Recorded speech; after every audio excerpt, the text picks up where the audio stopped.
Look who finally showed up. Unload your weapon and return the goods. And if you ask nicely, I just might let it go.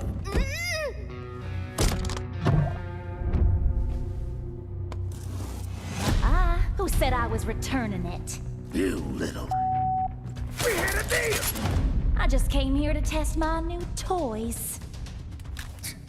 They ain't even loaded. Staring down the barrel and you're still daydreaming about being an inventor? Huh?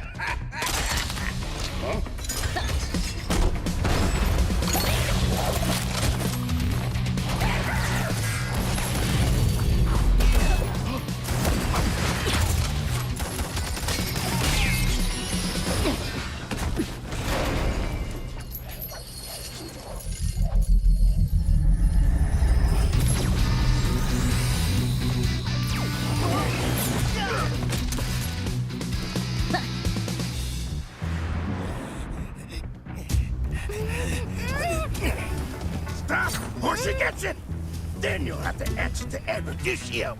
Erudicio? Well, isn't that perfect? I got a bone to pick with them. So how about I just blast you both? You're crazy! Leave me out of your squabbles!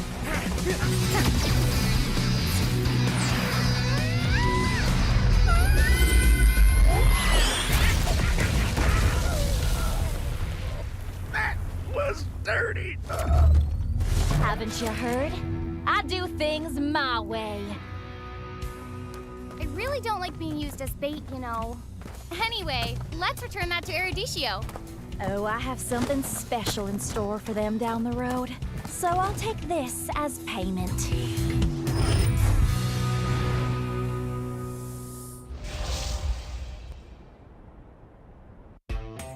You have been slain.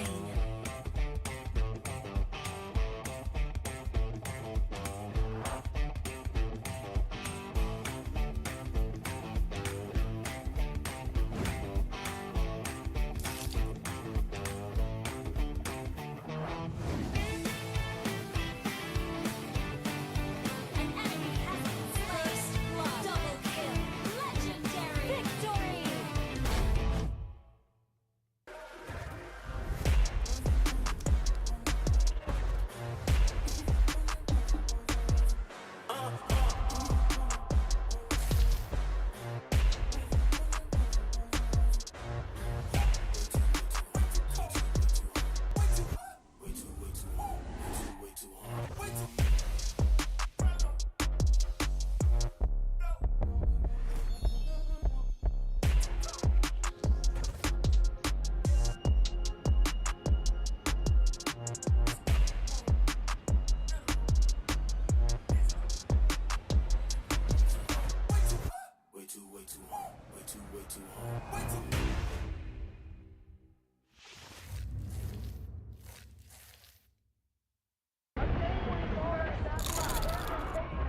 finally showed up. Unload your weapon and return the goods. And if you ask nicely, I just might let it go.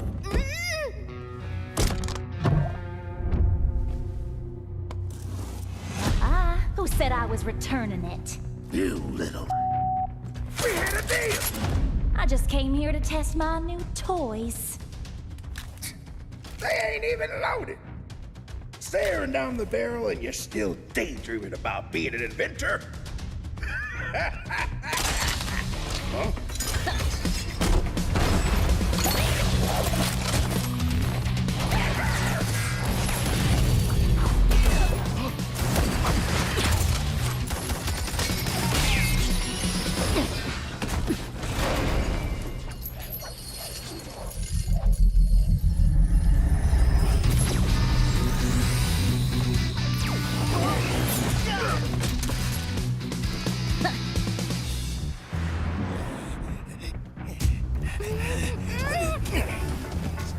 Or she gets it, then you'll have to answer to Erudicio.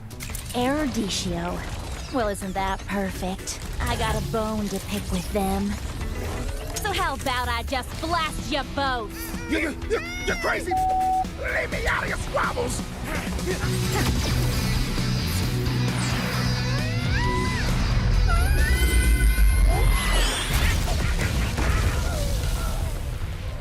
That was dirty! Haven't you heard?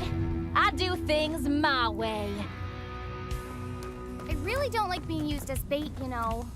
Anyway, let's return that to Erudicio. Oh, I have something special in store for them down the road. So I'll take this as payment.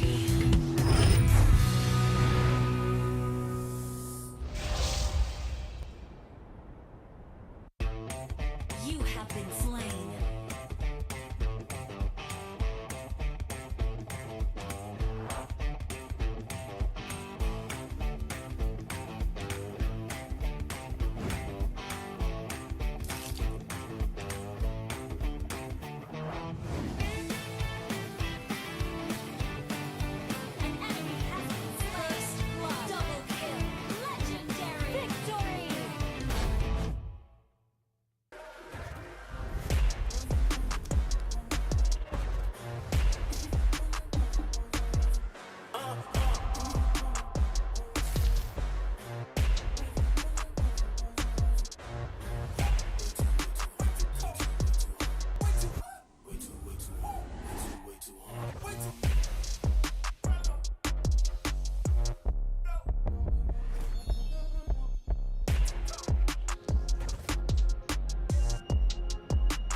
I'm a rock star. Yeah, Rock star. Ay, ay, ay. I'm a rock star, baby, I'm a rock star. I'm a rock star, I'm a rock star. I'm a rock star, panggil aku rock star. Ini kejohanan kita semua orang rock star. Kita rockstar, kita buat saja gaya kita. Makin panas apinya sudah membara.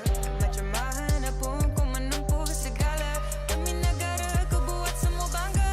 Step into my world, you know I'm always in my zone. You know I got my team, no I'm never alone. Bring out my best, buat yang terbaik. Jadi juara perlahan kita Get on my way, naik. aku nak push. Naik-naik jadi lebih bagus. Jadi hero, ku ada skill. Berapa banyak musuh aku dah kill. Ramai cuba mencabar, cause they envy me.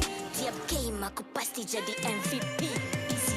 I'm a rockstar, baby, I'm a rockstar. I'm a rockstar, I'm a rockstar. I'm a rockstar, panggil aku rockstar. Ini kejohanan kita semua orang rockstar. I'm a rockstar, baby, I'm a rockstar. I'm a rockstar, I'm a rockstar. I'm a rockstar, panggil aku rockstar. Ini kejohanan kita semua orang rockstar. Tengok nanti siapa yang juara. Ni peluang kita bawa pulang piala. This is my game, this is my time. Menang semua, everything will be mine. Kalau jatuh kau pasti kembali. Bangun balik ku tegak berdiri.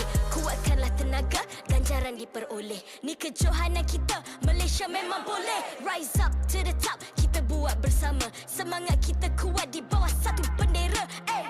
I'ma go hard for the win. Win. On the battlefield till the end. I'm trying to beat the greatest anyone has ever seen. Stand by, I'm coming in for I'm the a win. rockstar. I'm a rock star, baby, I'm a rock star. I'm a rock star, I'm a rock star. I'm a rock star, panggil aku rock star. Ini kejohanan kita semua orang rock star. I'm a rockstar, baby, I'm a rockstar.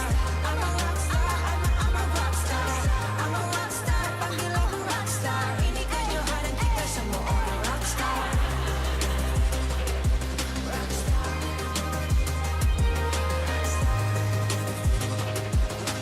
Ini kejohanan kita semua orang rockstar.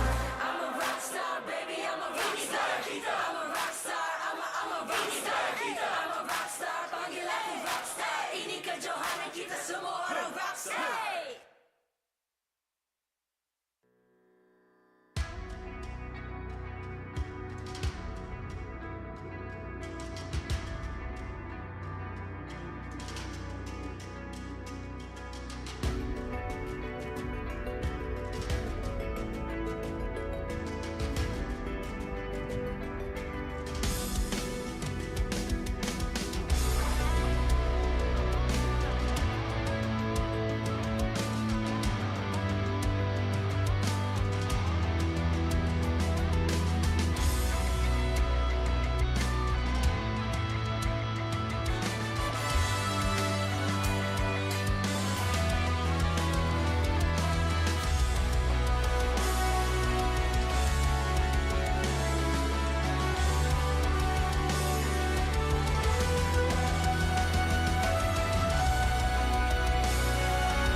I'm a rock star.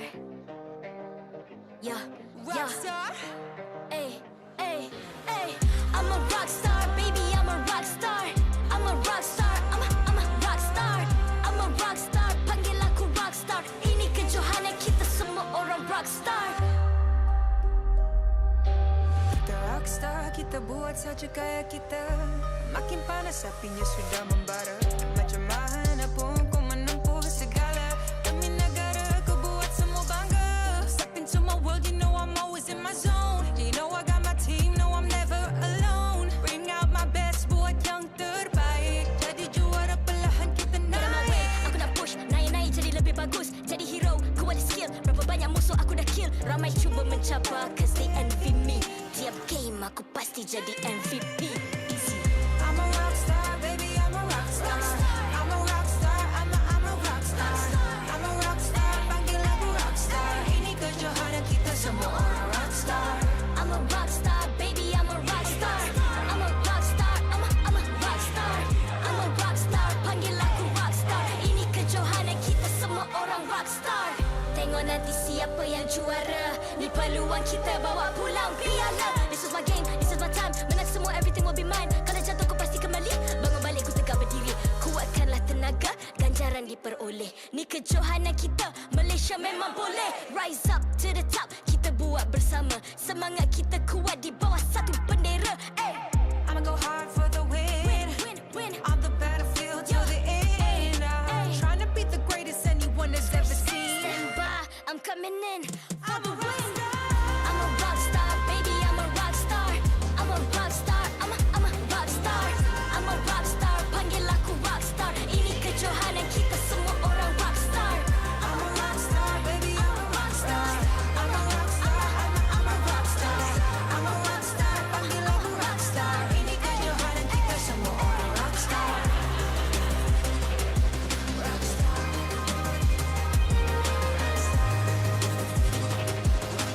Ini kejohanan kita semua orang rockstar. I'm a rockstar, baby, I'm a rockstar. I'm a rockstar, I'm a rockstar. I'm a rockstar, panggil aku rockstar. Ini kejohanan kita semua orang rockstar.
I'm a rock star. Yeah. Rockstar. Ay. I'm a rock star, baby, I'm a rock star. I'm a rock star, I'm a rock star. I'm a rock star, panggil aku rock star. Ini kejohanan kita semua orang rock star. Kita rockstar, kita buat saja gaya kita. Makin panas apinya sudah membara. Macam mana pun kau menempuh segala. Demi negara kau buat semua bangga. Step into my world, you know I'm always in my zone. You know I got my team, no I'm never alone. Bring out my best, buat yang terbaik. Jadi juara perlahan kita Get on my way, naik. aku nak push, naik jadi lebih bagus. Jadi hero, ku ada skill. Berapa banyak musuh aku dah kill. Ramai cuba mencabar cause they envy me. Tiap game aku pasti jadi MVP. Easy. I'm a rockstar, baby, I'm a rockstar. I'm a rockstar, I'm a rockstar. I'm a rockstar, panggil aku rockstar. Ini kejohanan kita semua orang rockstar. I'm a rock.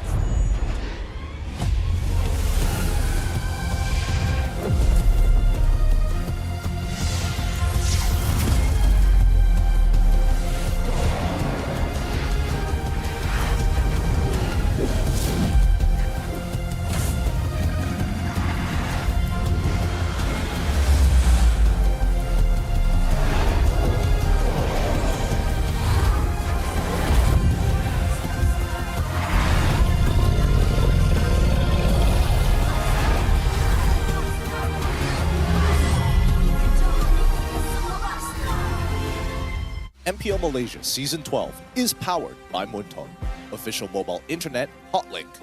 Score an epic MLBB skin for only RM1 with Hotlink. Summon your legends, unleash your style. Lightning-fast gaming experience with Hotlink all-new prepaid, now with 5G. Visit the Hotlink booth today. Mr. Potato, official snacking legend. Feel the crunch, snack like a legend. Thank you to all our sponsors for your support in MPL Malaysia Season 12.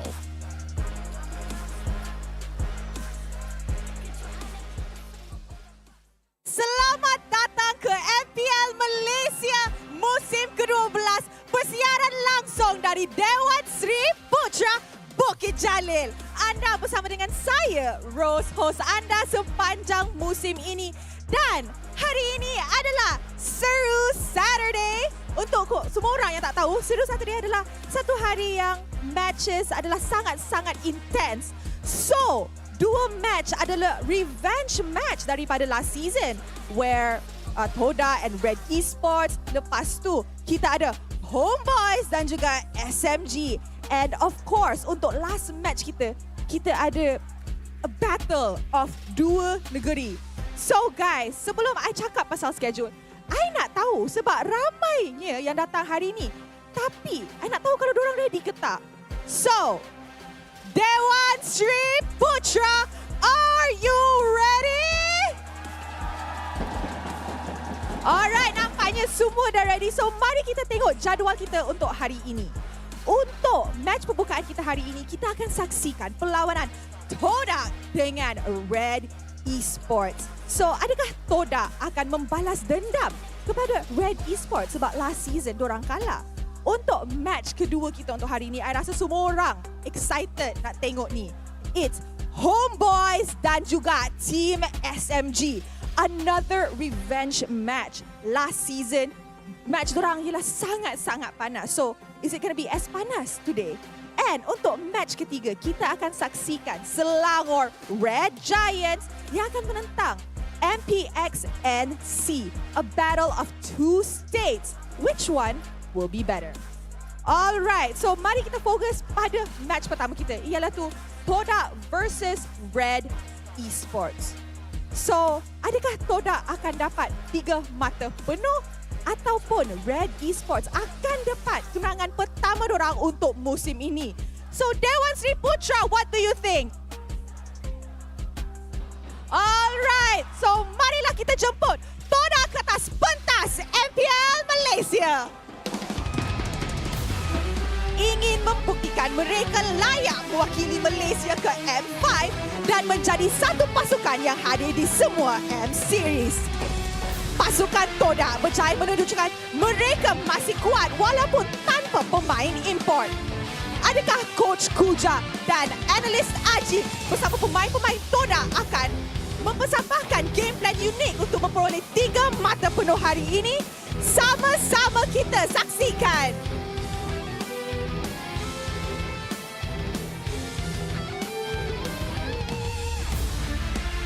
And now the opponents, Red Esports. Masih mencari chemistry antara lineup baru. Red Esports terus bersua mendapatkan kemenangan pertama dengan Coach Sora Payung dan talent analyst Shamilo sebagai mastermind mereka. Mampukah Red membalas dengan draft yang menarik hari ini? Let us see what Red has up their sleeves.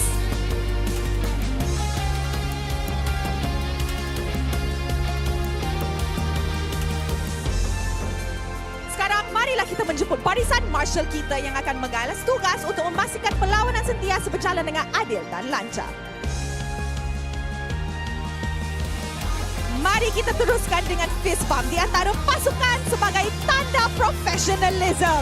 Inilah gaya kita. Inilah semangat kesukanan kita. Kawan di luar gelanggang, lawan di Land of Dawn. Alright, guys. Sebelum show kita bermula, I tanya BM caster kita dengan English caster kita. Dan dorang sokong tim mana? Dorang cakap dorang sokong Red. Oh, Lafel tukar. Lafel cakap Todak. Oh, Todak okay. Alright guys. Diorang sokong Red sebab kita ada Milo kat sini. Tapi Lafel sokong Todak. So, kalau apa-apa jadi, korang tahu nak cari siapa tahu? Tahu kan? Tahu? Alright. Nampaknya semua dah ready? And with that, teams, this is your moment. Game on. Fun.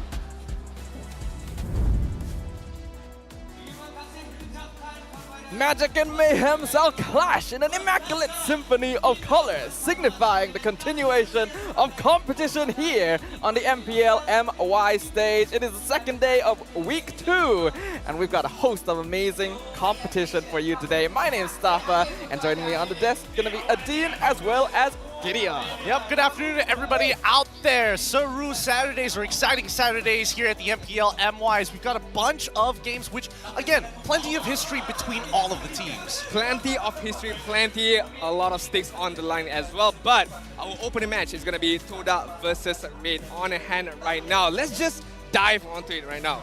The biggest question, our beloved friend, our beloved casters. Some would say our acquaintance, should I say.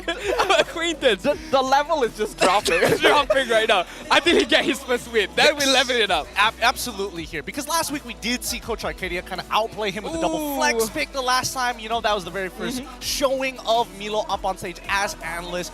The final call, however, does go to the players as well as Sora Byong, but we're hoping that he actually gets a win. That's why we're supporting him. That's what I want to ask on Staffa right now. Okay. Is it Milo's draft or the players did not execute the game plan well? I have to say, there is definitely a little bit of both here. The draft, like we already highlighted, Shamilo kind of got played around with a little bit. Obviously, when you're against a coach with a lot more experience, things can happen. Things can happen, but what can happen for you guys? You guys can get a lot of rewards if you guys change your telco plan to Hotlink right now, because you guys can get an epic ML baby skin for only 1 ringgit. RM 1 ringgit with Hotlink. So make sure you guys change your telco plan. Hotlink is the way to go right now. I mean, you're a collector of skins, so you should be able to get a lot more with Hotlink. I don't like the way that you when you pose the question, but I do use Hotlink because especially when I'm on the go, it's great to have a prepaid plan. Where imagine you're overseas, you have to pay for a postpaid plan. Oh man, you're spending extra bucks for that. At least with the prepaid, I get an extra skin on top of it. You're not a smart user, but if you change the Hotlink, you are a very, very smart user. Okay, we talk about Milo, we talk about the analyst part of it. But Todak right now, Gideon, do you think, are they experimenting with their lineup? But before you answer that question, do you have any prediction? I'm going to predict... Oh, this one's tough. Okay. This one's tough, and hopefully you guys at home can actually help out on this one. What do you guys think at home who's going to win this match? And don't forget to predict the MVP of each one of the matches. If you think it's going to go all 3, predict for all 3. If you think it's only going to be a 2-0 for either team, predict who that MVP is. We're not going to show the lineups just yet until later on when they... Well, I mean, you got a bit of a taste of it, but we'll announce them as they come. But I am predicting that Todak is actually going to take this away. Right now, they look like the better team. They look more put together. And honestly, I'm very excited for both mid laners. Okay, the question was, are they gonna still experiment with the draft, with the lineup as well? Pick number 2. I mean, it's Todak. Exactly! That's the thing! Right? I hate that it's boiled down to just like, why Todak, man? It's just Todak things. It's synonymous. It's synonymous. There's no way to really get around it. And I do think that their drafts have been interesting. Well, why don't we take a look at their own lineup. First of all, the game opening match of the day, we have Rival, Martizi, Cikugais, Yums, and surprise, surprise, Fomies on the EXP lane. For Maze. Now that's a name we haven't seen in quite a while. Greatly regarded as one of the strongest EXP laners in MPL MY history. He really has not gotten to show his face a lot. Honestly, even in the last season, only getting to play like 3 matches, 7 games total, so very interested to see what he'll bring. Okay, up against Red Esports, as we all know, Emal, Melboy, Mal, Renqt, and again, surprise, surprise, Exot out, Kim is in. That's interesting. Based on what I heard about things going in the backstage before the show even started, Kim's coming in this time around to kind of boost up the team, something that they're more comfortable with. Right now, Exor, during their scrims, he is the IGL. He is very vocal. But yesterday, well, I wouldn't even say yesterday's, last week's games, we didn't hear much of a voice from him, and Ren QT was the one actually initiating and calling the shots for the overall red macro. Okay, we understand the changes of Exort and Kim, but do you think it's a big of a punishment for Exort? Because he's a newcomer to the league, right? Being the only Filipino in Red Esports, is it too harsh on him right now? I would say that it's a lot of pressure. It's a completely different environment. You're in a technically foreign country, even though we're part of Southeast Asia. Worst comes to worst, I feel like if he has any issues whatsoever, feeling homesick, feeling that pressure, at least he has somebody to talk to in RSG. Are you foreshadowing something right now? I'm not saying that he's going to join them after week 3 and week 4 from the transfer. I'm just saying that Demon Kite's and they used to be, teammates. I agree. You got a friend over there. I mean, a friend over there. But you did bring up a good point where Formis did not get a good amount of games, but we'll talk more about that later on. Kuja being the coach of Todak right now. It's a big of an addition for Todak, but what I want to know is what will he bring onto the table in terms of drafting or in terms of man management as well? It's honestly quite interesting because on paper it doesn't feel like Kuja would mesh very well with Todak because he has a very meticulous way of approaching things, and we know Todak, they are chaos personified, and yet things do seem to be working out. You're bringing in a bit more of that discipline.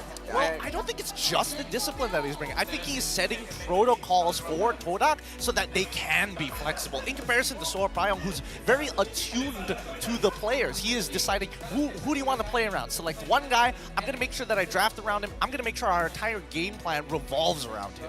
I like how Milo, when he knows that the camera is on him, he's like, okay, serious mode is on now. I'm not sure what he's talking about, but I'm pretty sure it's valuable information. Hopefully it's valuable information for the teams. I mean, he's a caster. He knows when the camera is on. You gotta look good for the camera. I just imagine side eye. Side eye. I just imagine him telling the rest of the players, don't look at the camera, you'll get nervous. Leave it to me. Give me all the camera. I know how it feels like, guys. I know how it feels like. Okay, for the substitution, Formis and Momo, Staffa, do you think it'll make a big of an impact, or will it be a disadvantage for Todak? It's gonna be interesting to keep an eye on. Just like how it's interesting to keep an eye on players that we are not seeing so far in the season. We already mentioned Formace, didn't get a lot of games, but how about the people who don't even have a team?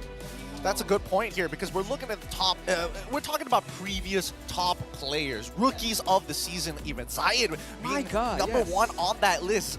He started off in RSG side, but now RSG has reverted back to starting to play with a lineup that actually won them the championship and even bringing back some of their coaches as well to kind of support as their supporting staff. But as we jump into this draft phase, these free agents, we can't even think about them because we need to see the clear weaknesses of each side so that we know what they could potentially adjust in week 3 and 4 when the transfer window opens. I definitely agree with you right there, but right now the draft is gonna begin. Red Esports on the blue side, Todak is gonna be on the red side right now. Red Esports banning out the 1-1 and Pakiro as the first 3 bans for themselves. Meanwhile, Todak, the Fanny ban. So a very standard ban right now. I'm not sure the Red Esports banning banning 1-1 is because Milo is afraid of that flex pick, or he's afraid of Cikugais' capability of using that 1-1. It was very terrifying when they had to deal with it. Typically, you don't think too much of 1-1, especially since the hero has been nerfed pretty heavily recently to the point where she is no longer a top pick. But when you're not building your draft around dealing with her, having that inbuilt Purify, having that mobility linked to your damage can be very annoying to deal with. That's the whole reason why heroes like the Fanny and the Joy, which we see on the other side, are banned so often. Look, I would like to agree with you here, but I think a lot of it just boils down to the fact that last week, Red Esports, these were the 2 picks that they actually struggled to deal with, right? Even if it's picking it for themselves, even if it's giving over to their opponents. The fact is, when you are on blue side with a double flex pick, it makes it really hard to actually draft around trying to figure out, especially when you need your EXP laner, someone like Ren QT to be on the strong side. I definitely agree, but we have to see what Red Esports have in store in terms of the opening draft, the first pick, because they have the opportunity to do that right now. I would like to think that it's gonna boil down into either Fedrin or Mortis as the first few picks, because seeing out the bans, Valentina is gonna ban out, Cloud is gonna get banned out. So for now, as I mentioned previously, it's a very standard ban, and I'm still gonna go for a standard pick, either Mortis or Fedrin for email.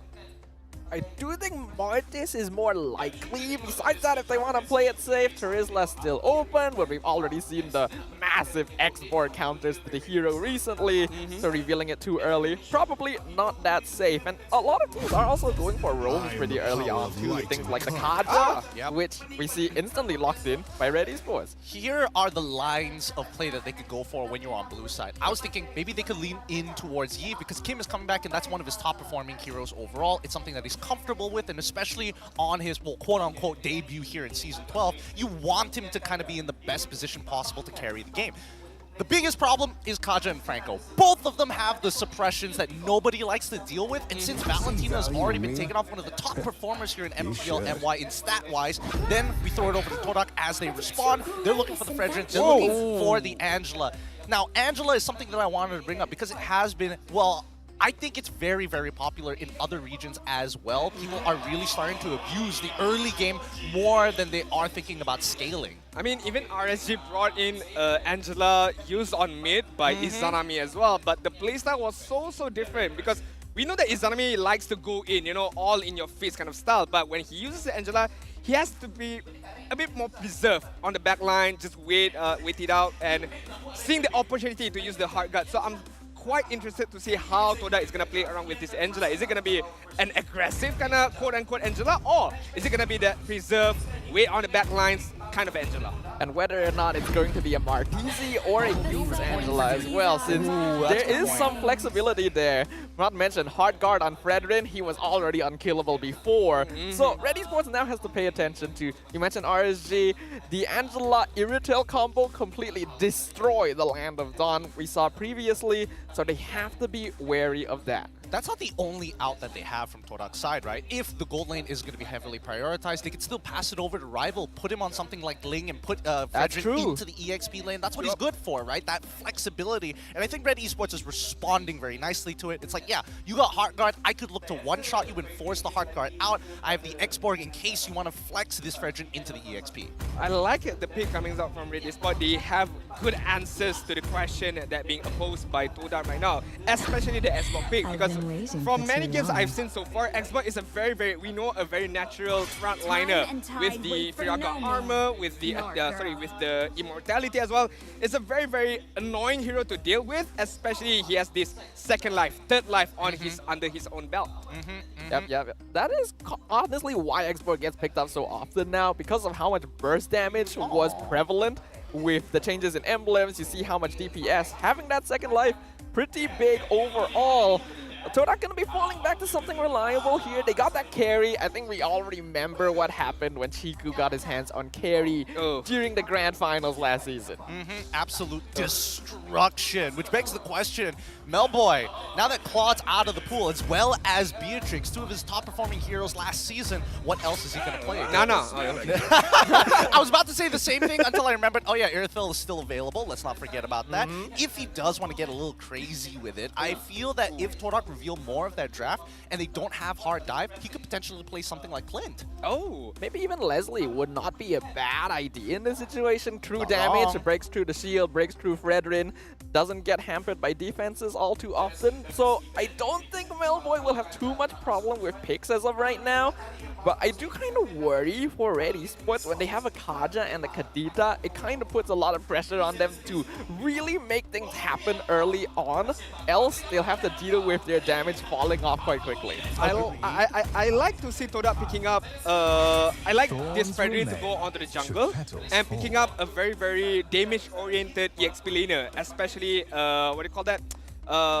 Physical penetration kind of a hero, because again, facing this Xbox is going to be a huge problem for Todak right now, as of now, and it allows him to get a better position. Meanwhile, the frontliner of Xbox is going to open up the map for him. So Todak might need again, a damage-oriented EXP laner to kind of deal with this Xbox. I'm on a different opinion. I feel that right now, it's about mid-lane priority. When you have Angela, you can actually get quite aggressive, like how we saw RSG Izanami actually abuse the laning phase. Angela, you trade against me, no problem, just love tap, I damage you, I heal myself.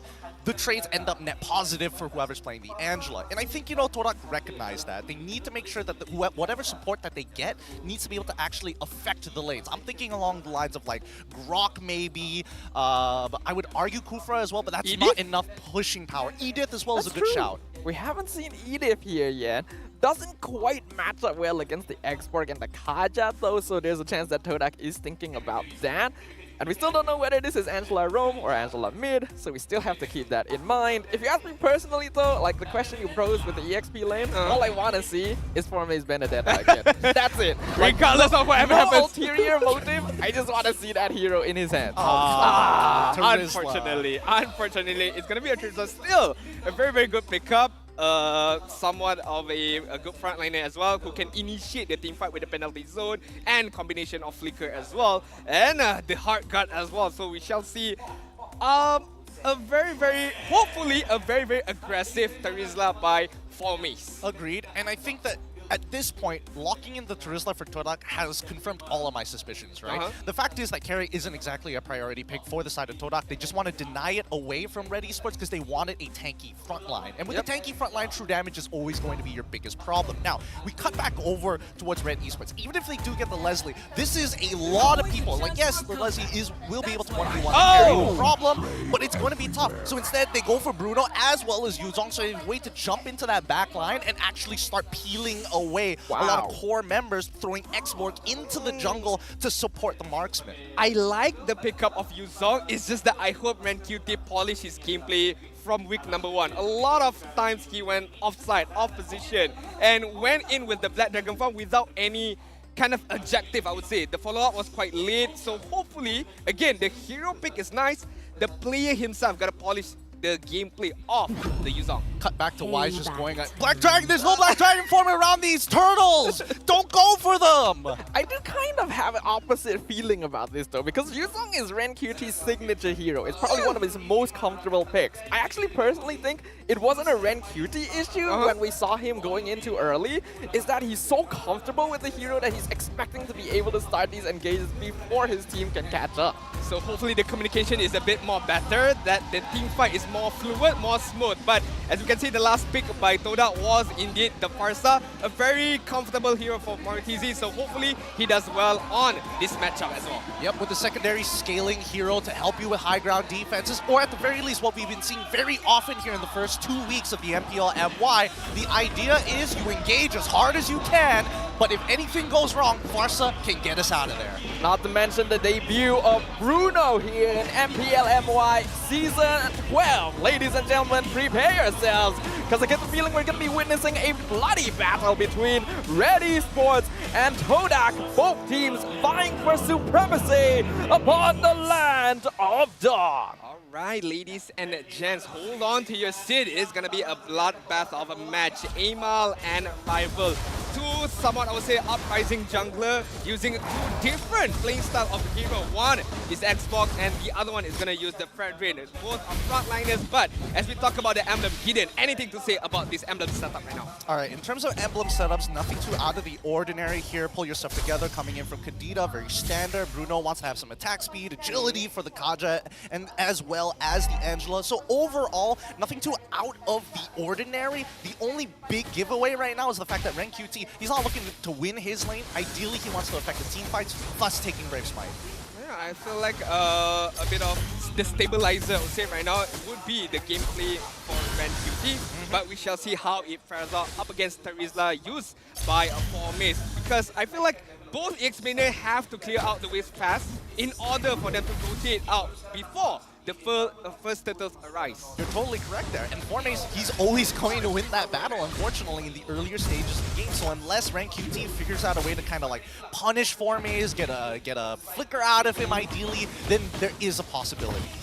A lot of this will still come down to that turtle fight though. When we're talking about the EXP laners, doesn't really matter who bullies each other in lane as long as the EXP still remains even, and RenQT is doing a good job of that. But with 15 seconds left before the turtle, who gets level 4, who can join the fight more comfortably, going to really matter. I mean, the independence of the EXP laners is so important in this match because the strong side for Red Esports is going to be in the Bruno lane, right? Carry walks up, you have extended range, and one empowered auto attack, you win the trade straight away. But normally when you have a Bruno, you have a support as well. But without the support, it's going to be quite tough for Malboy to get his farm.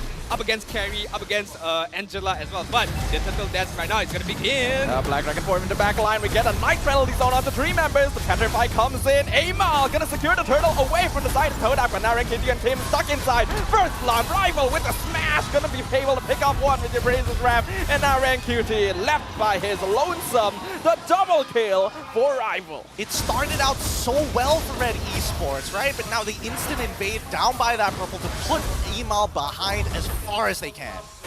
Just a lot of utility coming in from Todak right now. The flicker, Divine Judgment pulls Rival back, doesn't reach the tower. Rough Waves invested as well as the last Insanity, as the last moments of Rival will be secured. Okay, at least some kind of a guaranteed kill right there for Red Esports. Using all of the ultimates really well together, getting a kill against Todak right there. But still, as Gideon mentioned, Todak won big in terms of that team fight right there. But Cikugais! Ouch! That's a lot of damage, but here comes the hard guard. Cikugais now wants to re-engage, but Melboy keeping his distance. Very nice trade there from the Bruno. Yeah, and they get the hard guard for free. I mean, the timing obviously could have been a little bit better when they could have fight closer towards that turtle, but I think, you know, in Melboy's mind, this is a great time. We know all the positions of the Todak members.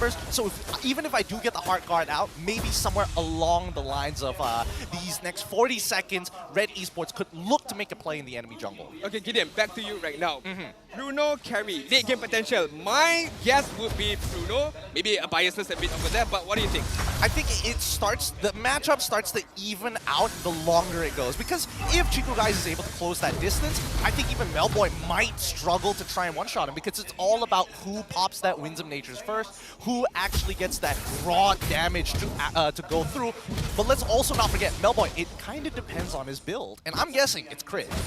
It should be crit. It should be crit because you have to face the Wind of Nature coming in from Carrie. You have to face the hard guard as well coming in from Hume. So a lot of armor gonna be built upon Chiku later on, but we shall see as the game progresses along.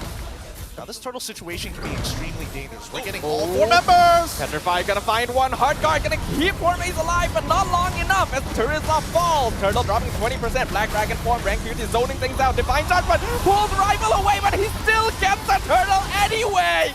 Kim now in danger, Braces Raft gonna find him just like the first blood of the game, and just like the first blood as well, Rancuti gonna be left alone with the members of Todak, who will pick them off. Todak with another victory. How and why?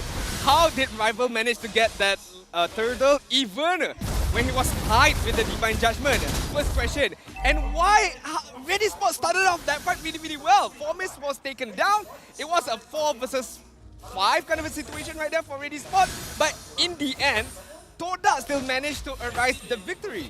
I don't know. I feel like Red Esports, they feel desperate that they need to get the snowball going for them, right? They already have a winning lane in Melboy, so the rest of the team are looking for a secondary carry to actually invest their gold into. And ideally, it would have been Kim, but so far he hasn't been nailing the entire combo just yet. Oh, quick lane swap. It could be a punish.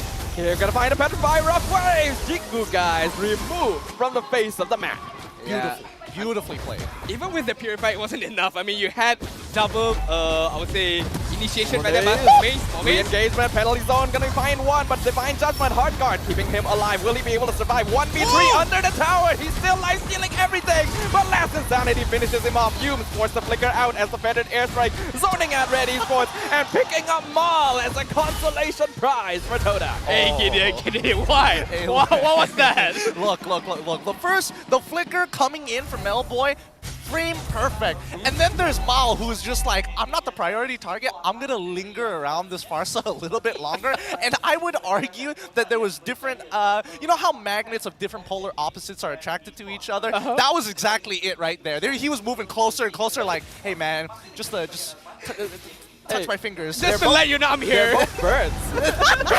They are both birds. Is it mating season? I don't think so. I hope not. But there is a general attraction. Alright, the next turtle dance is gonna begin right now on the 6-minute mark. Rival is just gonna try to peel this turtle away. Cikugais is on the backside, but they can closer look at Kim! Kim finds the backline. Humes is gone. exploded by the rough wave. Homebois penalty zone a bit too late, but Rival still gets the turtle. Here comes Ren QT, and Ren QT is gone. Double kill for Kim in exchange for the Yuzong. Last Insanity comes up. Homebois drops killing free for Amal. Double kill for the X-Borg. Cikugais, the only survivor, forced to retreat with his tail between his legs. Great call coming in from Red Esports. Now Kim is really warming up. He's finding some good angles. Cikugais still alone here. Hard guard used very early. Melboy joining the fight, and that tower gonna somehow survive with a tiny bit of HP, but it will fall soon enough. Melboy, make sure of that. Oh, this snowball coming in from Homebois. It's only the start of it, right? He's already unlocked himself. They've taken all the tier 1 targets. The question is, how does Red Esports convert this 2.6k lead and look for a 200x on it? And right now, the way that I would imagine it is looking, well, at the very least, looking for jungle invades here. Let's look at the replay one more time, because again, there's so many things that's going on. Number one, Cikugais just clearly does not have enough items, and especially when you're free hitting someone like Emal on the export, that Faraga armor is just getting double the value. May be a bit dangerous there. Not gonna find the Petrify. Rough waves used. Rival with the pre-man taunt under there. Oh! Todak! Steamrolling Red Esports. They don't care about the tier 1 at all. Yoon misses his flicker, but doesn't matter. The rest of his team is still around. Last Insanity not gonna do anything. Homebois will be traded off as Amal gets shut down. Fed over the Cikugais. Meanwhile, looking at the bot side, Bruno by Melboy is doing his job, trying to split pushing his way because he knows that we cannot teamfight right now. Kim! Rival doesn't let him go home, and Martisi, the bird, gets the fish today. I feel that was some kind of a personal vendetta right there by Rival, not allowing Kim to just run away, and Ren QT might suffer the pain. Okay. Look, he traded flickers. At the end of the day, he traded flickers. If you flicker and Martisi just holds his steal, he wins out big time there. Knowing that they don't have the feathered airstrike, they're just going to back away. They start playing forward as well, but Red Esports, they have taken some damage. Speaking of Martisi, that was a very good free-man stun, but the Rizla, Homebois, flicker penalty zone, finds Melboy, but he dashes out. Last Insanity, they're gonna secure the kill on the Rizla, remove from the fight. Rough waves, Kim! Steals the Lord away! And now Yums and Rival fall in quick order. Amal has lost his life, but the trade has been worth it for Red Esports. Is it me or is Kim submitting his form to like, hey, Homebois, you need somebody else to secure Lords? I got that down. I was about to compliment Martisi, the 3-man stun by himself, but looking at Kim as well, not allowing himself to just be denied right there. And looking at the itemization being set up right now, you did mention about Bruno for the critical build, and yes, it's going to be the critical build with the Berserker Fury, with the Husker as well. Oh, he's got the GDS as well, and I'm excited for that, right? Because again, this is a massive lead coming in from Melboy. He should not be dying. He should not be giving these huge shutdowns over to Todak's side. If he continues with this type of momentum, I don't think Todak can actually maintain that front line anymore. Like, Rival, for an example, is taking heavy, heavy damage from the Bruno alone, and I think if Cikugais or even Yums are left by themselves, throw in Martisi there as well. Melboy should be able to maybe even 1v2 them in any combination. I mean, with the item build by Melboy right now, it doesn't even matter with the hard guard, right? Because he can just thaw apart that armor with the hard guard, but you gotta be careful with that feather aspect by Martisi. Homebois, he doesn't get the Divine Judgment! First it down, he has immortality, but will he be able to get out? The answer to that is no. Chiku with the killing spree. Rival dashes forward with the hard guard, catches out Amal. Probably not the target he's looking for, as Melboy is free hitting. Last Insanity comes in. Melboy with the killing spree. Rival is gone. Homebois looking for the re-engage. He has penalty zone back up, but Red Esports will respect the distance. Right now, Melboy, he does a good amount of damage, but 12 auto attacks on top of the fact that he has to punch through the healing coming in from Yums on this Angela. I think he wants to get that Malefic Roar sooner rather than later to kind of shorten the time, but let's look at the damage dealt difference so far, and wow, a huge difference coming in from Melboy, but of course, we'll wait until Cikugais catches up with items. I mean, Martisi as well, 42k of damage being dealt by the Feather Aspect is nothing to be joked around, but Kim, finding this positioning really, really well, finding the pick-off target really, really well as well. I mean, just now, he got Yums, and without Yums, Todak feel like, I would say, armorless without the hard guard, right? It doesn't allow Todak to be who Todak is. Very aggressive, very up your face. So, maybe, just maybe, Red Esports, in the next couple of team fights, Yums should be the priority target as well. Yums should be the priority target. The question is whether Yums is going to get up in your face. Yeah, and I true. think right now, after dying twice already with 9 assists under his belt, I think he recognizes that getting engaged upon probably isn't the best idea, and they want to repeat the situation that they created by the second turtle of the game, where essentially you're waiting for them to engage, and then you look to hold your abilities until you can counter-engage your opponents. Thing is, Todak has kind of a timer whenever they take these fights where Melboy needs to go as soon as possible, because even if they were to wait for Red Esports to take that engage, as long as Ren QT and Amal can hold that front line, the damage will still be overwhelming. I feel like it really boils down to the positioning of these both leaders between Cikugais as well as Melboy. Who has the better positioning? Who has the better, I would say, itemization in terms of Wind of Nature later on? But Bruno or Melboy has not completed it yet. I'm not sure about Cikugais. Maybe just maybe he has that Wind of Nature. But looking at the mid side right now, Kim! Oh, gets the divine judgment! Yums! Hey! He has been found! Oh, you called it, Adine. You called it right on the nose. They found the opportunity to get on top of Yums, and he just could not react enough. There's going to be an instant lore coming in from Red Esports. Without Yums, I feel like this should be a free lot for Red Esports, but we have to mention the high ground defense capability coming in from Todak, from Martizi as well. And right now, okay, I'm going to change my target prioritization. If Red Esports wants to get an inhibitor turret and maybe get a win, Martizi should be the next target. That I can agree with. That I can agree with. But this is currently 62% AI prediction win rate coming in for Red Esports. 12 minutes into the game, what used to be 68. And this is the big problem that a lot of NY teams are facing. The second Lord is so much stronger than the first Lord, and especially when you've got high ground defense, closing out these games can be a bit of an issue. How are they gonna do it? We shall see. We shall see in terms of the positioning, especially Ren QT. Who does he gonna go for? Is it gonna be Jiku? Is it gonna be Martizi? Because he has the utility, right? With the Black Dragon form, with the Petrifier as well. But we cannot forget about Mars Divine Judgment. Well, guess we'll find out how things develop. Melboy already down to 30%. The Feathered Airstrike doing so much damage. He will be able to regen though. Conceal play instantly denied. They took some damage. Here comes the Black Dragon form. Maul gonna be dropping low. Drops his immortality. Formate flickers forward. Wailing Zone gonna find Melboy. But will he be able to do enough as Amal is continuing to delay the rest of Todak?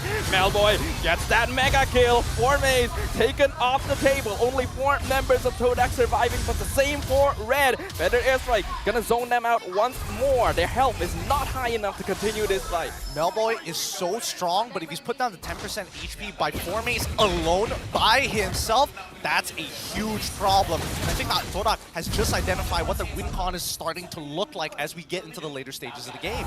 Even a bigger of a problem right there was Martizi. I did mention about the high ground defense that they have, and they managed to defend at least 2 inhibitor turrets are still with Todak right now. A bit of itemization update. Wind of Nature is up on Cikugais, and it's not up on Bruno or Melboy. So really focusing on relying on the damage output that he has, and also the catching ability by Mal as well as by Ren QT. So hopefully this sort of gamble works out for Melboy later on. I mean, that's not the only gamble they're taking here right now. Look at both of the marksmen, right? In terms of their itemization, they're basically maxed out. Athena Shield coming in for Cikugais because the biggest problem for him is getting one shot by Kim. So with an Athena Shield, that should keep him alive. The conceal play, though. Look, speaking of one shot by Kim, they're trying to find him, but Rival does a great job of delaying. Hard guard onto Jiku. He gets pulled back. Divine Judgment. A lot of damage being absorbed right now by that shield, and Jiku is still going. Feathered Airstrike backs him up. Amal finally gets the shutdown. Rival with your Brazen Trap nearly gets the kill, but Cikugais is already gone. There's no more damage for Todak, and there is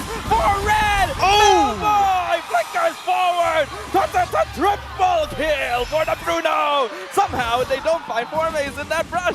No, they've had enough. They're like, even if we found 4 maze, we probably couldn't do much about it. But Melboy is so big right now. Look, those crits going up to 3K. 4 maze, there's nothing he can do as the Divine Judgment solidifies legendary for the Bruno. Red Esports secures victory in Game 1 against Todak. A very clean victory by Red Esports. A good flank coming in from them. The concealed play. They know that the hunger is on Chiku, but they have the biggest of strength.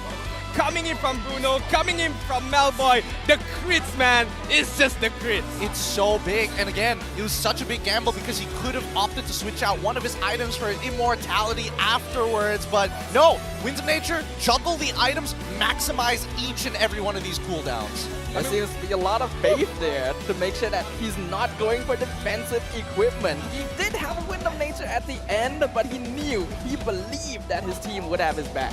Yep. I mean, it feels so bad when you see all of his hits are all in mid-color. You know that every hit is a critical, every hit is a critical. I mean, it does. Red Esports, right? It's in the name as well. It's in the name, it's on a brand, so it's huge for Melboy this time round. Well played for Red Esports. Hopefully, they can continue up with this type of momentum right now because it feels like they are warm, and especially for Kim in that mid-game, he's even warmer. What went wrong for Todak? Is it because of too late of itemization coming in from Cikugais, or is it because of their own playstyle that allowed Red Esports to just overwhelm them with all the damage?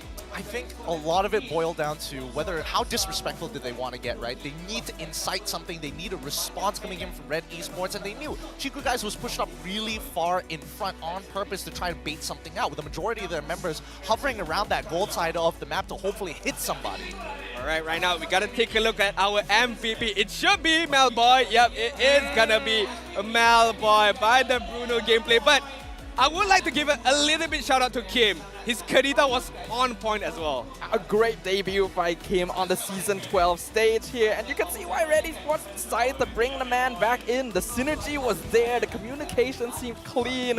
Red Esports, this is their peak right now, and at the center of it all, our MVP of the game, Melboy on the Bruno. Yep, disgusting Bruno play, really maximizing his overall naturally high range, and with the powder artifacts, just bullied out Cikugais in the lane itself, with the rest of the team pulling attention to force the supports out of position and more so to help out the weaker sides. It just allowed Melboy to take full control, considering that Todak likes to kind of leave Chiku by himself.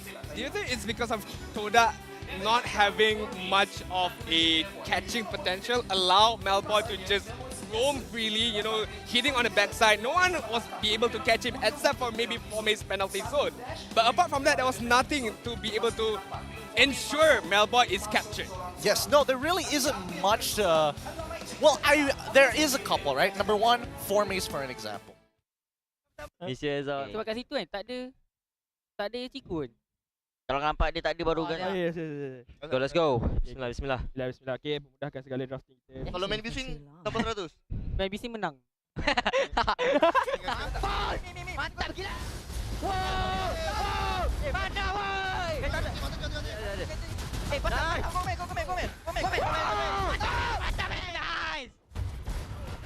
Mantap gila. Alright, let's take a look at the item bit first of all. I still want to hear Gideon's explanation, but taking a look at the itemization coming in from both sides, we're going to focus on the victory team, of course, Red Esports. Melboy, we talk about all the damaging item, but looking at Kim right now, it's not even full slotted yet. Yes, it's all offensive item, all magical penetration, but without any single defensive item. This is a huge gamble coming in from Red Esports. I think it is a bit of a huge gamble from Red Esports, but they also recognize what the win conditions are, right? It really doesn't matter what Kim has as long as he's able to one-shot his targets through the hard guard. And ideally, the more items, the better, but the snowball is just equally as important. As I was mentioning earlier, right? A lot of this just came down to baiting out the initial big spells coming in from Red Esports. No Black Dragon form, no Firaga armor, no Kadita with the rough waves. You can do so much once those cooldowns are down. And something that really surprises me here when looking at the itemization here, right? You have a Terizla, you have an Angela on the enemy side, and you only have one Dominance Ice, and that's on Rencuti. There was so much faith that Rencuti is going to be able to do all the application we need. We don't have to go for necklaces, we don't need a Sea Halberd. It's totally fine. Just give the Yuzong the dominance, he'll do his job. I like this. More offensive mindset, not much of a defensive gameplay coming in from Red Esports. It's just, we know we have the damage, we know we have the capturing ability coming in from Mal, coming in from Rencuti. So why not just all in damage right now? I think all-inning on damage, especially if your win condition is like, when we fight, we have to fight with Rencuti. If not, this is going to be way harder than necessary. Alright, let's take a look at Todak right now. I'm gonna focus on Chiku first of all. He did manage to build up full item, but it's just that maybe it was a bit too late. Maybe it was not being able to get himself closer to the enemy to dish out all of this damage. But looking at Teresa, looking at Ferdin, they just did, I would say, they did enough, but it wasn't good enough to capture Red Esports. Yeah, I think their counter engage was always going to be good, especially in the earlier stages of the game towards that turtle. But later in the game, when nobody really reveals themselves, and considering that Red is the one who always has to look for the initiation in comparison to Todak, who have to kind of assess it and identify and fight for space just to get that information, it's such a big flip side in terms of the overall game plan for both of these teams. But I feel like it's something that Todak is fairly comfortable with doing. Oh, They've but been of in this course. position plenty of times before, so it's a testament to Red Esports that they were able to understand how to make a full use of this lineup, and I get the feeling they did kind of get Todak to underestimate them a little bit. I feel like Melboy may have been ignored a bit too long. I agree, I definitely agree right there. But looking at the damage there, it wasn't too big a much of a difference between both of these teams. Coming in from Red Esports, you know, the Bruno is going to be the main damage dealer. Coming in from Toda, Martizi using the far side with the Feather Ash, right? 60,000 damage being dealt upon Red Esports. But again, the main focus should be Melboy being able to farm up really, really well, 870 gold per minute, which means, as Sadafa mentioned, no one was really focusing on Melboy, trying to disturb his lane, trying to make his life more miserable, hence why he managed to get the gold that he needs and the itemization he needs. Absolutely, and I think, you know, something for people to look back on and do analysis is going to be how many times did Cikugais have to recall in the lane? When we came back, right, it was level 5 to level 4. He already had an EXP lead prior to the very first turtle. Second turtle comes on, he forces him to recall again, taking a terrible trade, as well as Yums having to use a heart guard early. In addition to that, look at the damage dealt. We saw Melboy shredding through people, but looking at total damage numbers, Amal is only 100 damage behind him on the export. He was creating so much space and pressure. I think it's a testament to true damage and how effective it is in a meta that is especially centralized. Well, I wouldn't even say the entire meta, but a lineup that is centralized around these tanks. This was the, I would say, the theme of the game, right? Where Red Esports started out the team fight really, really well, but Toda continuously giving out the pressure to Red Esports, as we can see here. This was the moment where Mal, you know, I'm not sure why he dances around the Feather Trap, but there was another good setup coming in from Red Esports. But again, Todak was still in it. Todak was still in this team fight. Although I would say, yes, Cikugais, if he had a much more better itemization, could be a different story right there. Oh, look at them collapse on it like that, just squishing them into a sandwich. No, I agree with you. I think, you know, when you start to think about the lineups in terms of like the strongest, or the strong side, the weak side, and more importantly, the overall game plan, these neutral objectives are so dangerous for Todak to sit on top of, but it's the only way they get Red Esports to initiate on them to look then for the counter engage later. That was a very good initiation coming in from Mal as well as Kim. Knowing that Yums is the big target prioritization right there, without the hard guard, Todak is, I wouldn't say useless, but really not effective. But this was the determining team fight coming in from Red Esports, flanking from the backside, the concealed play, the target prioritization as well, and it won them the game.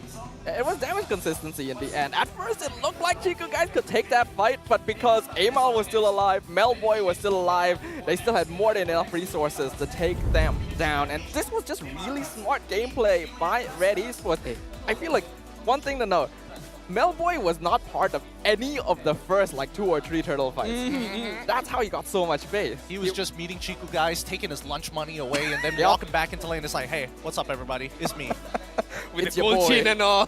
yeah, he's holding him by the legs and shaking out his shillings. Pretty guy.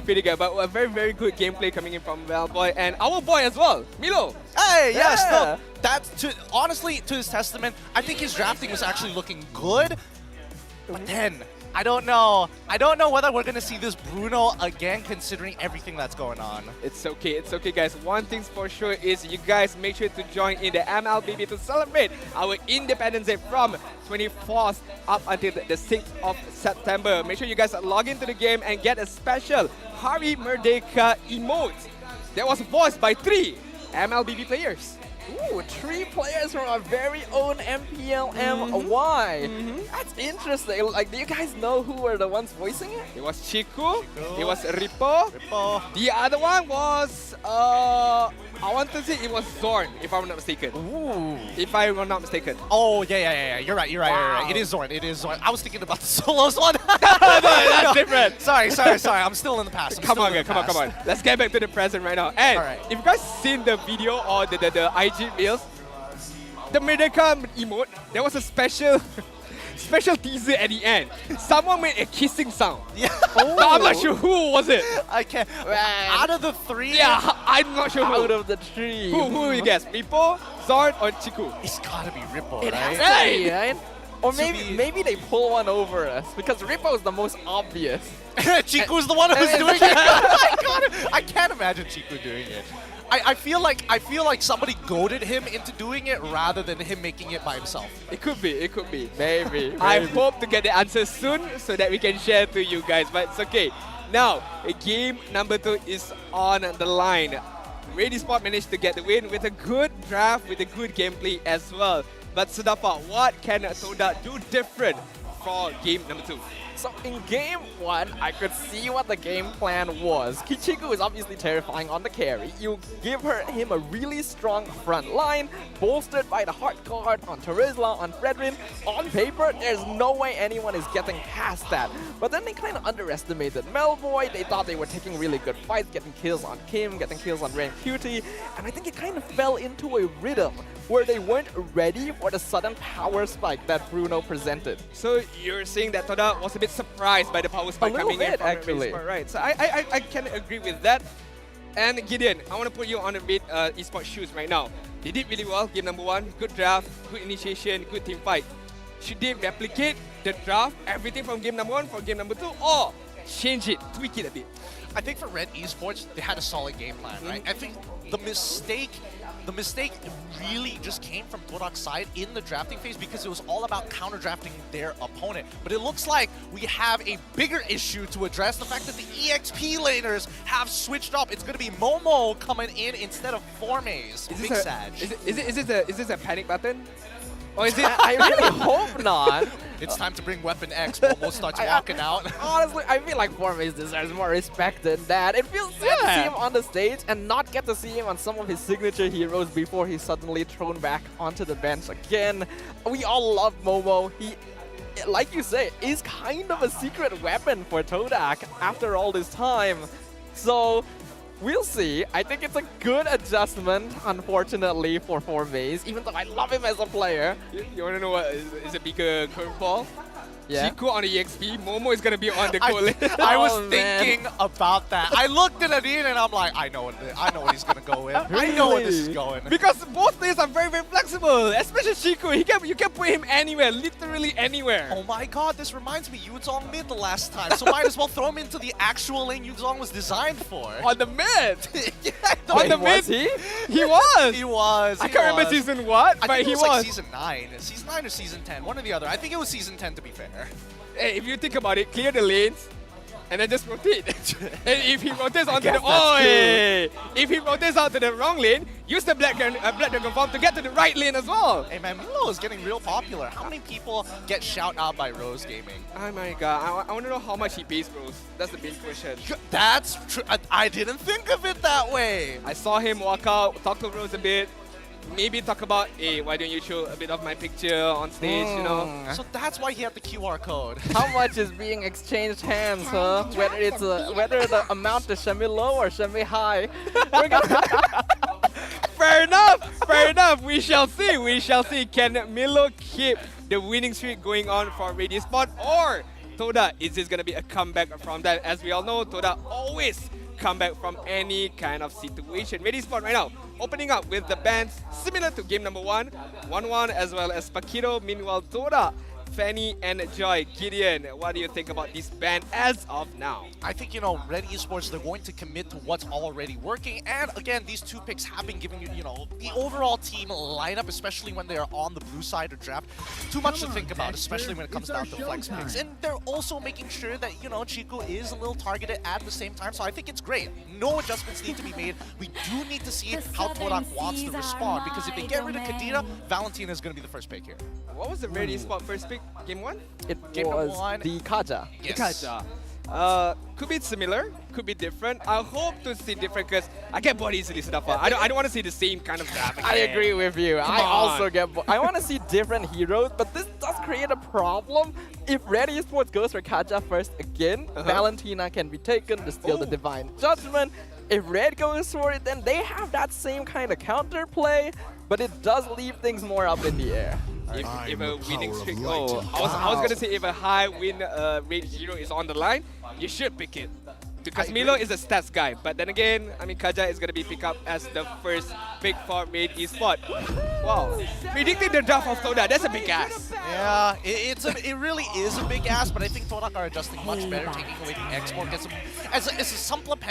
a supplementary flex pick for the EXP jungle, because at the very least, export has a ton of good matches. We saw just now, if you're a tank, if you're gap close, if you only have one way to gap close, you can just peel him till forever. I agree. It's pretty effective. I would like to see right now, because Xbox is on the hands of Todak, right? So Red Esports should focus a bit on the damaging heroes that would have the chance to take out the Firaga armor as fast as they can, but we shall see later on. As of now, Farsa and Xbox from Todak side, I like the picks as mentioned by Gideon, the flexibility that he has, and giving a comfort hero for Martizi is a good move as well. So now Red, they've got mages. They got Valentina, they have Eve if they want to go for comfort, but they're gonna give the Valentina, so Kim can use the feathered airstrike as well. Ooh, I do like the Lapu. Compared to things like the Terizla, like the Yuzong, Lapu has a little bit more options against the export. Okay, sure, I suppose. I think it's interesting because this could have been Fredrin.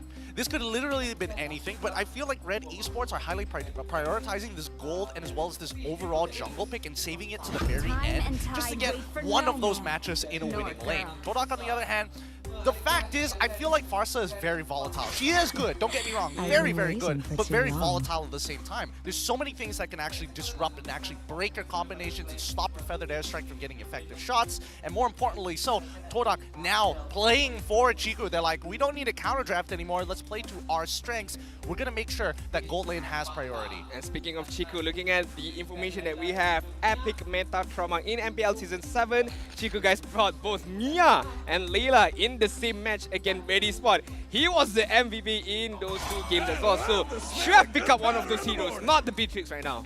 Should have picked up the Layla or Mia, man, come on. Sometimes these fun facts, the title is a little bit exaggerating, but I feel like this is very accurate in trauma. Like, if this does not give you trauma, I don't know what does. And I imagine Red Esports does have a bit of a bone to pick because of it. If I think about it correctly, in Chico's entire career, I think his Mia is still 100% win rate here at MPL MY. Not internationally, but MPL MY. I don't remember him losing on a Mia.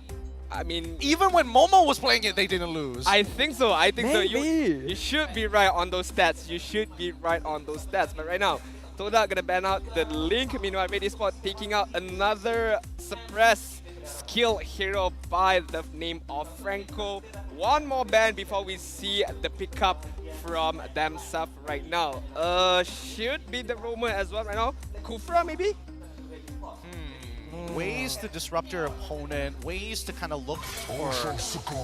yeah, I would say that the set tanks are going to be pretty important. Good call on that, Adine, is they already get rid of Kufra, which leaves Todak with a couple of options when we're thinking about ways to actually set it up. Edith, I feel, is like a win harder hero. Not exactly the best at setting up unless you actually have the flicker to make it happen. Other than that, I would imagine that an argument for Grok can be made, an argument for even Lolita can be made. But you gotta make sure not to give ultimates that can easily be stolen stolen by Valentina. So maybe the good old reliable things like Cho or Ruby could get pulled out, even if it does seem a little bit unlikely, because I don't even see like supports like the Fairmiss, because Cold Altar, bad idea. Diggy, bad idea. Natalia. Not oh, wow, really? Think about it. All right, I'm theory crafting here. Chill, but imagine if that was Natalia. Imagine, right? The scenes, the levels. It could still be. No? I don't think so. Wait, I mean, you could Cho goes into EXG, yeah, X1 goes into jungle. Yeah, it still could be done. It's Todak for all sake. It is Todak right now. Red Esports, do they go back to the Bruno right now? Because Iritel is still open. Iritel, Brody is still open as well. So, not sure right now, not sure. Could be a little tough. Right now, Red Esports needs a guaranteed way to actually interrupt the Feathered Airstrike other than just the Lapu Lapu. Lapu Lapu, yes, sure. He jumps in, you can threaten with kill pressure. Same goes with Kaja at the same time, and we'll probably see very similar situations to game number 1 where you see Mal flicker, you expect RTZ to flicker as well. Alright, we shall see Brody and Frederick. There we go. I did say the Brody, but I don't necessarily like the pickup because Brody, yes, has a good amount of range in terms of the Tonopot memory, but still, to get the initial stats on to the target, that could be somewhat quite dangerous, I would say. Basically, the main threat now for Melboy is going to be the Cho, because if it is for Yumes, he's going to always dive the backline and he's going to be the target priority number 1. So that Corrosive Strike is going to get him out of a lot of sticky situations and can be flexed for the Farsa. It's most likely not drafted with that in mind. I personally don't like the Fred too much because we saw how much damage Xborg was doing to it in the last game. Maybe I would have preferred like a Martis or so.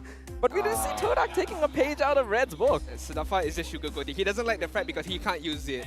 Well, right, The Sudafa? Fredrin? I love Fredrin. Oh, you love Fredrin? Yeah, but he's so boring to watch.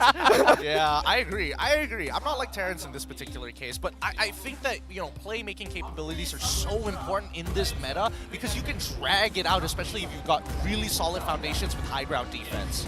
Martizi, again with the Farsa, gotta be able to use the Feather Strike really, really well. The timing, the positioning, because you have Kaja on the side of Red Esports. You have the bravest fighter coming in from the Lapu Lapu. So the battle of the positioning is super, super important for both of these teams.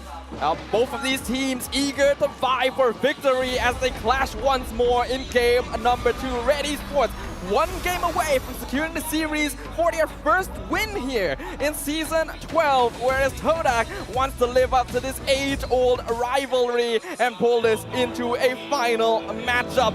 Which of these 2 well-matched challengers will emerge victorious as we enter the land of dawn? With Red Esports starting on the blue side, expect to see very similar starts there. Oh, actually, no, they're going to be on opposite bus, making sure that Xborg is going to get that orange very soon. Fredrin starting on his purple with mid essentially getting shoved in fast. Look at you, just being very, just being annoying right there, just trying to disturb Amal as much as he can. But right now, we can see a different kind of focus from Todak, pressuring Melboy in the early stages.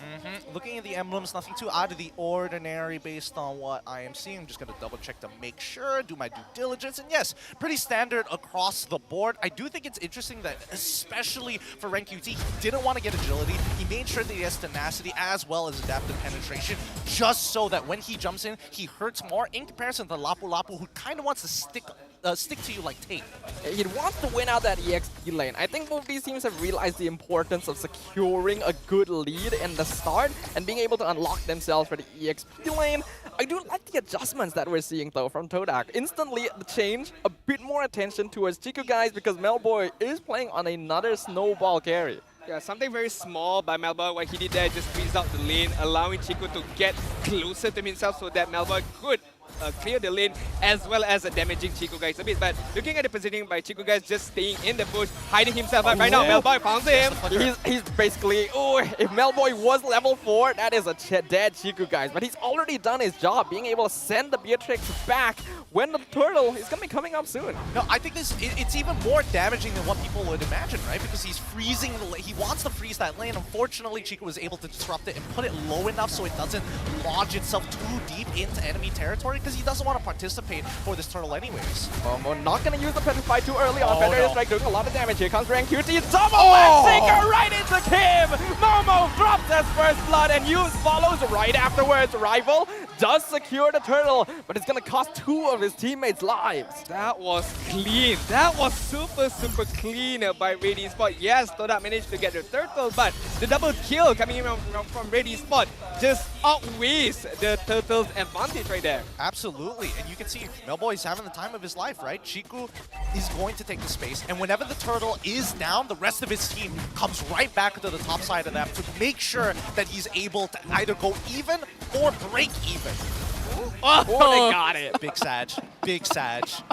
Again and again. I feel like Melboy is playing really well. Game number 1, game number 2 so far is won by Melboy at the gold lane side. So hopefully we can see a bit more aggression coming in from Todak to pressure Melboy a bit, because we don't want game number 1 to happen to Todak again. How Melboy just erupts his itemization and his goal lead as well. Just wait for the BOD. When Cikugais gets the BOD, then he's got some legitimate damage to really chunk out Melboy and punish his mistakes, like trying to go for an early corrosive strike. Oh, guess what? Nibiru's passion, I'll put you down to 50% instantly.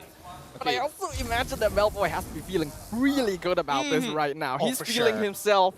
And imagine how much pressure Todak has to put against him when he's up against Cikugais, who usually holds his own. And speaking of holding his own, Momo! Oh, no way! Black Dragon Perfect Kim flickers forward, gets the final hit. Up in the top lane, Feathered Airstrike already used. Amal zoning out, but taking a lot of damage from Rival. Chiku getting fed a massive amount of gold plating. And Red Esports not going to be able to stop him. Okay, so they managed to save both the side turrets, right? But you have to admit, that was pretty smart of Momo. Goes out of the map as expected for the Yuzong, but he cancels his ultimate right before he gets hit, so that once he spawns, he has to spawn inside the map and not outside the map in his regular empowered form. So, small micro, but very well played from Momo despite dying. That was super smart, not gonna lie, but right now, Rival forced to use Last Insanity to escape from Rank QT and Amal. Momo is here, he's looking pretty engaged, no Petrify. Feathered Airstrike comes out, Yumes gets the kick, wrong direction, but it may be enough as Amal is not close enough to the turtle, and Rival will secure it for Todak. Will they get Yumes in return? He dashes out of the Appraiser's wrath and escapes with his life intact. Top lane. Cikugais though! He does not get out with his life as Melboy gets the kill. Beautiful. I like what Red Esports is doing right now again and again. Turtle number 1, they did not manage to get it, but they get double kill out of it. Turtle number 2, again, did not manage to secure it, but getting a kill on top lane up against your opposition gold laner is super big. Even bigger gap by getting the turtle as well. So again, Red Esports just counter engaging right now. Yumes. Beautifully played, Melboy with a flicker back, torn apart memory. Will it be enough? Yumes survives with a tiny sliver, and now Maul is gonna eat it in his The beautiful jukes! Rival has to use his ultimate to finally catch up the Kaja. Oh, this is definitely a mood right now, but I don't think Melboy Kim recognizes it! He walked way too far forward. Martizi and Chiku still waiting for him.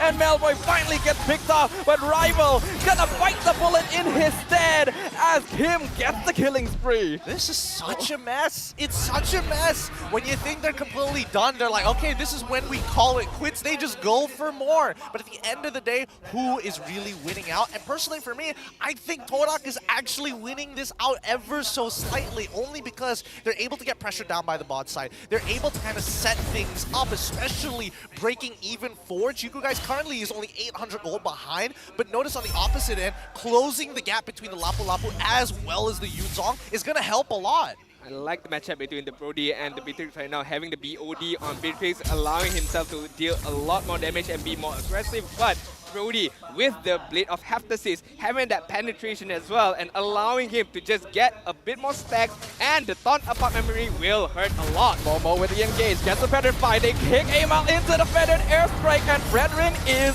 gone. Ren QT now left by his Lonesome, has to use Raging Slash to get out. Turtle gonna be easily secured by Todak, but look at Melboy. He's still doing the Melboy antics. Yep, he's going to keep on pushing. The tier 2s might be a little bit tough, but Cikugais is going to pull the rest of Red Esports' attention with Yums to be a living war to give him the info when they start to rotate. It's going to be a hat trick of Turtle coming in from Todak, allowing themselves to secure all the neutral objective for game number 2. A very, very good showing by them. And for the first time in this game number 2, Todak has the goal lead. Ever so slightly again, only what, 200, 300, 400 goal lead, but it is a starting block for their comeback right now. I think the scariest part is the fact that Rival hits his first item power spike, right? He's already finished building the Ice Queen's wand, so peeling for the side of Todak is going to be really, really effective here. You just touch that Frederick once, you immediately feel it. It's not like he's trying to build rapid boots where you get slow reductions. You just have to eat it. Yeah, and looking at the EXP lane, is a mirror of an item, Hunter Shred as their first item, allowing themselves to move a bit more faster, as well as having the penetration. And looking at Aaron as well, my bad, Ren QT, having the Bloodlust Axe, again, more damaging oriented coming in from Lapu Lapu. I like it, but will it be enough for him to sustain in all of this team fight later on? That's assuming he lands the hits every single time he jumps on him with the Brady Spider, right? That's the big assumption, but I think better yet, with the damage that he has, if he's on top of Chiku, it's going to force Todak to move back. QT, good escape, but forced to use his ultimate once again, so that's not going to be available. Right now, we are seeing Red Esports go for a very 4-and-1 sort of lineup where Melboy is not participating in any of these fights.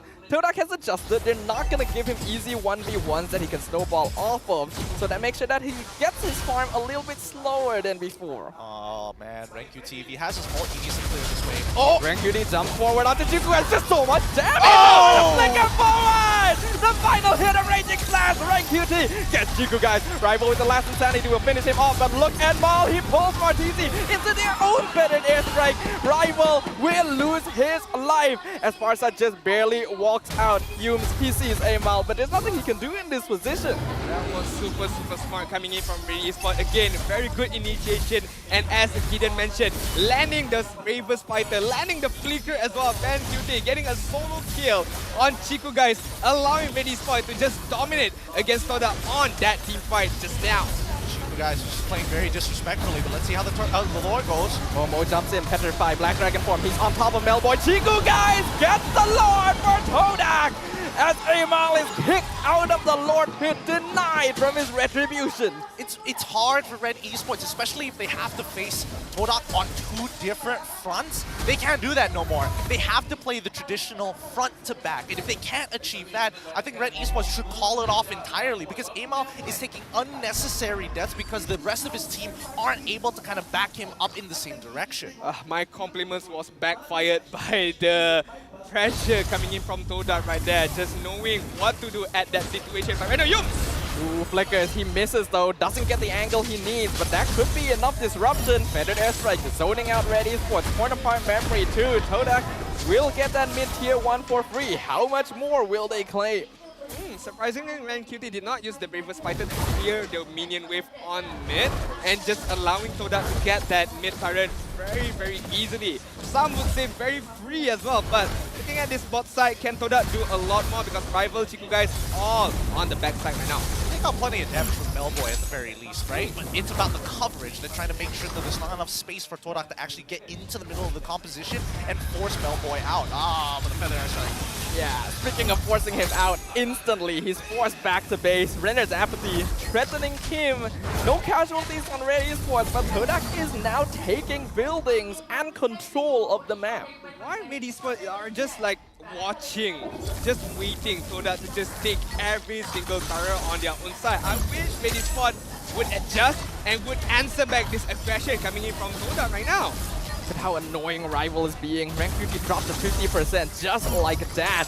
And they're under their tower and can touch nothing on this export. What did I tell you? This Ice Queen's wand is such a difference maker. And I think even RenQT understands that if he all-ins, if he doesn't get a kill, he's basically dead. Even without the Way of the Dragon, Rival can basically run him down to the ends of the earth, and if he pops his flicker too early, then he won't have it for the upcoming neutral objective. Right, as we see Todak right now, Black Dragon form, and then Conceal coming in from Yums just to scare Red Esports off. But the counter engagement, Red Esports They have concealed play. Will they find anyone? Mal flickers forward, but he's just a little bit too far. Cannot find Humes. And those are resources wasted by Red Esports for nothing. So I called it. When you see Mal flicker, expect to see Martizi also want to flicker too. And at least he got his flicker out of him. With just pull yourself together, it will come off at a shorter cooldown timer.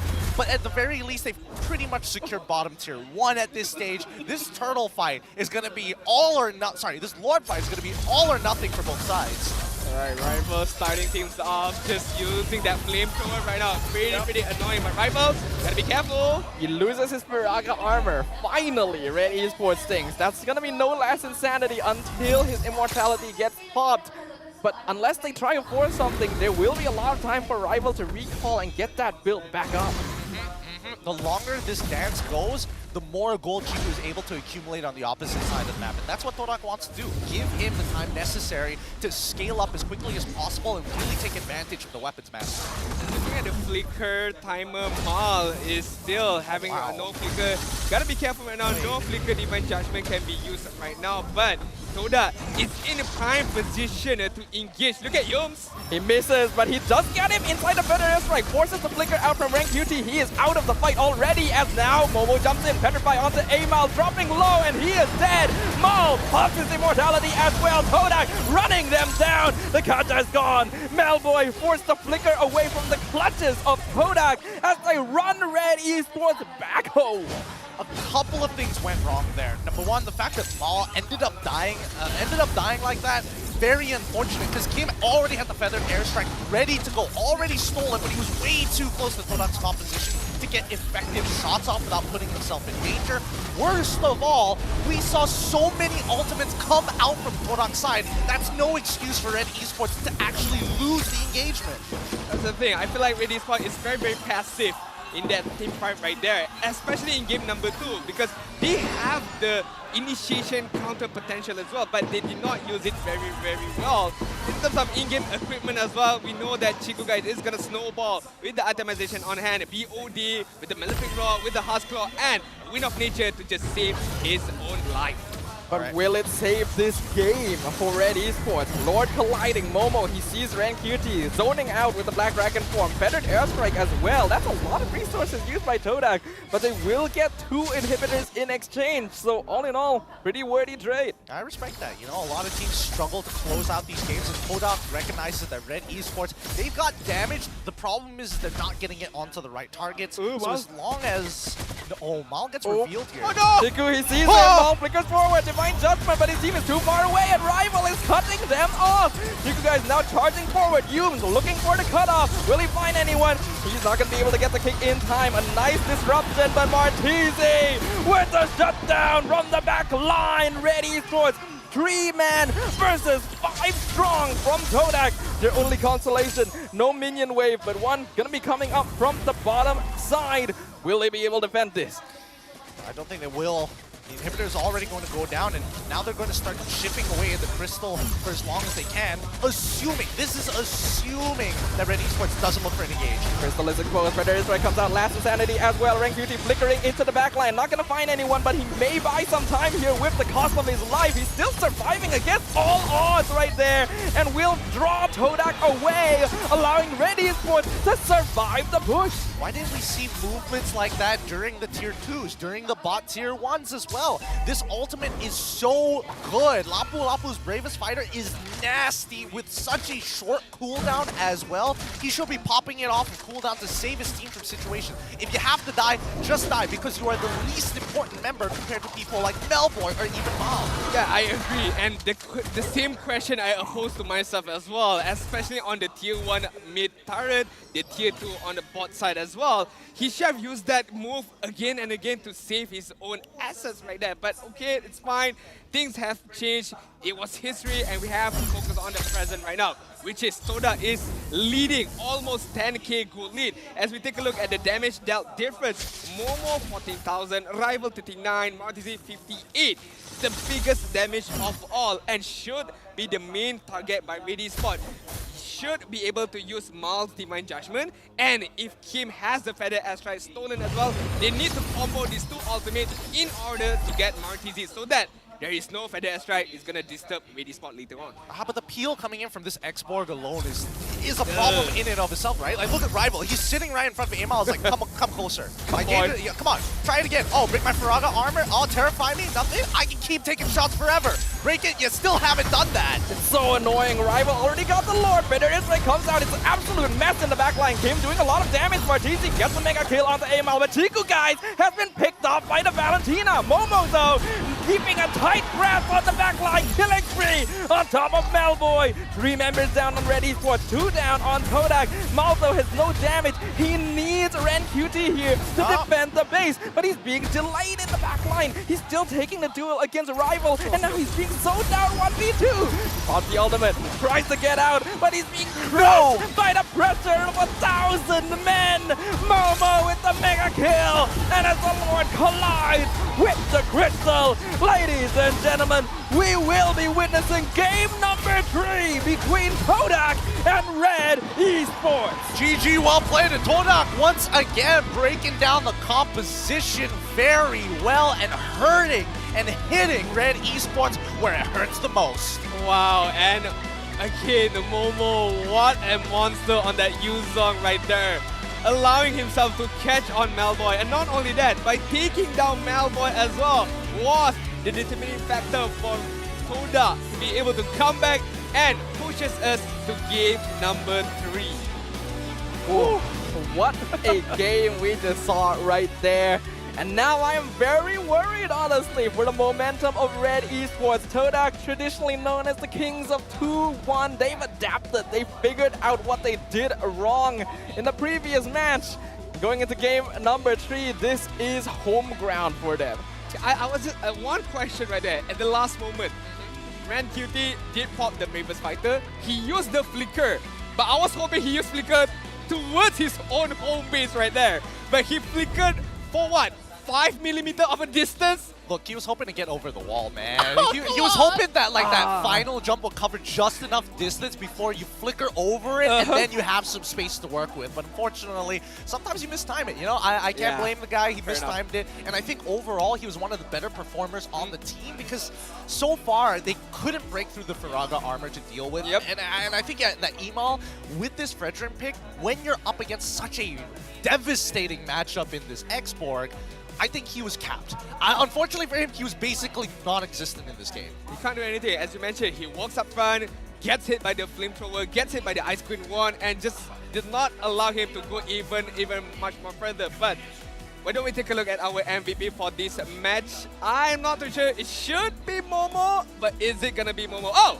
It's gonna be Martisi. Okay, I agree. I definitely agree. The rookie coming in from Toda did really well. He had a, honestly, pretty difficult game to actually work with, right? If he's ever mispositioned, he will die 100%. He recognizes that, right? So that's why he decides to opt to wait for the rest of the team, wait for the big abilities to start coming out first, especially once the Bravest Fighter is down. All right, I can just go all in.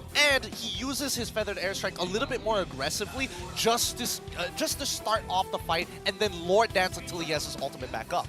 A big responsibility on his shoulder as well, becoming the secondary damage dealer, or some might say the primary damage dealer as well. As Gideon mentioned, you need to be able to position yourself well, you need to allow yourself to get a lot of damage onto the opponent. So all these two things collide, but Martisi handled it really well as a rookie player. But why don't we take a look? Why don't we take a listen at the mic check coming in from Todak? Kerana percayakan City. Tidur dia. Boleh bar. Custom support tau. Kaca ada. Cok lampu-lampunya. Aku kaya ni, kau tahu tak aku? 30 tau hati aku. Boleh sih? Aku ada. Mau. Santai mau. Okey. Atas dulu sini boleh tak? Pergi ganas lah. Pergi Amo, kau Amo. Aku farm sikit Kau farming lah. Dia dekat aku tadi. Momo garang dia suruh aku go, aku export je cok tak nak terbang. Mo, cover. Tarik. Flicker, balance. Guys, bertenang jap guys. Santai. Tarik nafas jap, cakap dulu. Tak zora-zora info, jangan semua info sekali. Aku info. Flicker Brody masa kalau kau dapat. Nice. Boleh end guys. Tidur. End guys.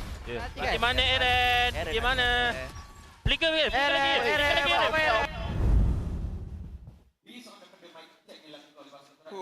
Again, when I take a look at the flicker, I just I just can't. It hurts. It definitely hurts a little bit. But hey, Ren QT has definitely seen some better days. As we look at the item builds, let's start to break this down. Because again, once you see these Export have the 2 core items, Immortality plus Ice Queen's Wand, he gets to do whatever he wants when the Immortality is off its cooldown. You walk up straight into Amal's face, and you're not worried in the slightest that you're going to get punished. I mean, I take a look at the neutral objective, right? It's all on the favors of Todak, and because their lineup allow themselves to do that again and again. Fredrin wants to go in, wants to try to take the turtle, wants to try to contest the lot, but it's being stopped. It's being denied by Xbox, it's being denied by Chow with the kick as well. So overall, the drafting was won by Todak right now. Yeah, what I saw was that Red Esports is very willing to give up early turtles to give Homebois an easy snowball. And Todak instantly after game 1 adjusted to this, realized, oh, that's what they're doing. They still focus on getting turtles, but they make sure that Chiku gets the best marksman he can get, the most balanced, as well as giving him the time necessary to make sure that he's able to somewhat match up. And then after that, you just leave it to Rival and Momo, who, like you guys mentioned, were doing so much zoning that Chiku and Martisi never have to worry about a thing. Let's not forget about the bluff that they actually pulled off. Very first turtle, yeah, traditional. One on the side, which is Chiku in the goal lane up against Homebois, and then the rest of the team just play around the turtle like nothing ever happened. Turtle number 2, send your support up top side. You already have this lead on Export. Once he hits his item power spike, they can do basically whatever they want to. They utilize that freedom to get that initial punish, and from then on, Beatrix is having the time of her life, breaking down tier 1s like they're nothing. It was nothing for Cikugais, breaking all the turrets by Red Esports. And as we take a deeper look at the itemization coming in from Red Esports, I want to take a focus on Kim right now, because he was the, I wouldn't say the only damage dealing hero that Red Esports has, but he was the only functional member, because Emal couldn't do nothing. As he walks up, you know, you get flamethrower by the Xbox, but Kim having the Valentina, when he stole the Feather Strike, that allowed him to do a bit more. But when he doesn't have that Feather Strike, it just wasn't the best showing, I would say. I would agree. I think there is an argument that Kim could have stolen the Black Dragon form as well, just to kind of open up the map a little bit more and not have to always commit to Amal opening it up, get caught, and then die to the Feathered Airstrike. Let's also not forget that we do see a Berserker's Fury coming in from Homebois as well. Not too sure where he was getting the idea. He doesn't necessarily have the attack speed to like... I mean, maybe he was hopeful. He was like, all right, man, I've got like a 20% chance to actually land this crit. If it happens, you know? I won with crits last game. Let's do it again. One more time, but with a much lower percentage of actually getting those red numbers. But let's look at the post-game stats, right? Big damage coming in from Ren QT, which is great to see. But then Martisi, he's in his comfort zone. Backline, high ground mages with artilleries. Martisi is just going to go to town. I mean, having Momo on your side using the Yuzong and how he just focused on Homebois, could not participate a lot on those team fight, and allowing Cikugais as well to go on a bit more aggressive, a bit more aggression with the BOD, with the Malefic Law, with the Wind of Nature as well, and Martisi to just allow himself to just dictate the tempo of those team fight, right, with the Feather Astride, zoning out a couple of members and getting a few kills for himself as well. Yeah, it did seem to be just a huge problem for Red Esports, where even though they have heroes that should be able to dive the backline, Martisi was just taking a vacation.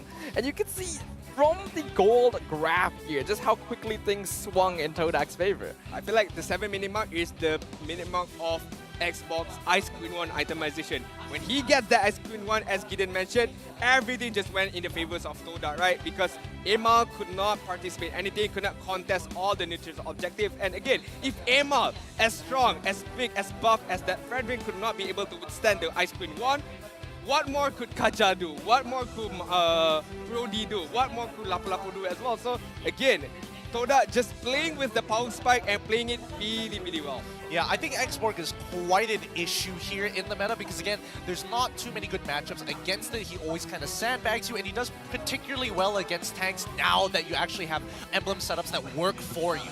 Yeah, I mean, we can take a deeper look as we dive into the highlights for game number 2. Again, it's not like totally Red Esports lost entirely this game too. It was a bit of a big and forth of a team fight, a seesaw of a performance. But again, Todak just having a bit more flexibility with the Xbox, with the ice cream one, as well as their own personal gameplay coming in from the micro and macro gameplays. But again, Red Esports, I would question the Brody pick. It's just it doesn't work out for me because you are facing an Xbox, the Firaga armor, the immortality.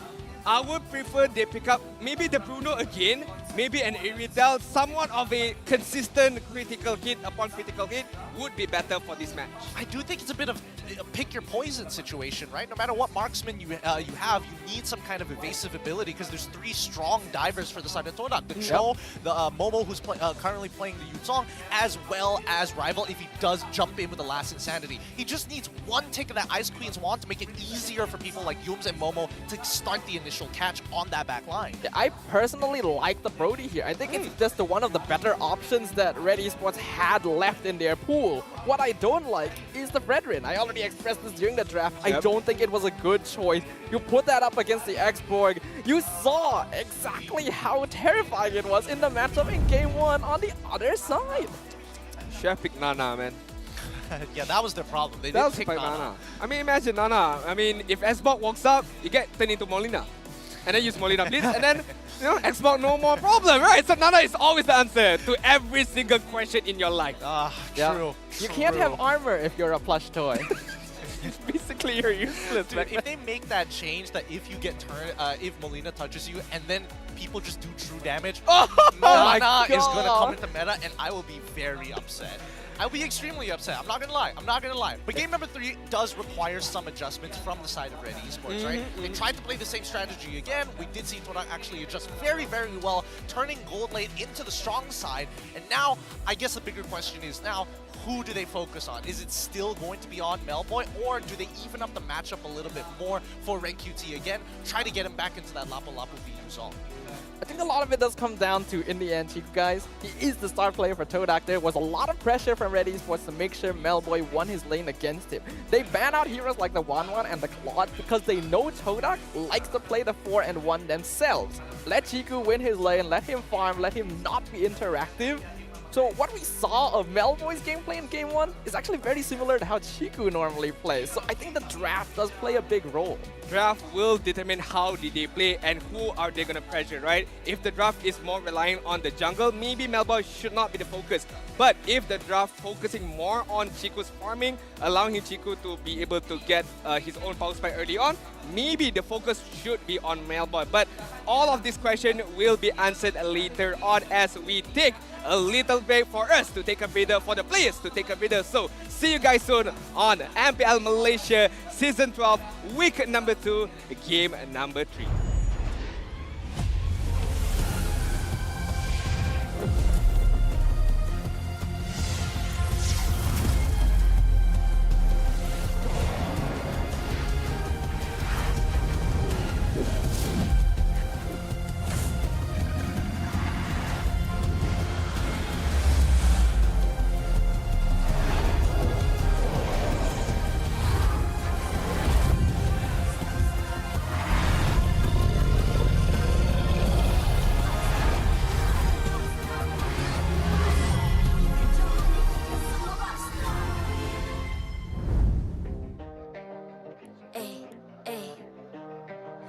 I'm a rock star. Yeah, rock star. Ay, ay, ay. I'm a rock star, baby. I'm a rock star. I'm a rock star. I'm a rock star. I'm a rock star. Panggil aku rock star. Ini kejohanan kita semua orang rock star. Kita rock star, kita buat saja gaya kita. Makin panas apinya sudah membara. Macam mana pun kau menempuh segala. Demi negara kau buat semua bangga. Step into my world, you know I'm always in my zone. You know I got my team, no I'm never alone. Bring out my best, buat yang terbaik. Jadi juara perlahan kita naik. Aku nak push, naik-naik jadi lebih bagus. Jadi hero, ku ada skill. Berapa banyak musuh aku dah kill. Ramai cuba mencapai, cause they envy me. Tiap game aku pasti jadi MVP. Easy.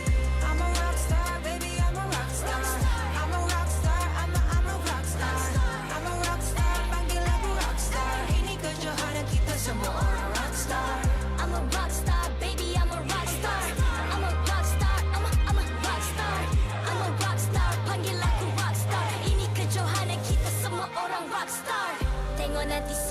juara.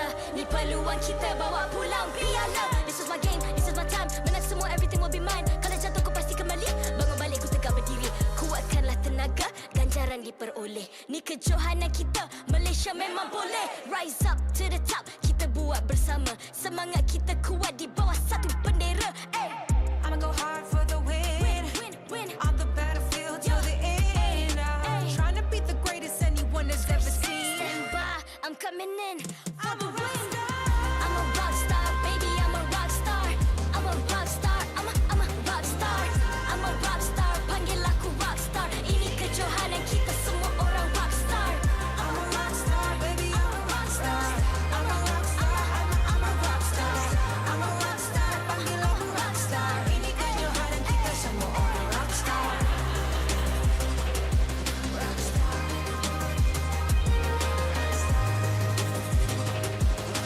Ini kejohanan kita semua orang rock star. I'm a rock star, baby, I'm a rock star. I'm a rock star, I'm a rock star. I'm a rock star, panggil aku rock star. Ini kejohanan kita semua orang rock star.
I'm a rock star. Yeah, Rock star. Ay. I'm a rock star, baby, I'm a rock star. I'm a rock star, I'm a rock star. I'm a rock star, panggil aku rock star. Ini kejohanan kita semua orang rock star. Kita rockstar, kita buat saja gaya kita. Makin panas apinya sudah membara. Macam mana pun ku menempuh segala. Demi negara ku buat semua bangga. Step into my world, you know I'm always in my zone. You know I got my team, no I'm never alone. Bring out my best, buat yang terbaik. Jadi juara pelah.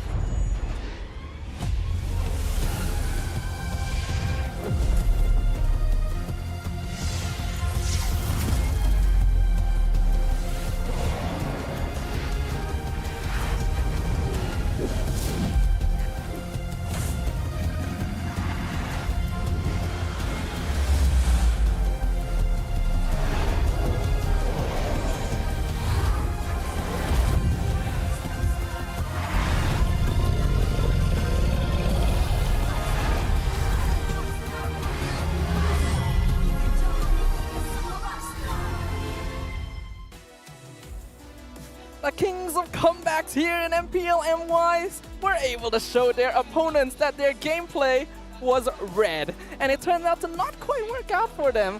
And we are going into the final game of our first series of the day. You're here on the English cast with Mustafa, Adin, as well as Gideon once again. Milo, I'm disappointed, that's all. Disappointed? Why disappointed? Wow. You should have closed that game, man. Ah. Should have. Look, the man's not up on stage. I'm telling you, if Ling was open and he was playing, the game would have already been over. Yes, yeah. Todak would be shaken by that. I'll do it myself. I'll do it myself. I have to admit, it would have been pretty interesting. But have you guys heard about potential awards for esports commentators? Yeah, which was Lafel and Sunfrost has been nominated as the Sports Commentator Award ceremony. So make sure you guys give a big support to both of these talented casters by voting for them. Just scan the QR code. For me, it doesn't matter whoever wins between Lafel and Sunfrost.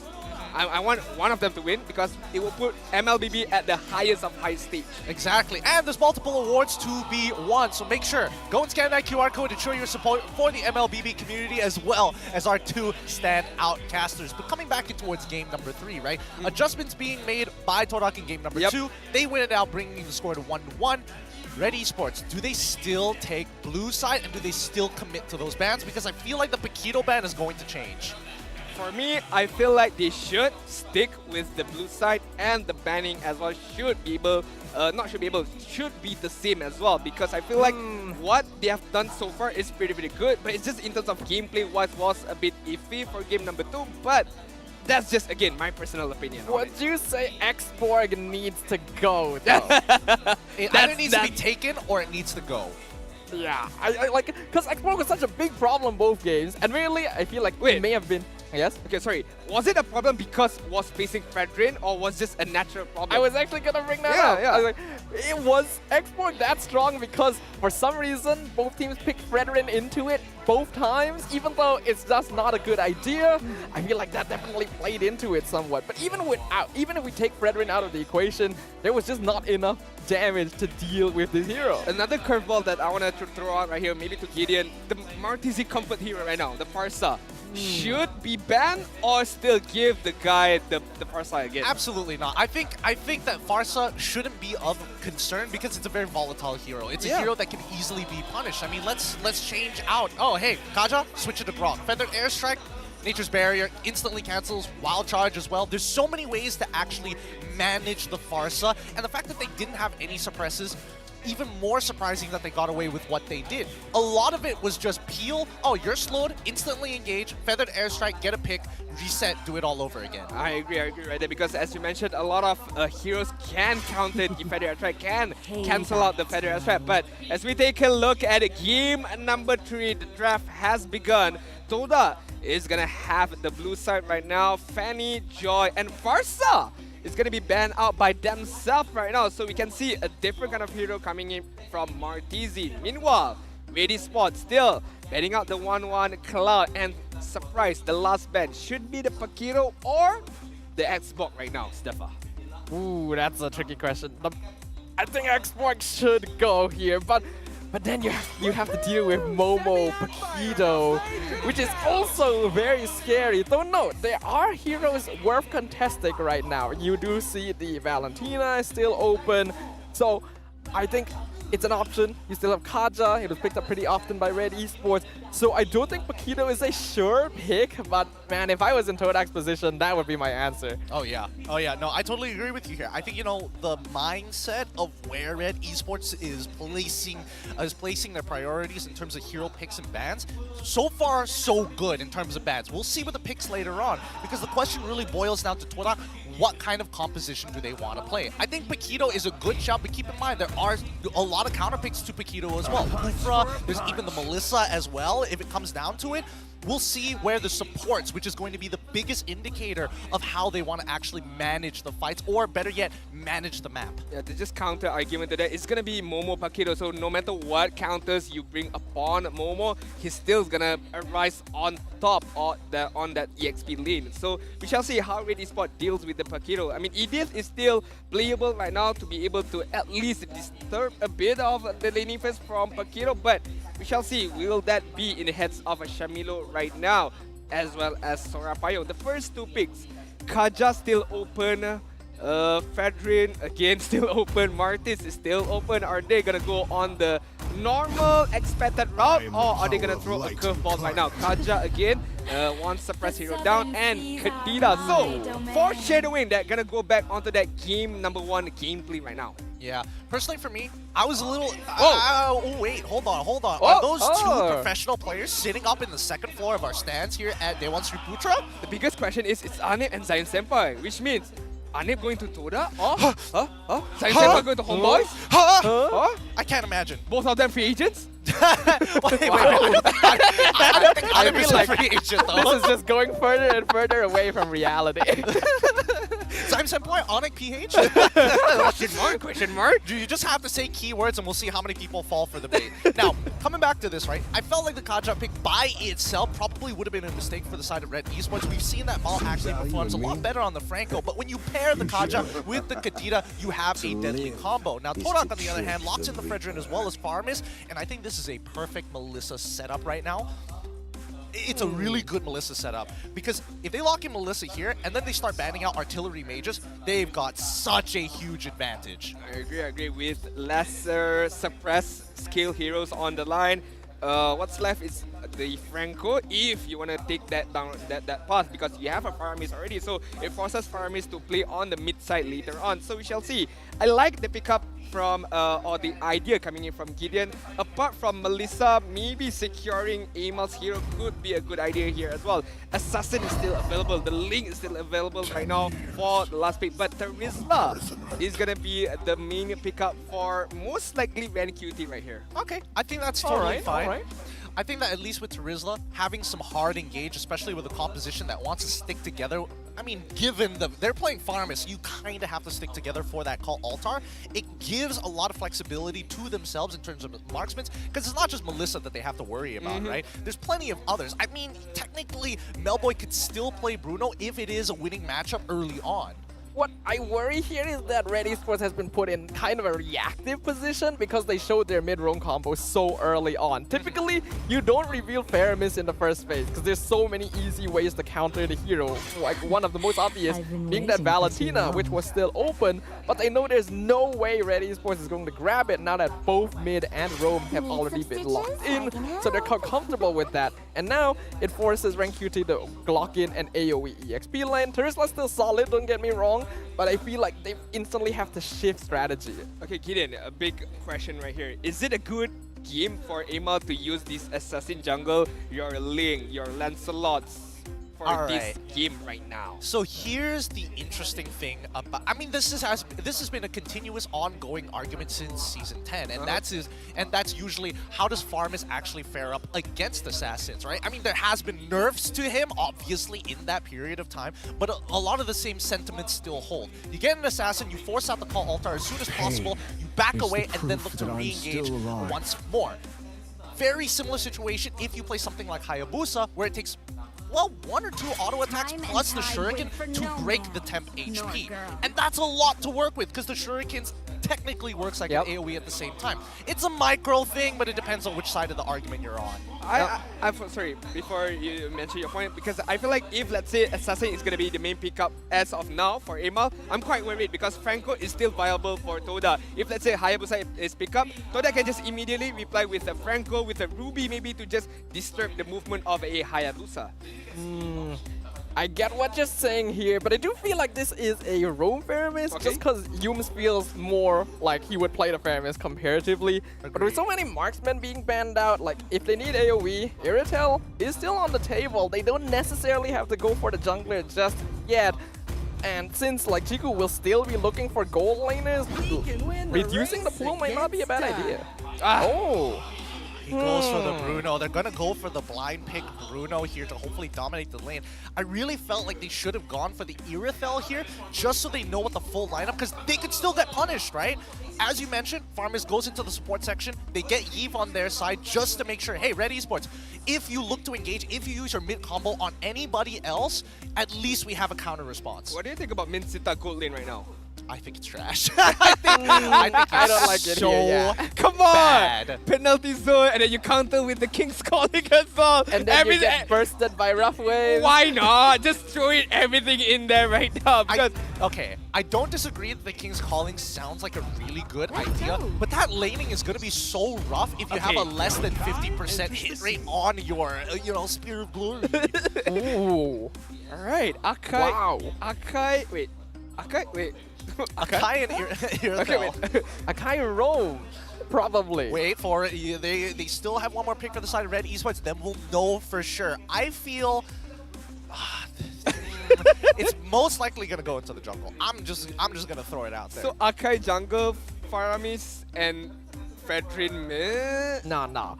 I think it's still going to be Faramis jungle. Okay. Faramis Sorry, jungle. not Fredrin jungle. Fredrin jungle. They both start with F. I got messed up. Okay, all good. So Fedrin jungle, Akai, Faramis, duo mid, Paquito EXP lane. I think that should be the answer. But again, Todak, we never know. Last pick coming from Red Esports, it's gonna be Team Martis. Finally, Martis is picked up by Red Esports, and it's gonna be a very classic rivalry between Fedrin and Martis. All right, let's find out here. Yeah, no They're changes. not changing it. Yeah. They're not changing it at all. It's going to be Fredrin in the jungle, Akai as their support, with Paquito as the EXP lane. So, with that being said, we have two strong side lanes for the side of Red Esports. And we know what teams do with high-pressure side lanes. They push it in. Who gets the most punishment? The enemy jungler. I'm just worried about Todak right now. Yes, it's good having the Akai, but is it enough to capture Bruno on the backside? You might have to use your flicker to be able to catch Bruno out, but again, it all depends on the positioning later on. Positioning going to be very important right now as both teams bringing an interesting lineup into this bar brawl we have up here on the MPL MY stage. Todak and Red Esports both one game away from claiming the series as their own, and we shall bear witness to a battle of historical proportions. Let's see how this series is going to conclude between Todak and Red Esports, with Red Esports looking to play a pick-off composition with strong engage tools, while Todak playing a very traditional team fight 5v5 style. Alright, I feel like Red Esports should focus on Malboy's farm right now. He needs to be able to get the itemization quickly for him to be able to dish out those critical damages, because Todak, quote-unquote, has a second life, but before that, Yumes getting caught in a three-pronged attack by Red Esports. Very nice pincer. Gonna be giving Ren QT their first blood. Disrespectful. Walks into enemy jungle, starts to kite down to the bottom side, and Ren QT is like, I already cleared the wave. Like, what are you doing here? You shouldn't be here at all. I mean, cut punish immediately right there, Fred. As I mentioned, Todak, they quote-unquote have a second life with the call out coming in from Martisi, but looking at the emblem right now, Gideon, anything to spot out right now. Nothing too out of the ordinary so far, but look at this. Oh, they're not gonna dive this early, right?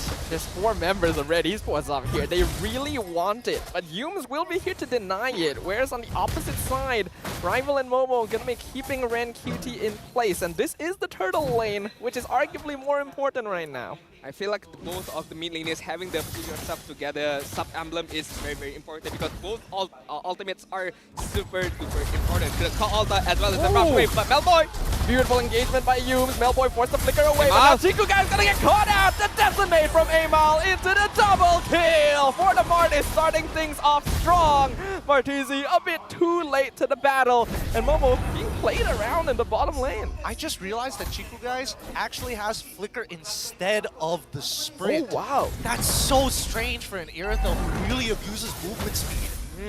Maybe really focusing on the Electro Flash, maybe, just maybe, but again, I'm not too sure about it, but Ren QT right now. Ren QT secures the turtle for Amal, and now Rival is caught out once more. 4 members of Red Esports secures his end.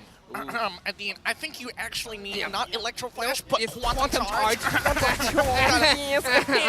I'm sorry guys, I did not do my due diligence well right there. Again, living in the past as an old man. Yeah, well, as an old man? Dang! That means there's centuries now. the way that this game is going out is starting to play out how I expected it to be, right? Strong side lane pressure, making sure that you're kind of pushing inwards towards the enemy jungle is always going to be a very good idea for Red Esports, and that's how they're developing their lead, but they're not really punishing Rival specifically. They've only gotten one death out of him, and they've got Emal ahead by 1 level, now turning into 2. Hopefully, we get to see them get more aggressive and start the dives. More importantly, so forcing out big ultimates like the Call Altar. Yeah, speaking of dive, maybe a dive might be able to commit on the top side by Red Esports, but the counter engagement by Todak is really, really good in rotation. Coming in from Rival, but Mal flickers forward, finds out and catches out Rival. Rough Waves not gonna land actually, but Call Altar has been used. So some wasted resources on both sides. No casualties as of now. Yeah, the Kaltar? The Kaltar. I don't know if I said that, but I'll take it. That's my brand now. That's it. That's the way we call it. We don't call it Altar, it's just the Kaltar. I like this abbreviation, but Momo, he's playing a dangerous game. Yeah, dropping the 40%, but he will flicker out of the turtle pit, so he's fine. Penalty zone comes out, Rancuti trapping Rival in place. Abrasive Wrath doing a lot of damage, but not enough to finish anyone off. Raymal with the killing spree. He's got the decimate. Ooh, that's not gonna be enough. The heavy spin only zoning them out. No catches for Todak. Melboy, get in there! Get in there! Your boy needs some help to get the reset. That's a lot of damage. Chiku flickers backwards. He catches out Kim. Catches out Rancuti. He's still alive for now, but the Irritel chasing him down. Regens just a bit, but runs into the fist of Momo. Catching him off. Amal gets pulled back, but guess what? So is Cikugais! And now Red Esports dismantles the members of Todak. Patience, young Padawan Gideon. You want Melboy to join in the teamfight, but he knows better. I need to clear the wave first. I know that this teamfight is gonna shift onto my waves right there. And why get 1 kill when you get a double kill coming in from Melboy? 2-0-2 without any single death and having the time of his life, building up all the items he needs. Look, Melboy got lucky there because Momo whiffed. He whiffed. He really needed to hit that ability to put him down low enough to threaten his life. And I also feel that at the end of the day, Red Esports needs to be accountable to how many ultimates or at least how many battle spells in terms of timers that Todak has utilized. Because Melboy probably would have had the time of his life. No flicker coming in from the aerial there. No flicker, no ultimate coming in from Martizi. Rival's already dead. The only person that's unaccounted for was Momo, and Yums didn't have the heavy spin, so he could basically walk around and free hit all he wanted to, but instead he decides, I'm gonna go back to lane when Todak is fighting. I mean, he needs that itemization first of all, but looking at Yums. Oh, Divine Judgment, probably the bad target right now. Rough Waves will cancel the call though, so a really nice countering into Red as now Amal jumps straight in. He's looking for the decimate, but Momo knocking him back with the knockout strike. Rancuti will finish off Rival. The turtle as well as Cikugais' life will be claimed by Melboy. Shamilo, this is why I've been talking about game number 2. Just use whatever you did in game number 1. You should be able to get the win. And right now, Red Esports using the strategy of game number 1. But before that, Momo, he whiffs the enhanced jab. That would have been enough damage to finish them off. But they're still very low. Mal and Kim trying to escape. They get the boost and they are out. Momo's got to be furious. Like, his flicker is available. He could have 100% chased them down had he hit the empowered jab with the champion stance. A little bit frustrating, but hey, it's not the end of the game. It's just a 4K, somewhat 3K lead for the side of Red Esports. Now I'm kind of agreeing with Gideon. Red Esports got to count their lucky stars, man. I mean, time from time again. Momo with the enhanced ability, not allowing himself to get the kill and not allowing Todak to get a grasp of this game, right? Because as we take a look at the goal differences, a lot shifting to the side of Red Esports, especially Melboy. A bit of 2 to 3K goals of a difference. So it's a huge difference if you're a gold laner right now. Right now, it's so good for Melboy. He's so far ahead. He's already got the Berserker Fury. He's looking to build up that Haas Claw as well to give him some extra survivability in case Momo, again, whiffs his ultimate once more and can actually chain that kill into more profits later on once he has that lifesteal. But in the meantime, I think Amal is playing an extremely good game. You can see that he's so comfortable playing Vargas. Yeah, I mean, look at Agent Mal as well. 007 right now on the KDA. Just the assist is racking up. Our rival, gotta be careful right now. Conceal play denied. Rival, he's taking so much damage, he's gone! He's decimated! And now Martizi will follow the Melboy mega kill, heralding the potential end of Todak. Why would you walk up to just a straight danger right there by Rival? he believed that Yums was gonna save him, and Yums was like, sorry, bud. Nope. He ditched him so fast. Like, he had the angle to disengage, but he was also afraid because so many ultimates are still available. Makai jumps out. Oh, well, it doesn't really matter. You're gonna get knocked up. Oh, no. RenQT, he's surrounded, pinned to the wall by heavy speed. He's surviving everything! Mo with the divine judgment! Into the rough waves! RenQT still alive! What? And now Todak are on full retreat. Mal chasing down 3 members by himself. Momo picked up in the backline. Amo with the mega, with the double. Rival left by his lonesome. And Melboy with the unstoppable. Heralds a team wipe. Red Esports taking out all 5 of Todak. It's a disaster coming in from Todak right there. Did not manage to kill RenQT when 4-5 members commit on RenQT right there, and RenQT buys a lot of time for Red Esports to just counter-engage on the backside just now. Yeah, the shred coming in from Melboy's ult. God damn, what a difference. They get absolutely melted so very quickly. Even the call altar, you barely get to see the temp HP before they're already respawning on the spot. Oh, the wave of the world, man. The wave of the world right now. Looking at the differences between Melboy and Todak right now. Sorry, Cikugais. It's not entirely wrong. Yeah. Look at Cikugais. Only 2 items. Up against Melboy right now. Huskclaw, Berserker's Fury as well. I mean, it's a huge mountain of a difference. I mean, if anyone be able to come back right now, it should be Chiku, but the chances are looking very, very slim. It really is, and I think Yums needs to be more carefree with his ultimate. I feel like he really needs to start disengaging his team from these tough spots that he's in, but he always wants to get the maximum amount of value. He wants to disengage while still isolating a target that he can push back into his team, and I think he needs to give up on that idea. It's 16-2 right now with a 9k gold lead that's about to turn into 10k, and that means that Red Esports most likely can close out the game. Looking at the jungle as well, Staffa, 3k goal of difference between Martis and Fredrin, and in terms of itemization as well, only 1 item, a full item picked up by Fredrin, the Athena Shield. Meanwhile, Martis, again, having the time of his life, all items is being picked up by this boy, Ema. What's more, that 1 item Fredrin has, Athena Shield, that's only going to help him against him. And right now, Amal, Melboy, they're the real threats in this situation. Todak are heavily on the back foot. I would expect for the upcoming fight, and maybe even for at least 1 inhibitor, expect to see RenQT actually initiating rather than Mal.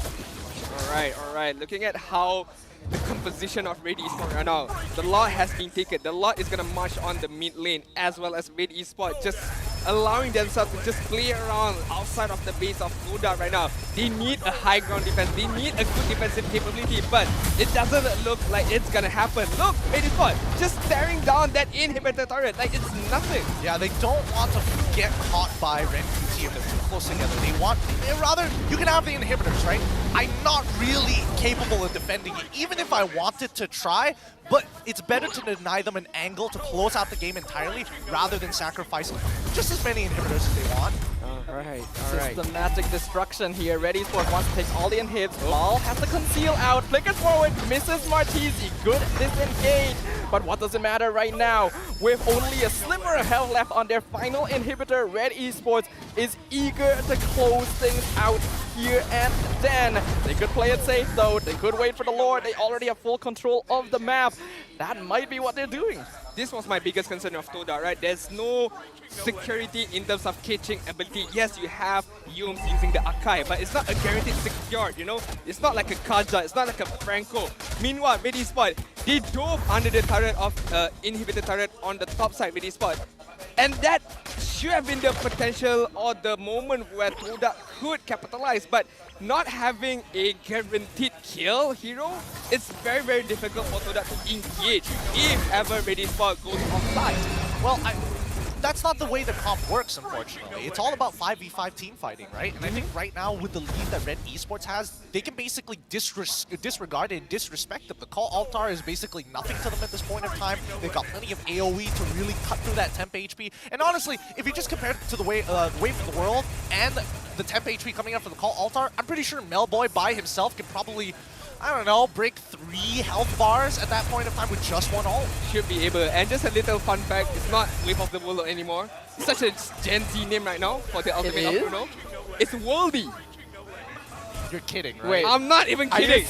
It's called Worldy right now. Such a Gen Z name. I'm gonna look that up. I have to look that up. Go fact check that out. It's Worldy right now. So Bruno using the Worldy.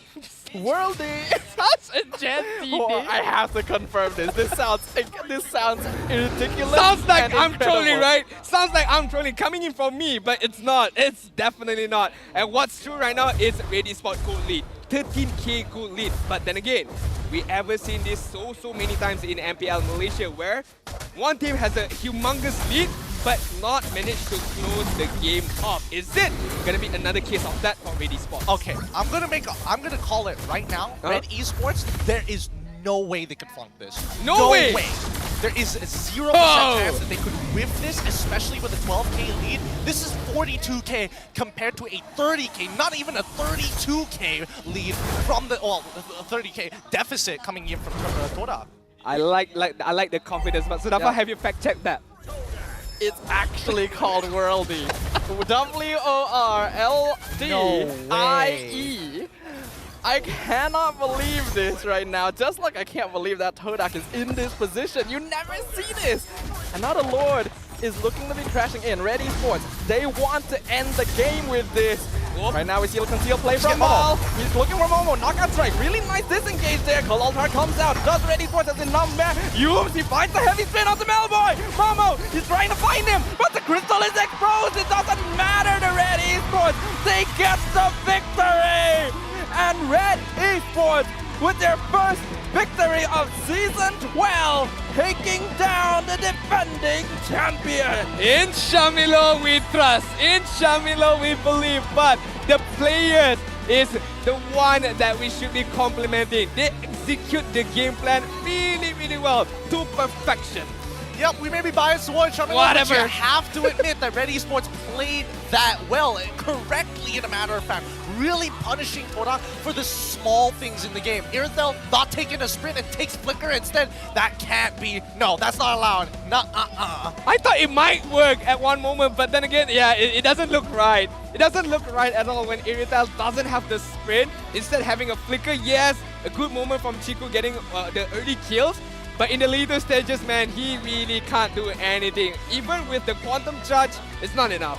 Yep, I mean, I would expect him to take sprint just so his team composition works the way that it wants to, right? Team fight, use all your resources from the side of Red, which is a pick-off composition. Press that sprint and run each and one of those members down. This amazing gameplay here from Red Esports. This is the team we wanted to see, and it does seem like shifting him back, having that macro play, that communication, that comfort with one another allowed them this victory. So let's throw it over to our host on stage.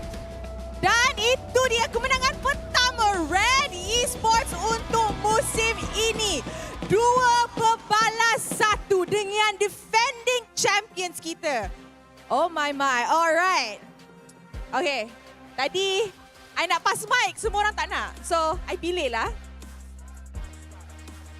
I pilih. I pilih ke korang nak? Okay, dia nak. Alright. Kita nampak tadi game pertama Red Esports nampak sangat kuat. Game kedua dorang sub in Momo, lepas tu kalah. Game ketiga Red menang balik dengan a clean domination. In 8 minit dapat wipe out kan? Apa yang jadi, macam mana korang riset, macam mana korang bincang backstage tadi? Sebenarnya kita orang bincang yang kalau lepas dapat Bruno dah menang. Oh, kalau dapat Bruno dah menang. Betul juga perform kan? Sebab tadi tu, Red, it looks like a very different Red. Especially last game tu. Alright, Coach. Coach, untuk match ni, Coach turunkan Kim instead of Exort. Last week kita nampak Exort main. What led to this decision? So sebenarnya nak ikutkan kita orang bagi Kim main disebabkan Exort ada masalah sikit untuk visa tu. So dia kena balik Filipina. Tapi insyaAllah next week mungkin Aizat main atau Kim, depends on performance dekat Scream. So Kim walaupun dia menang lawan Todak, dia kena fight tempat jugalah untuk next week. So itu. Alright, okay. So guys, korang rasa siapa MVP untuk match ni? Okay, count with me, alright? 3, 2, 1. MVP kita adalah Mel! Last season, semua orang cakap, semua team cakap, Mel ni hanya bisa Claude. Sekarang, dah ada hero baru. Nak cakap apa dekat orang? Season lepas cuma bisa Cloud, season ni cuma bisa Bruno. Ni kalau Bruno kena ban next game, I tak tahu nak cakap apa. Kalah? Kalah. Alright, thank you. Milo. Apa Milo nak cakap dekat semua orang yang sokong Milo as a tak tengok tu? Oh, tengok tu. Talent pool kita proud tau. Alhamdulillah, terima kasih. Kemenangan ni bersyukur kepada Allah and usaha tim kita juga. Tak tidur sampai pukul 5. Saya dengan Sora tak tidur sampai pukul 5 plan untuk hari ini. Tapi apapun, terima kasih juga ke Kak Pen, Cik Su yang sudi bagi saya peluang untuk bersama dengan pasukan Red Esports. Terima kasih juga Todak Patriot sebab datang, tak terhenti bagi sokongan. Terima kasih pasukan Todak, terima kasih Red Alpha, korang memang terbaik. And kemenangan ini kita tujukan korang dan banyak lagi hero-hero yang kita akan bawa nanti. Alright, any last words? Ada. Okay, tak ada. Alright, and with that, I think kita boleh pass it back to the casters untuk dapat tahu apa yang jadi dalam Best of 3 series ni. Casters, silakan. What a game, what a performance by Red Esports, but especially to this guy right here. Last season, Cloud only, this season might be Bruno only. 13-0-8 in terms of match KDA without any single death. But yes, every time he gets the Bruno, it's just a different kind of monster, Malboy. Yeah, he's playing to his strengths. He wants a lane bully. He's going to get one of the best lane bullies to have with some of the longest or normal auto attack range. Naturally, he's abusing this hero so much, and I think it's because of the hair. I think because of his haircut, without that fringe blocking it, he can see everything on his phone. You can see very clearly, and honestly, I don't even know how to follow up with that right there. I agree. It's just fact. And when you look good, you play good. That's what I gotta say, man. When you look good, you always play good. But that's true. The tweaking of the GDS item, right, the Great Dragon Spear item, I feel like it's such a situational item, but having that allows him to move a lot more. But why don't we take a look at the mic check first of all by Red Esports.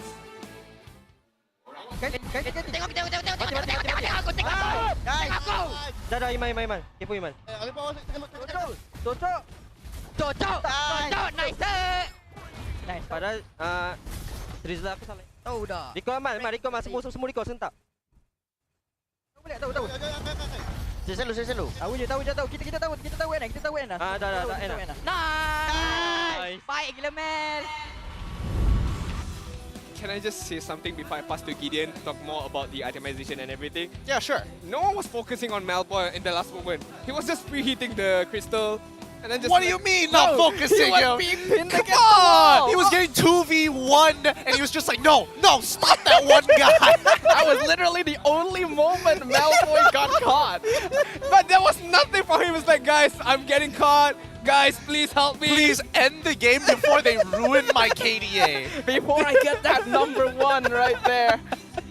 What a game, man. What a game. Okay, let's talk about the itemization. Gideon, what do you have to say for this game, man? It was a total domination by Red Esports, in my own opinion. Absolute total domination here. I think, Kim, very, very good when he is communicating well with Mal to make some sick things happen across the map. But most importantly here, I think that, with the addition of GDS, disengaging is actually so much easier. Because when do you use the worldie is the big question, right? Do you start to initiate fights or do you follow it up? I don't think so. He only uses it, number one, either to disengage or, better yet, when the call altar comes out to break that temp HP, and the extra movement speed allows him to kind of speed away if someone like Momo, for an example, whiffs an ability or tries to go for a empowered champion stance double jab. Yeah, I mean, the GDS, the quantum charge as well, allow him to move to evade all these skills coming in from Todak, right? And not only that, the itemization, obviously we're going to focusing on the critical, on the physical damage aspect of it, but we have to take a look at Kadita as well by Kim. The positioning is really, really good, although the itemization is not a full build yet, but it's enough of a penetration to get a few kills up against Todak. But if he doesn't get the kill, it's okay. Just his presence, the threat coming in from the rough wave is enough to just scare Todak off. I'm really impressed by Kim's performance this game. Like, you expect that when you reveal the Kadita Kaja combo so early on, then you pick up things like the Cult Altar and the heavy spin, the counteract it would be very difficult to play around this, and your lineup depends on those early pickoffs, and yet it did not deter them in the slightest. Yeah. Not at all, especially considering that the lineup was heavily revolving around these team fights. I think Yums needed to be a little bit more generous with his ultimate to disengage with some of the tougher spots that they were put in the early game, rather than holding it to try and greed out and get Todak in a snowballing position. It's all about scaling here, and if you're able to delay these fights, if you're able to play those lore dances a little bit better, I think Todak might have been able to turn this around had it not been a 13k lead, but instead maybe even a 5k lead would be very manageable for Todak. It was too late for Todak right there. As you mentioned, 10k goal lead, 11k goal lead. I don't see any world where Todak managed to be able to come back from that kind of a deficit, but was it boiled down to the drafting coming in from Todak that did not allow them to be able to come back for this game? Well, I mean, let's look at the stats and I can double confirm that, because a lot of the damage being dealt just straight up came from Amal, because he was finishing targets so very fast. And this is what I was talking about earlier, right? When you have lane priority, what do? You push out those lanes, you start closing in on towards the jungle, and then you have Amal just walk on into invade because he's always going to get the reinforcements first. I think it's less of a draft problem, and I think a lot of the decisions made in the game was a little awkward coming in from Todak. Yeah, I mean, with the flicker on Cikugais, not the sprint, also is a big question mark, not allowing him to just maneuver around those teamfights and allowing the auto attacks of a betel to just decimate a bit of HP coming in from Red Esports. So it's not just only how they play the game very awkwardly, but the battle spells is, again, a big question mark coming in from Cikugais. Like, it's not unusual because we actually have seen this before in the past from Chiku. He will play his own way, and he's confident in it. He feels that that's what's going to secure victory. And on paper, Todak's draft makes sense. They have good counter engage, they have Cult Altar, but Red Esports were in full control of the tempo right from the very beginning, which is something Todak never expected. Like, this is not a situation they're used to being put in, especially against this team in particular. Agreed. I think, the early game plan was to everybody needs to hit level 4, and then they stall out the mid game as much as they possibly could. Around level 10 is when they can start actually contesting, assuming that Red Esports has probably gotten the lead in the jungle, but other than that, you can hold out, right? You can hold out to counter engage during these neutrals, and that's the go time for Todak. They just tried to get their composition online way too early, putting a lot of trust in Momo to finish off that backline, but then you're just rolling the dice, assuming that he won't make a mistake or he won't miss an ability. What I like what Red Esports did in this particular game is that they did not go passive. When they had the lead, they pushed the agenda against Todak, right? When they had the lead in terms of gold, in terms of itemization, as Gideon mentioned, Amal just invade the jungles, knowing that he has that backup as well. Because some of the teams, if they had this kind of a lead, they put off the gas of the pedal a bit. They go a bit more passive and allow the opponent to come back, but Red did not did that. But as we take a look at the overall standing, Red Esports with this win managed to push them again up onto the lead against MPNC, Team Secret, as well as Team Lunatics. But Todak, with this loss, it did not hurt them too much. I mean, they are still in the top 4 right now with 5 points on their hand. Yeah, currently even tying up the positions of 3rd and 4th place with Team Hawk. And that's a scary thought here. Teams are coming up very, very strong. And as we expect, now they're starting to see holes in their own gameplay, holes in their overall draft. And I think by the end of this week, a lot of the teams are going to have a rough idea of who maybe they could potentially switch out when the transfer window opens. Yeah, the transfer window going to be a very key point right now because we are already seeing some very surprising things in the standings. Todak, remember, defending champions. Yes, they're still in the top 4, but this is not the starting performance they were hoping to have coming into this, considering the stakes that are on the line for Season 12. Normally when you bring an import player is to fix the issue that you have on hand. But for Red Esports, when they brought in an import player, they lost. Look, they put back a local player, they won. I'm not gonna be pointing fingers at anybody just yet. I will say that it is very early on into the season, and for a lot of these teams, especially for Todak, which everybody seems to be very hypercritical of, this essentially is a different lineup. This is essentially people who have like, yes, they played together, but obviously when we know Todak, they play as 5 rather than individual players, or Cikugais Esports in these particular cases. I feel that they need to kind of find themselves, especially their individual players. Well, we shall discuss that later on, because we have another match up on our hand. The main match of the day, Team SMG up against Homebois, is going to be a rematch of last season playoff where SMG knocked Homebois off in the playoff. But later of the day, we have Selangor Red Giants up against MPNC. The battle of between these two states is on the line. Ooh, some very spicy matches coming right there. Some rematches, some old rivalries being rekindled. And you can expect that we're going to be seeing some intense and chaotic clashes upon the Land of Dawn for the rest of the day. We already started off the day with what an amazing series right there. So I'm just excited to see what comes next. Or we might just see another old textbook SMG gameplay, you know, by the books. Hey, Homebois have changed. They might be able to break out this time. Hey, I mean, I think SMG has changed a little bit since then as well. That's fair. Stuff's more interesting now. I don't know, man. Will history repeat itself? We shall see later on, because we're gonna take a very, very quick break before we get back into the action of MPL Malaysia Season 12.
Look who finally showed up. Unload your weapon and return the goods. And if you ask nicely, I just might let it go.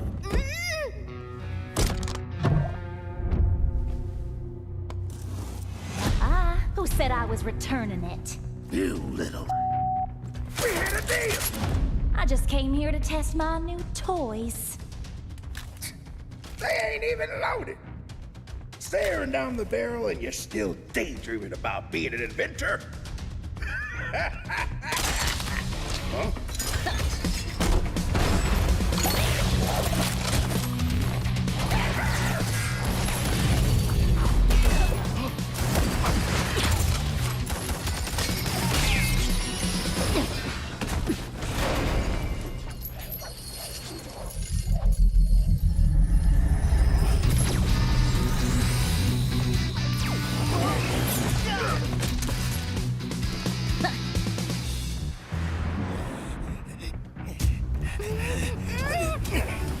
Stop, or she gets it!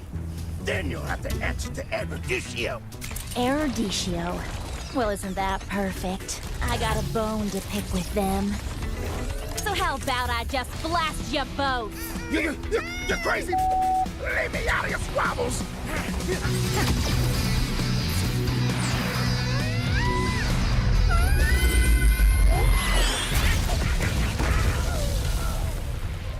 That was dirty. Haven't you heard? I do things my way. I really don't like being used as bait, you know. Anyway, let's return that to Eruditio. Oh, I have something special in store for them down the road. So I'll take this as payment.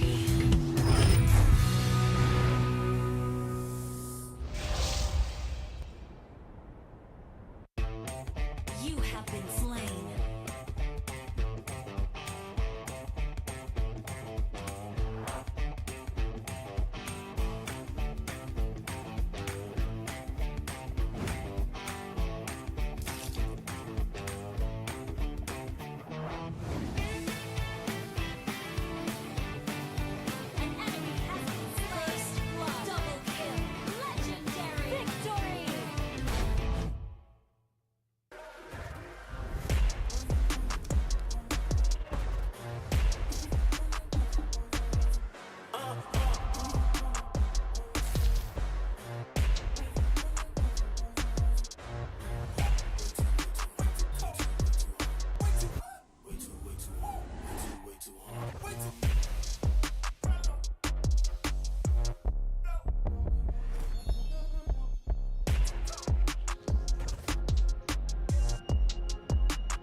Ini Malaysia lah.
slain. Unstoppable. Defeat.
Look who finally showed up.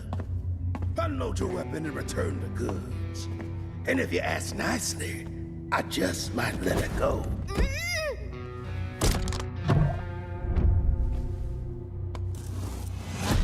Who said I was returning it? You little... We had a deal! I just came here to test my new toys. They ain't even loaded. Staring down the barrel and you're still daydreaming about being an inventor? Huh?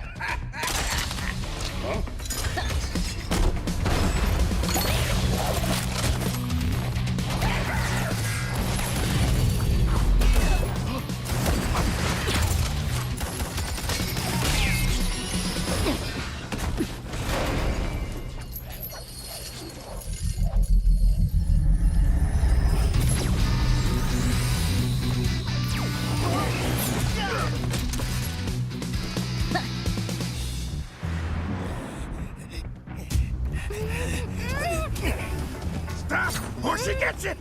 Then you'll have to answer to Erudicio. Erudicio? Well, isn't that perfect? I got a bone to pick with them. So how about I just blast you both? You're crazy! Leave me out of your squabbles!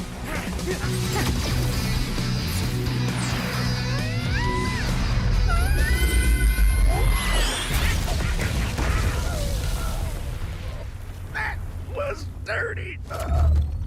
Haven't you heard? I do things my way.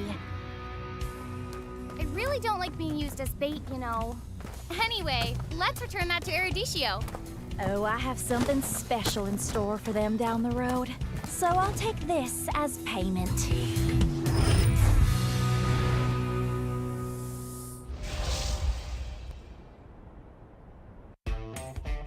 have been slain.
I'm a rock star. Yeah, Rock star? Ay, ay, ay. I'm a rock star, baby. I'm a rock star. I'm a rock star. I'm a rock star. I'm a rock star. Panggil aku rock star. Ini kejohanan kita semua orang rock star. Kita rockstar, kita buat saja gaya kita. Makin panas apinya sudah membara. Macam mana pun kau menempuh segala. Demi negara kau buat semua bangga. Step into my world, you know I'm always in my zone. You know I got my team, no I'm never alone. Bring out my best, buat yang terbaik. Jadi juara perlahan kita naik. Get on my way, aku nak push. Naik-naik jadi lebih bagus. Jadi hero, ku ada skill. Berapa banyak musuh aku dah kill. Ramai cuba mencapai, cause they envy me. Tiap game aku pasti jadi MVP. Easy. I'm a rockstar, baby, I'm a rockstar. I'm a rockstar, I'm a rockstar. I'm a rockstar, panggil aku rockstar. Ini kejohanan kita semua orang rockstar. I'm a rockstar, baby, I'm a rockstar. I'm a rockstar, I'm a rockstar. I'm a rockstar, panggil aku rockstar. Ini kejohanan kita semua orang rockstar. Tengok nanti siapa yang juara. Ni peluang kita bawa pulang piala. This is my game, this is my time. Menang semua, everything will be mine. Kalau jatuh kau pasti kembali. Bangun balik ku tegak berdiri. Kuatkanlah tenaga, ganjaran diperoleh. Ni kejohanan kita, Malaysia memang boleh. Rise up to the top, kita buat bersama. Semangat kita kuat di bawah satu bendera. Ay. I'ma go hard for the win. Win. On the battlefield till the end. Trying to beat the greatest anyone has ever seen. Stand by, I'm coming in for the win. I'm a rock star, baby, I'm a rock star. I'm a rock star, I'm a rock star. I'm a rock star, panggil aku rock star. Ini kejohanan kita semua orang rock star. I'm a rockstar, baby, I'm a rockstar. I'm a rockstar, I'm a rockstar. I'm a rockstar, panggil aku rockstar. Ini kejohanan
I'm a rock star. Yeah, rock star. Ay, ay, ay. I'm a rock star, baby. I'm a rock star. I'm a rock star. I'm a rock star. I'm a rock star. Panggil aku rock star. Ini kejohanan kita semua orang rock star. Kita rockstar, kita buat saja gaya kita. Makin panas apinya sudah membara.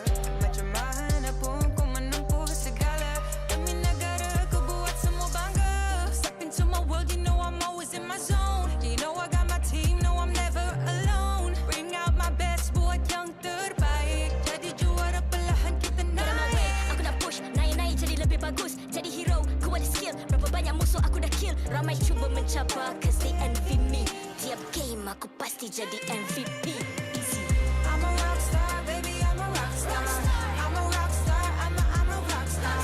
I'm a rockstar, panggil aku rockstar. Ini kejohanan kita semua orang rockstar. I'm a rockstar, baby, I'm a rockstar. I'm a rockstar, I'm a rockstar. I'm a rockstar, panggil aku rockstar. Ini kejohanan kita semua orang rockstar. Tengok nanti siapa yang juara. Ni peluang kita bawa pulang piala. This is my game, this is my time. Menang semua, everything will be mine. Kalau jatuh kau pasti kembali. Bangun balik ku tegak berdiri. Kuatkanlah tenaga, ganjaran diperoleh. Ni kejohanan kita, Malaysia memang boleh. Rise up to the top, kita buat bersama. Semangat kita kuat di bawah satu bendera. Ay. I'ma go hard for the win. Win. On the battlefield till the end. Trying to beat the greatest anyone has ever seen. Stand by, I'm coming in for the win. I'm a rock star, baby, I'm a rock star. I'm a rock star, I'm a rock star. I'm a rock star, panggil aku rock star. Ini kejohanan kita semua orang rock star. I'm a rockstar, baby, I'm a rockstar. I'm a rockstar, I'm a rockstar. I'm a rockstar, panggil aku rockstar. Ini kejohanan kita semua orang rockstar.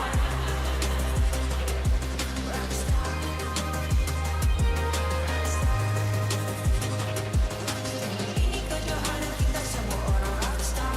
I'm a rockstar, baby, I'm a rockstar. I'm a rockstar, I'm a rockstar. I'm a rockstar, panggil aku rockstar. Ini kejohanan kita semua orang rockstar.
MPL Malaysia Season 12 is powered by Munton, official mobile internet hotlink. Score an epic MLBB skin for only RM1 with Hotlink. Summon your legends, unleash your style. Lightning-fast gaming experience with Hotlink all-new prepaid. Now with 5G. Visit the Hotlink booth today. Grind on. Confirm lah Nescafe. Never stop fighting. Grind on. Power up with only Nescafe. Thank you to all our sponsors for your support in MPL Malaysia Season 12. Selamat kembali ke MPL Malaysia musim ke-12, minggu kedua, hari kedua. Anda bersama dengan saya, Rose, host anda sepanjang musim ini. Dan ini dia, match kedua untuk SERU Saturday kita.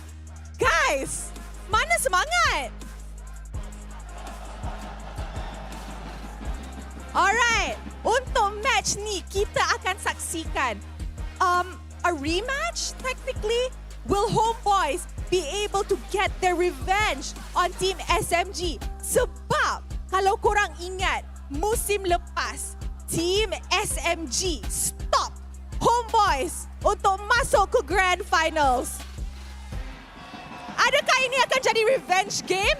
Ataupun SMG will repeat history sekali lagi?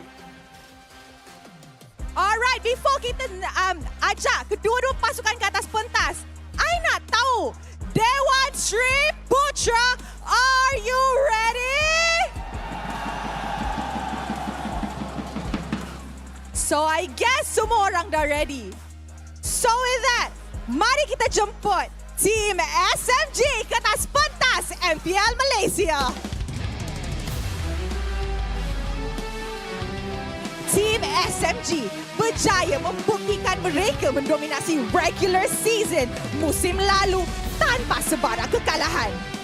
Musim ini, mereka kembali dengan kemenangan pertama menentang rival mereka di final. Dengan kemasukan Coach Pau memberi impak yang sangat besar kepada pasukan. Mampukah Team SMG menedukan pasukan Homebois sekali lagi? Masanya untuk kita saksikan.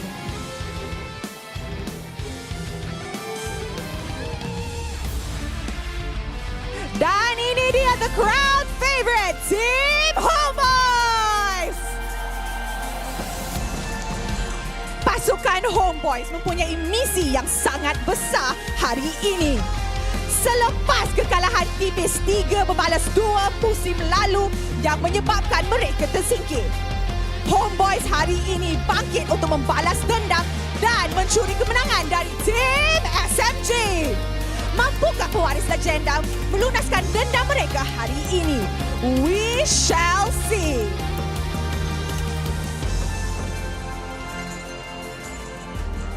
Sekarang, marilah kita menjemput barisan marshal kita yang akan mengalas tugas untuk memastikan perlawanan sentiasa berjalan dengan adil dan lancar.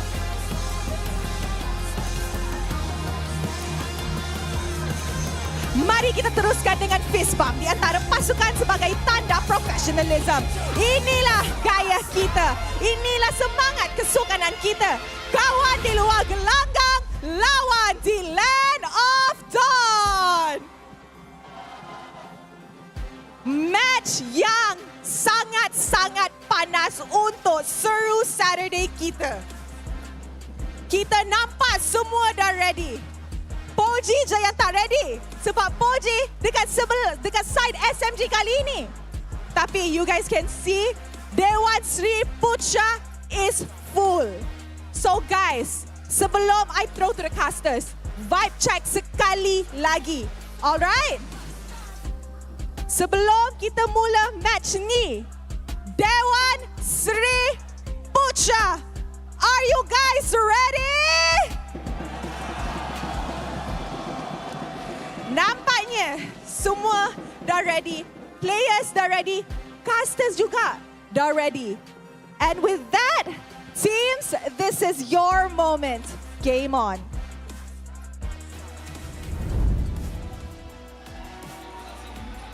The earth shakes and tremors are felt underfoot.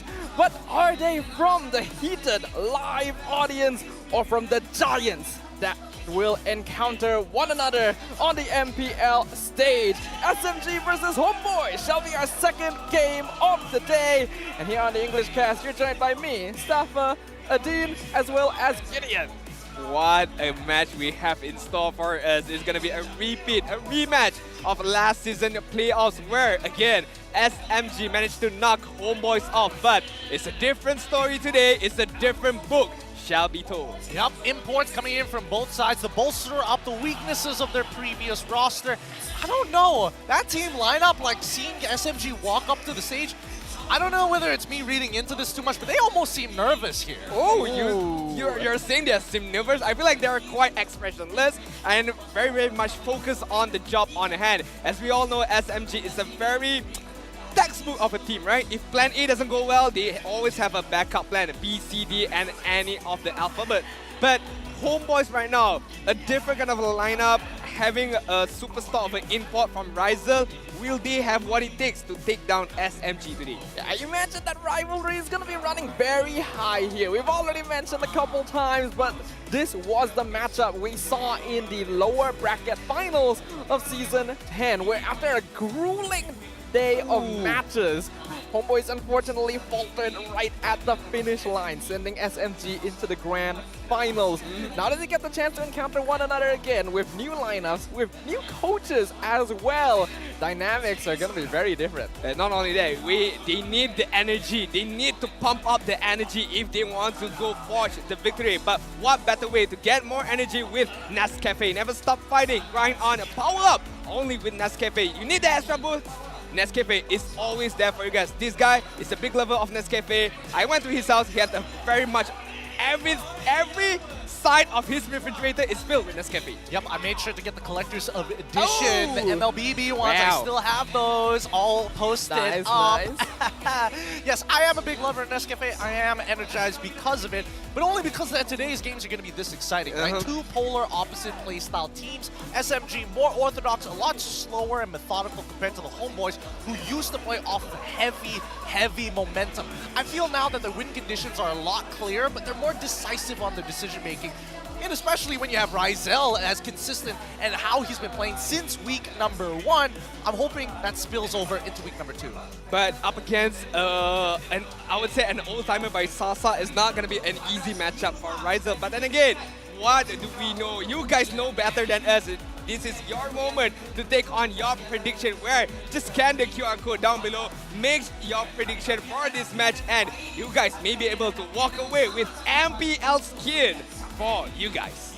Sounds like a pretty good deal to me. Like, I'm not usually very accurate with my predictions, but I know you guys watching, you guys are really smart, you know. So make sure you guys flex those smarts, flex those brain cells by telling us who is going to be the MVP, because honestly, with a match of this size, it's gonna be impossible to tell. It's gonna be impossible, and we don't even know, because from the position 1 until position number 5, everyone is a superstar on these both teams. Yep. Yeah, I would say that there's a lot of good things going on for these teams. The question is who warms up first, because in week number 1, I'm pretty sure that most people would have questioned, hey, Miko kind of started a little slow for the team overall, and the same can be said about Saksa as well. I agree, but this is another information that we need to lay down for you guys. It's a battle of imports between Filipinos and the Indonesian, where Homeboys from the analysts, the gold laner, as well as their mid laners are all from Indonesia. Meanwhile, on SMG, their coach is from the Philippines. Their roamer, as well as their jungler, is from the Philippines. So, which one has the better imports right now? Sudapa, what do you have on take for this? An international battle on a local ground. We bear host to quite a competition right here. I'm pretty sure everyone watching online is already giving us their 2 cents in the comments. You guys know who you are. Everyone wants to know, like, oh, ID is superior, PH is superior, MY is superior, but what determines that is going to be the players up on stage. Alright, we're gonna begin with SMG, Saksa, Miko, Sasa, Stormy, as well as Smooth Idiot. Yes, the 2 imports here is going to be Miko as well as Saksa. Now, Miko starting very, very slowly in week number 1, whiffing a lot of his engagements, but then slowly building up momentum and eventually closing out the game. But it's tough to say whether the Indonesians or the Filipinos are actually going to get a leg up in this race, because when you cut to Homeboys with Chibi, Zorn, Rizel, Warlord, and Sapat, it feels like Homeboys work well with the Indonesians. Not only that, Homeboys played much more matches between SMG. I mean, it's a difference of 1 match, but still, they hit the ground running, Homeboys. Not only before MPL as well, they already gel well between one and another. So this could be another big factor as well between Homeboys and SMG. Yeah, what is actually very interesting in terms of the dynamics between these teams is that yes, all of these players are star players with their own styles, with their own gameplay. But when you compare, SMG has much more of a team identity, while Homeboys has very strong individuals. It all ups to the coach, I would say, wisdom on how they want to gel every of this individuality together to form a team between Coach Pao and Coach Pops. Gideon, what do you have to say between these two amazing coaches, I would say? I think they both bring something to the table here. Coach Pao in particular coming off really strong from his season with the Lunatics, and obviously, you know, having Joam to hard carry him. But the things that he does, playing around Joam, knowing that he's the strongest player, drafting around and making sure he has a good matchup on top of a support system that works, in comparison to Coach Pops, didn't exactly have that sort of momentum coming in, but he is still a solid coach when he's talking about the overall macro decision making that actually the process of decision makings that go along with a lot of these team fights. You gotta remember, if we take a very step back for Coach Pops, been in so many positions back then in Orange Esports, he did not have a true jungler. He had to play with many kind of lineups, but he managed to, I would say, overcome all these obstacles very, very well, which shaped him up to become a very talented coach. But again, Coach Pao, I would say a very more calculative, as Gideon mentioned. He knows his strength, he knows his players very well, and drafting around his team would be the winning factor for SMG for this matchup. Well, drafting being a very important factor in the game so far has already been solidified through the matches we've seen this season, and this shall be no different. With Team SMG going to be drafting on the blue side, Homeboys on the red side, we're already seeing several bans removed by both teams. Yep. Right. I mean, Xbox is still on play. We know how annoying that hero is. Pakiro is being banned out. Fredrin is being banned out. Quite interesting by SMG. Is it foreshadowing something from SMG right now, Gideon? Possibly. I think, you know, a lot of it comes down to they don't want to deal with the flex pick, whether it's Paquito or even if it... Hey, wait, that's Front Sunfrost over there hanging out with the Homeboys. Whoa. Man's picked his side, it seems like. Yeah, it looks like he has a clear direction with where he wants to go, because as we see it yet, Homeboys have yet to decide their very final ban here to predetermine what they want to set up for in this first phase, and it looks like the flex picks might be a bit of an issue. Ooh, Buxel is going to be banned out by Homeboys just now. I mean, it opens up very big. Kaja, Xborg, Martis is open. You know, there's a lot of ways to go right now for SMG and Coach Pao. A lot of question is being thrown onto his side. What is the answer will be? What kind of hero might he focus on? And from the first pick, he really wants to secure his success hero. Martis is going to be the main pickup, but as I mentioned, I just thought of something. Martis could still be flexed onto the EXP lane side. Yeah, not wrong, but I don't feel like this is a very smooth hero, so we'll leave it up in the air for now. What interests me is that I don't feel like Team SMG really needed to ban Fredrin in this situation, so I'm kind of curious about that choice. Speaking of which, they're going to be locking the Valentine as well as the Claude, very stable heroes. But fun fact, the Black Dragon homie, since his debut, Subbot has recorded a total of 20 games of Yuzong, where he won 70% of those games on the Yuzong. And with the recent Yuzong buffs, I wouldn't be too surprised if he gets the opportunity to actually play it. He's absolutely going to take it. I mean, that's a very strong showing by Sapat using that hero, which is the Yuzong with the Black Dragon form. But the opening draft by Homeboys, I like it. Having a very comfort hero for Rizel, which is the Cloud, and try to draft around Rizel's Cloud with the Valentina as well. A very high win percentage hero on Homeboy's side by SMG. Immediately taking a bit off out of Red's draft just now, having the Karita and Kaja, the double key combination coming in from SMG. Yeah, Valentina is already so very good when you pick it up for yourself, especially when suppressors start coming into the mix, right? Any way to kind of chain the kills, having flexibility with the ultimates is always great. We've seen many top-tier players decide, you know what, I don't even need the Divine Judgment, just give me that Decimate and I'm going to turn that into a multi-kill chain. Yeah, especially like when you come to more aggressive players like Stormy, for example, he loves stealing Decimate. He'll take it all the time, but this time it's not gonna be Stormy. It's gonna be Warlord, a pretty aggressive player in his own right, but will definitely take a step back, play a supportive role when his team needs it.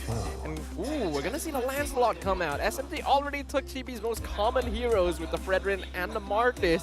So we're gonna see this kind of classic pick here. Wow, a highly mechanical hero that gets punished very easily if you don't time your abilities, right? Or if you literally just miss a dash by a pixel, right? You can get hurt badly by this Divine Judgment. They've already set up the combination for the side of Team SMG, so it's all about Homeboys having to kind of find these holes and chinks in the armor to really start getting ahead. I like the pickup by Homeboys with the Lancelot, right? Because they know that SMG has a roamer Kaja, so there's not going to be something like a Ruby or a Kufra that's going to stop the maneuvering ability of Lancelot later on. So it's a good pickup. I just want to see how it fares out in terms of the grand scheme of things. Homeboys right now taking out another gold laner by the name of Beatrix right now. So just I would say reducing the hero pool by Sasa. But then again, gold laners, there's still a lot. You got Leslie, you got Iritel, you got Brody. So there's a lot of heroes for Sasa to play around with. Yeah, and no, when you see a Claude, it's very common to pick Harif to instantly counter him in lane and get a bit of a leg up from the first few minutes. So that's something that both teams will probably want to be considering as of right now, especially with the Kufra ban. Kufra bans. Interesting that Team SMG is the one that's actually getting rid of it. They know that Homeboys does have that first pick, so they want to keep in check what Zorn is going to play. If that is the case, I wouldn't be too surprised if they decide to also ban out the Cho and force Zorn onto something like a Franco, maybe even a Grok. We'll see in a little bit, because Homeboys, on the other hand, they don't want to give all the priority to Team SMG. They are making sure, ban out the Beatrix, probably thinking about another marksman that kind of fulfills the same role, if not bullies out this Claude. They also get rid of the Harith too. Very good. Good shout out by Sadafa right there. Knows your matchup really, really well, where Harith can easily match up well against the Cloud. So hence why Homeboys banning out the Harith. Now SMG, for me personally, I would like to see them banning out the Franco, because we know Zorn is a menace with that hero. But then again, it allows Zorn to use the Chow or the Grok. So it's a matter of pick your poison. Where do you want a Zorn, or what do you want Zorn to play for this particular match? So it really depends, because as of now, Martis, Kaja and Karita, 3 of these heroes by SMG is super strong. You know, Divine Judgment, Rough Wave, Decimation, all can complement well within one and another. It's a very aggressive lineup right from the get-go, so they want to make sure that Homeboys doesn't have good solutions to counter-engage.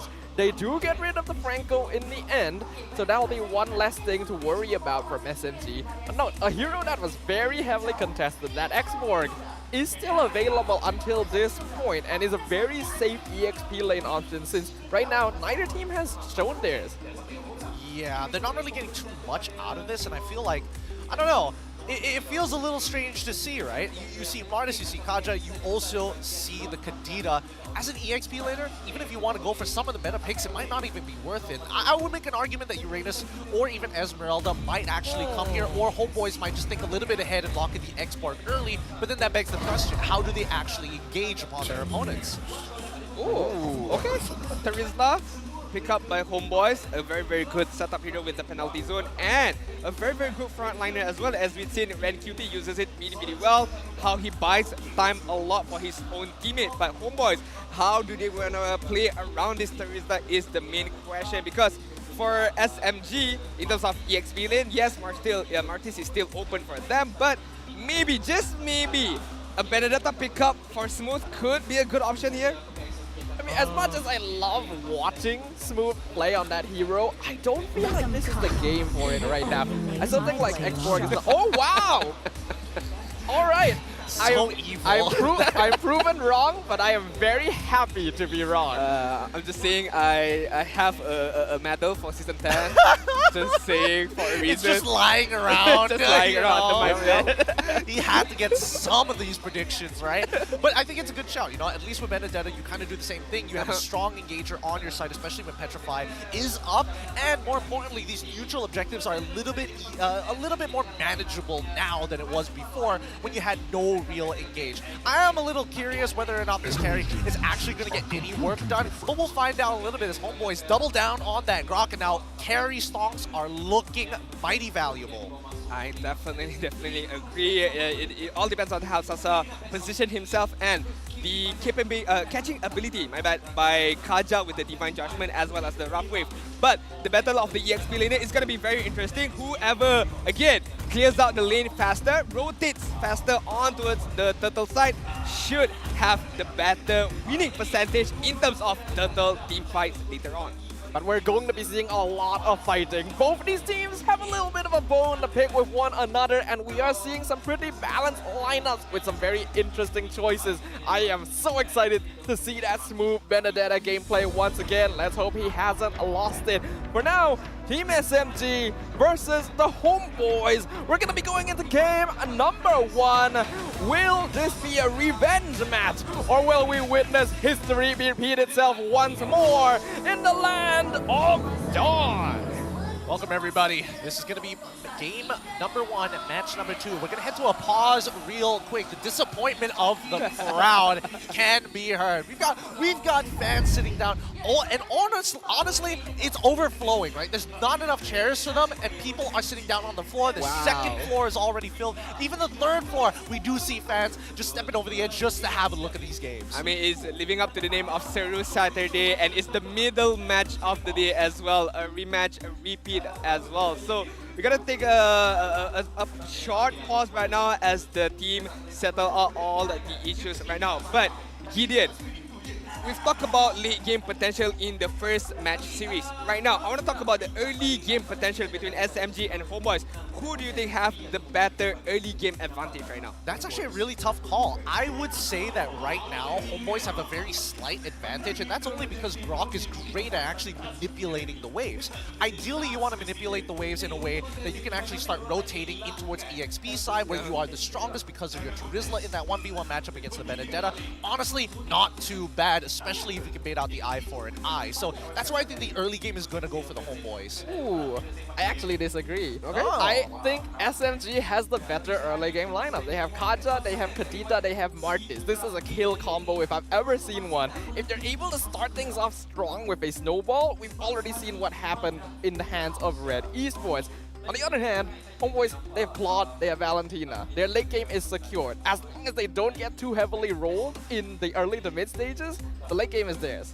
I mean, it all boils down to the execution and how they proceed with their team fight, right? Because all of these heroes that they pick, there are pros and cons to it. But again, it all just comes down to, again, positioning, how they engage as well, and how do they fare out in terms of their team fights later on. But the late game potential is something to worry about. Having Cloud and Valentina is quite scary for the side of Homeboys, especially when you know Rizel is super comfortable with that hero. But hey, we gotta take a look. We have to take a look and see what's in store for game number 1 between Homeboys and SMG as we dive back into the land of Dawn. Yep, and immediately we see Homeboys take full advantage of the strong side of the map with an early proxy to force level 2 onto Warlord, and they steal away the Beetle at the same time. Wave manipulation already started early on with the very first wave, but let's keep in mind here, there is a big breakpoint for Team SMG. Like Stafa mentioned, right? The level 4. He stole it. Miko got the orange buff away from TB, and Oh! now engaging the two-man knockup from Stormy, and TB falls as first blood. Yikes, not a good start by Homeboys, but it's not all over yet. Still quite early, but a very good showing by Miko, as Gideon mentioned. A lot of pressure on Miko. Started off really slow on week number 1, but week number 2 is a different ball game. It really is a different ball game here. Great play coming in from Team SMG, especially from Stormy, right? Recognizing that this is a guaranteed kill. Kinda scary there. They almost make the gank, but Rizel now gonna be caught out. Miko not level 4 yet, so the Claude will get out.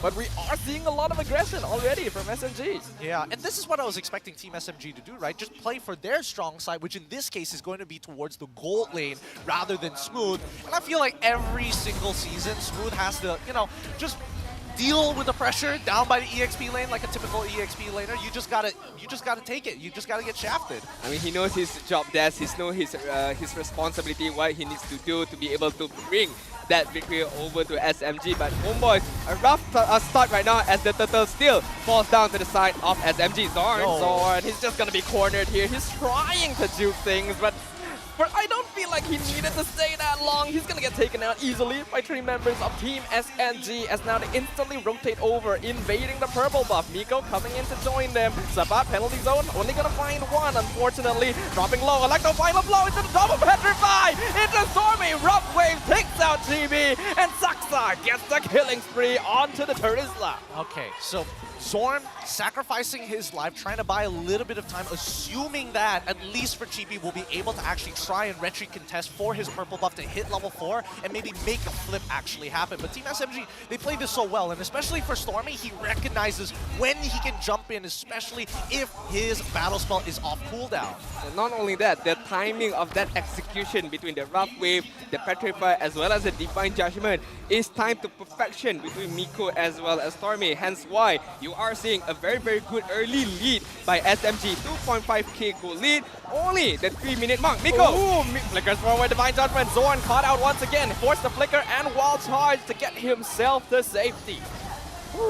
They managed to get on out of there, and you can tell Team SMG, they're trying to kind of speed up the momentum here against the Homeboys. They know that they're weak, and more importantly so, GB is super far behind, with this Martis 2 levels ahead of him so far. This is going to be a tough match. Sabat taking the 1v1, maybe a bad idea. Stormy, here comes Petrify. Going to miss actually as Sabat jumps out of the way with that penalty zone. I mean, it's okay. Beating out the ultimate from Terizla, beating out the ultimate from Grog just now. It's a very good initiative coming in from SMG, but Homeboys holding their ground really, really well, even though they are being pressured so hard right now. Rough Wave was used, not sure why, but hey, he's alive, so it's okay, I guess. I mean, he needed to get on out of there. He doesn't want to get turned around upon. Smooth engaging, doing a god amount of damage right there. Saksa, unfortunately, not going to be able to stay and contest the purple, so Chibi finally gets his hands on it. Okay. Level difference, still 2 levels ahead. I don't think they should contest this, but how else? There's nothing to really punish on the map right now. No visuals on Sasa until now. Miko's looking for something. Saksa pulling the turtle back. Smooth is here as well. Miko, penalty zone, gonna find 2 in the front line. Get the knockup onto Chibi as Saksa gets that mega kill with the Rough Wave support. Zorn, though, takes the turtle away, but what will it cost as Chibi is chased down by Smooth? I need to take a look at Smooth's item build right now. The damage coming in from that Benedetta is just too much. I feel like Chibi still had a good amount of health left, but just one slash, one Electro final blow took him out immediately after the turtle was taken by Zorn just now. I think a lot of that early game lead, that EXP lead that Smooth took, he's running away with it. And I think he's running way too far with it, as a matter of fact, because Sabat, he's down 2 levels. It's basically over for Sabat, right? He's just an engage bot and nothing else. Smooth, on the other hand, is a legitimate threat to the entire lineup of Homeboys because he's technically now turning into the strong lane. Homeboys got to adapt right now. They know they are very quite behind in terms of full lead, in terms of level as well. As Gideon mentioned, Sabat right now just need to be the enabler, the initiator with the penalty zone, but he has to rely on the follow-up coming in from Homeboys, which is existence, but the damage is just not there. Yeah, things are pretty tough right now. Team SMG definitely doing a good job. Smooth in the mid lane, getting ganked. Electro final blow and some quick dashes. Gonna get him out to safety as Zorn now delaying 3 members. Here comes Miko. He doesn't get the Divine Judgment as Zorn gets the point blank wild charge and flickers away. Homeboys will trade the tier 1, but they'll get out with their lives. Yep, SMG are just playing it to perfection. Team SMG just slowly choking out the Homeboys, taking objective by objective. And I think Homeboys, the most that they can do to adapt is to make sure that GB tries to catch up, and that's what he's been doing, right? Invade, go down, take the plot wave, rinse, repeat, and now he's even up the score from a 2-level lead for the side of Saksa to now a 1-level lead. Ooh, Chibi gonna get found by Smooth. Is he gonna go for it? I don't think this is a good idea, but the lower he gets him, the more annoying he is.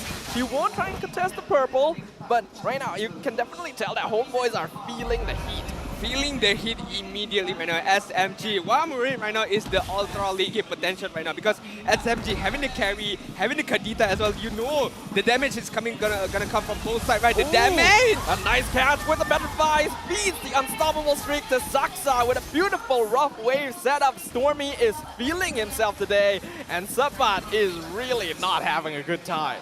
This is one I'm afraid of, Gideon. SMG has the magical damage. SMG has the physical damage as well. So it forces Homebois to pick up the Athena shield, to pick up maybe the Antique Kiros as well. So that is gonna deteriorate the damage output coming in from Chibi as well as Rizel later on. Oh, absolutely. Right now, oh, wow, Smooth actually engaging in, taking a lot of damage. The Claude actually does more damage than you think, and Smooth misses the Petrify onto Warlord too. You don't expect that from him. Okay, I don't mind the fact that he misses. I just mind that Chibi is getting absolutely destroyed and caught out against the composition from Team SMG, which is all about pickoffs. 4 deaths in the space of 8 minutes of game time right now. It's not a good showing by this jungler. Chibi gotta step up real big time. The one looking for the conceal play, not gonna get the cutoff, but Rizel is here, so Team SMG has to be a bit more wary. They can't force things. They are maintaining a good grasp of their net worth lead. Yeah, but they also have no lane priority. Smooth is now way stronger than Sabat. He's always going to be able to push these lanes faster, and more importantly, he's always going to rotate just as quick. I mean, with the Divine Judgment, with the Suppress that they have, with the Rough Wave, with the Petrify as well, a lot of utilities coming in from SMG, just not allowing Homebois to maneuver around as they would like to. You know, you have Chibi with the Lancelot, you have Zon with the Wild Charge, but everything is being denied by the utility of SMG. Petrify, Rough Wave, as well as Divine Judgment. So far, it's looking a little tough for Rizel. Doesn't have enough. Oh, Sabat with the flicker gets 3 in the penalty zone. Here comes Chibi. Will it be enough? Team SMG instantly splits up, and Saksa gets a 2-man knockup. Rough Wave used by Stormy, gets him out, and Chibi gets lane in return. Here comes Smooth. Electro, final blow, Petrify, Warlord in danger. Able to dash out in time. Rizel comes in, Wind of Nature, blazing duet. He's gonna be able to chunk down the members of SMG. Smooth is still in the back line. He finds Rizel. There's the Smooth Benedetta we've been waiting for. Oh, he's so hot right now. He's so hot. And Homeboys, unfortunately, it was a good engagement, but no way to close it out with Chibi not getting his ultimate off in time and getting locked down consistently by Team SMG. That was so clean by Smooth. The way he just maneuvers around the map, went in, tried to get Warlord, did not manage to get Warlord, but it's okay. I'll take the bigger prize, which is Riser's life right there. And talking about Smooth, looking at the gameplay of SMG overall, it's super smooth. 10-0 in terms of kill lead, 7k good lead. All turrets are still up for SMG. This is starting to look like real daunting for the Homeboys, right? Because even if we're talking about like how hard Rizel and Warlord can actually scale, it might not be hard enough, especially if Team SMG finds a solid engage and if Sabat keeps on trying to attempt to jump into that backline, because he stands no chance against Sasa, and especially with the Winds of Nature already active for Sasa, it makes it even harder. Looking at the item right now, Demon Hunter Sword, Golden Staff, the usual for Cloud, but the amount of damage coming in from carry is the bigger worry right now, especially Saksa. Just building upon items, just having that damage raw output, but Smooth on the backside, almost opening up the opportunity for SMG, but Homeboys just maintaining their distance really well. The positioning has to be so key right now. The Homeboys can be sieged from any direction at any point. They were able to mount a great disengage against Nico, who kind of wasted his flicker earlier. But the Lord has been taken out as well. So SMG isn't going to be able to continue this. Not going to stop Saksa from being annoying and clearing one more tier 2 though. Yeah. Question, Gideon, how do Homeboys come back from this deficit right now? It's a huge disadvantage that they are suffering. I don't know. It's a little tough to say, because number one, there's so many priority targets to get rid of, right? You gotta somehow get rid of Stormy before he gets his ultimate off. As soon as he gets his ultimate off, you basically don't care about him. Smooth is a bit of a problem as well, but not to the point where it's like, oh, we must use all resources to take him out, because Sasa is the dedicated damage dealer. And I think getting on top of him is relatively easy for the side of the Homeboys. It's just that they don't have the damage to finish him off. You can't expect Warlord to jump in there. Rizel is very close to the Trinity build, but he's not done with it just yet. one thing's for sure is that if Homebois tries to target Smooth, I don't think it's a bad idea. Sorry, I don't think it's a good idea because how the movement ability by the Benedetta himself and the user himself, Smooth, he just knows how to just glides in and slides back out without any worry. But maybe, just maybe, Stormy should be the main target right now because the rough wave, the petrify is just super annoying to deal with. I think that's too many resources you would need to because utilize, right? SMG has so much defensive utility too. Like you mentioned, Smooth, he can just slide around. Stormy, remember, he gets out with rough waves, he has his passive to heal back up. And Homebois really doesn't have enough solid crowd control. They're really reliant on the penalty zone and Zorn.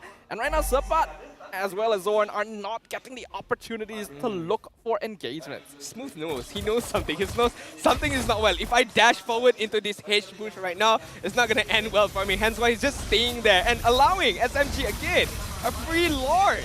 There is a concealed play. Will they find it? No, they're too late. And they've been stopped by Stormy. He does get stunned, so he can't ult on the crowd. A Smooth dashes forward. Warlord just barely escaping by stealing Electro final blow. He'll get away from the clutches, but it's not going to be the same for Sapat as Saksa claims his monster kill.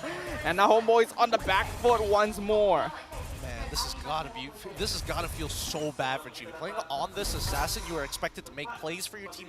You're expected to outplay your opponents, but right now Team SMG is looking on form. I said that they were nervous earlier, but I guess they were scared. They were hurt. Homebois' ego a little too much now. Yep, Lord pushing in.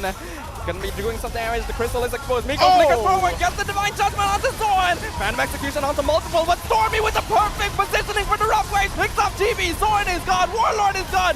Smooth is cutting off the entire backline by himself. But here comes Sabat. Flickers forward. Penalty zone 4 members as Ryzel gets the shutdown. Finally, is it going to be enough? The minion wave has been cleared, but another one is coming up mid lane. Ryzel dropping low. The crystal dropping low. Sabat trying his best, but Team SMG won't let them as they claim victory in game number 1.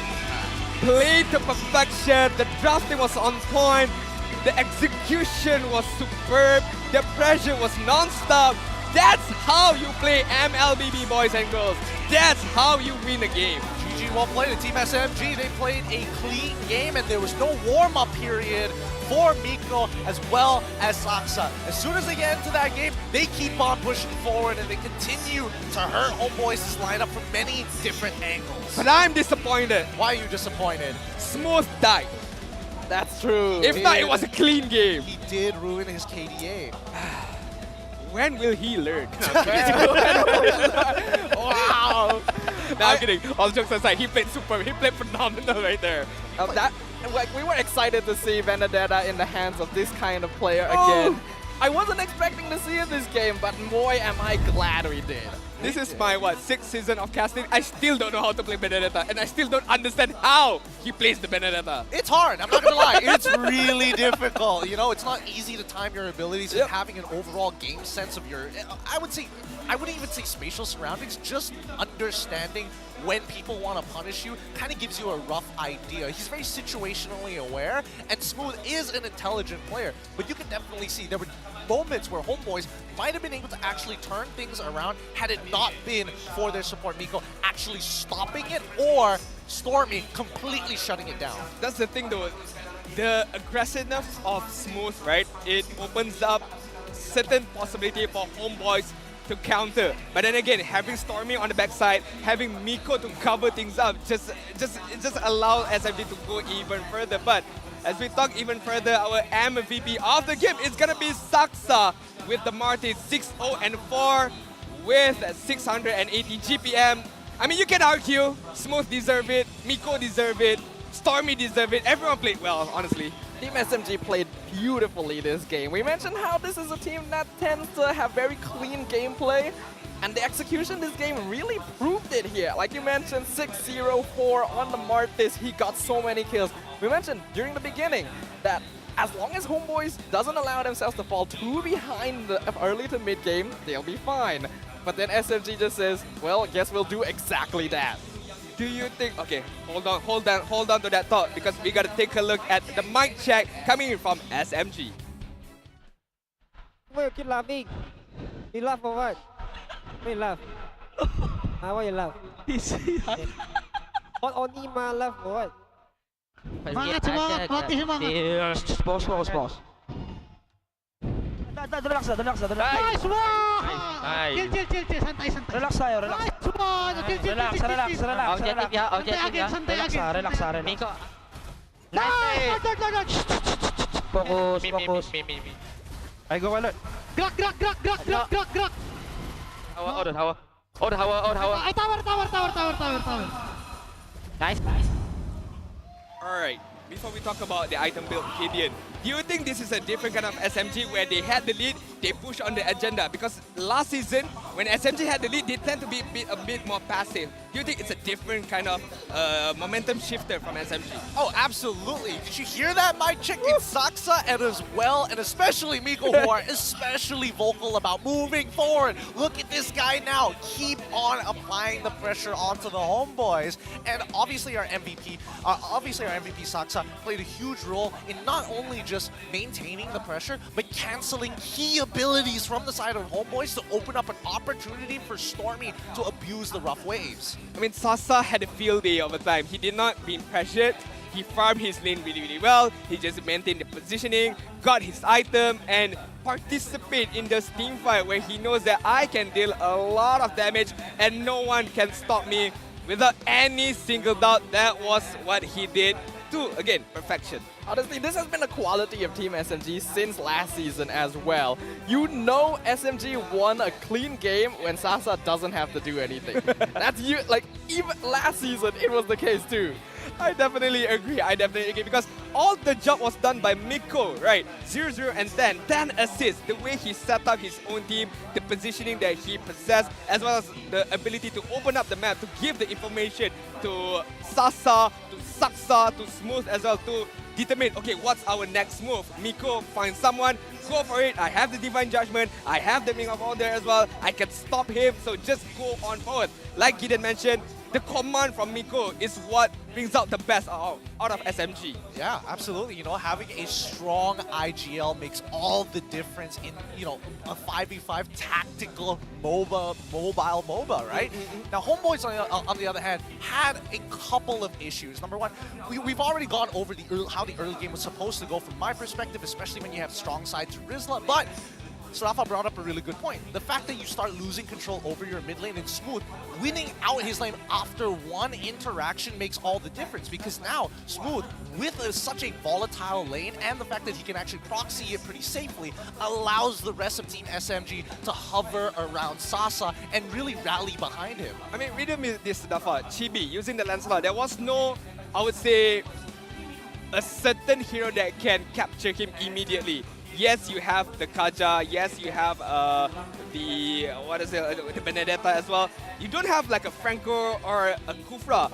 But how Chibi did not manage to just maneuver around with Puncture, with Phantom Execution as well? Because I think the thing is, a lot of these players are still used to tanks a lot playstyle. There's this subconscious feeling that I will be able to survive this, and I can kind of greet things out. Not to mention that nowadays Lancelot is squishier compared to before, even without counting in the items. So I do feel like a lot of it came down to, first, the homeboys were not quite prepared. When you have a Grok as well, before he hit level 4, he doesn't actually contribute that much utility. When you add that onto the fact that Saksa was being unusually active and Stormy with his positioning was like perfect, it's hard to really fault Chibi in this situation. I mean, with the Petrify, with the Rough Wave, the Ocean ODT as well, every single category, it falls down to the side of SMG, right?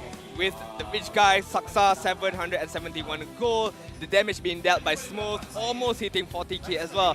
I mean, again, if you want to win a clean game of MLBB, this is what you should follow by SMG. Yep, and I mean, they got so much off of that very first blood here, right?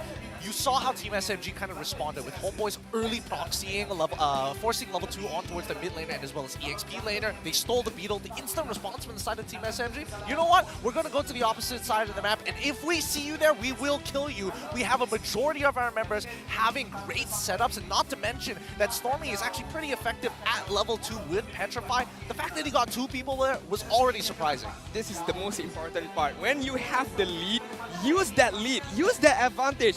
Don't put your foot off the gas. pedal to the metal because you know you are way ahead in terms of level, in terms of itemization, in terms of gold as well. So use that advantage, and that is what SMG did. Use the advantage, just push Homeboys back into a corner and just end the game.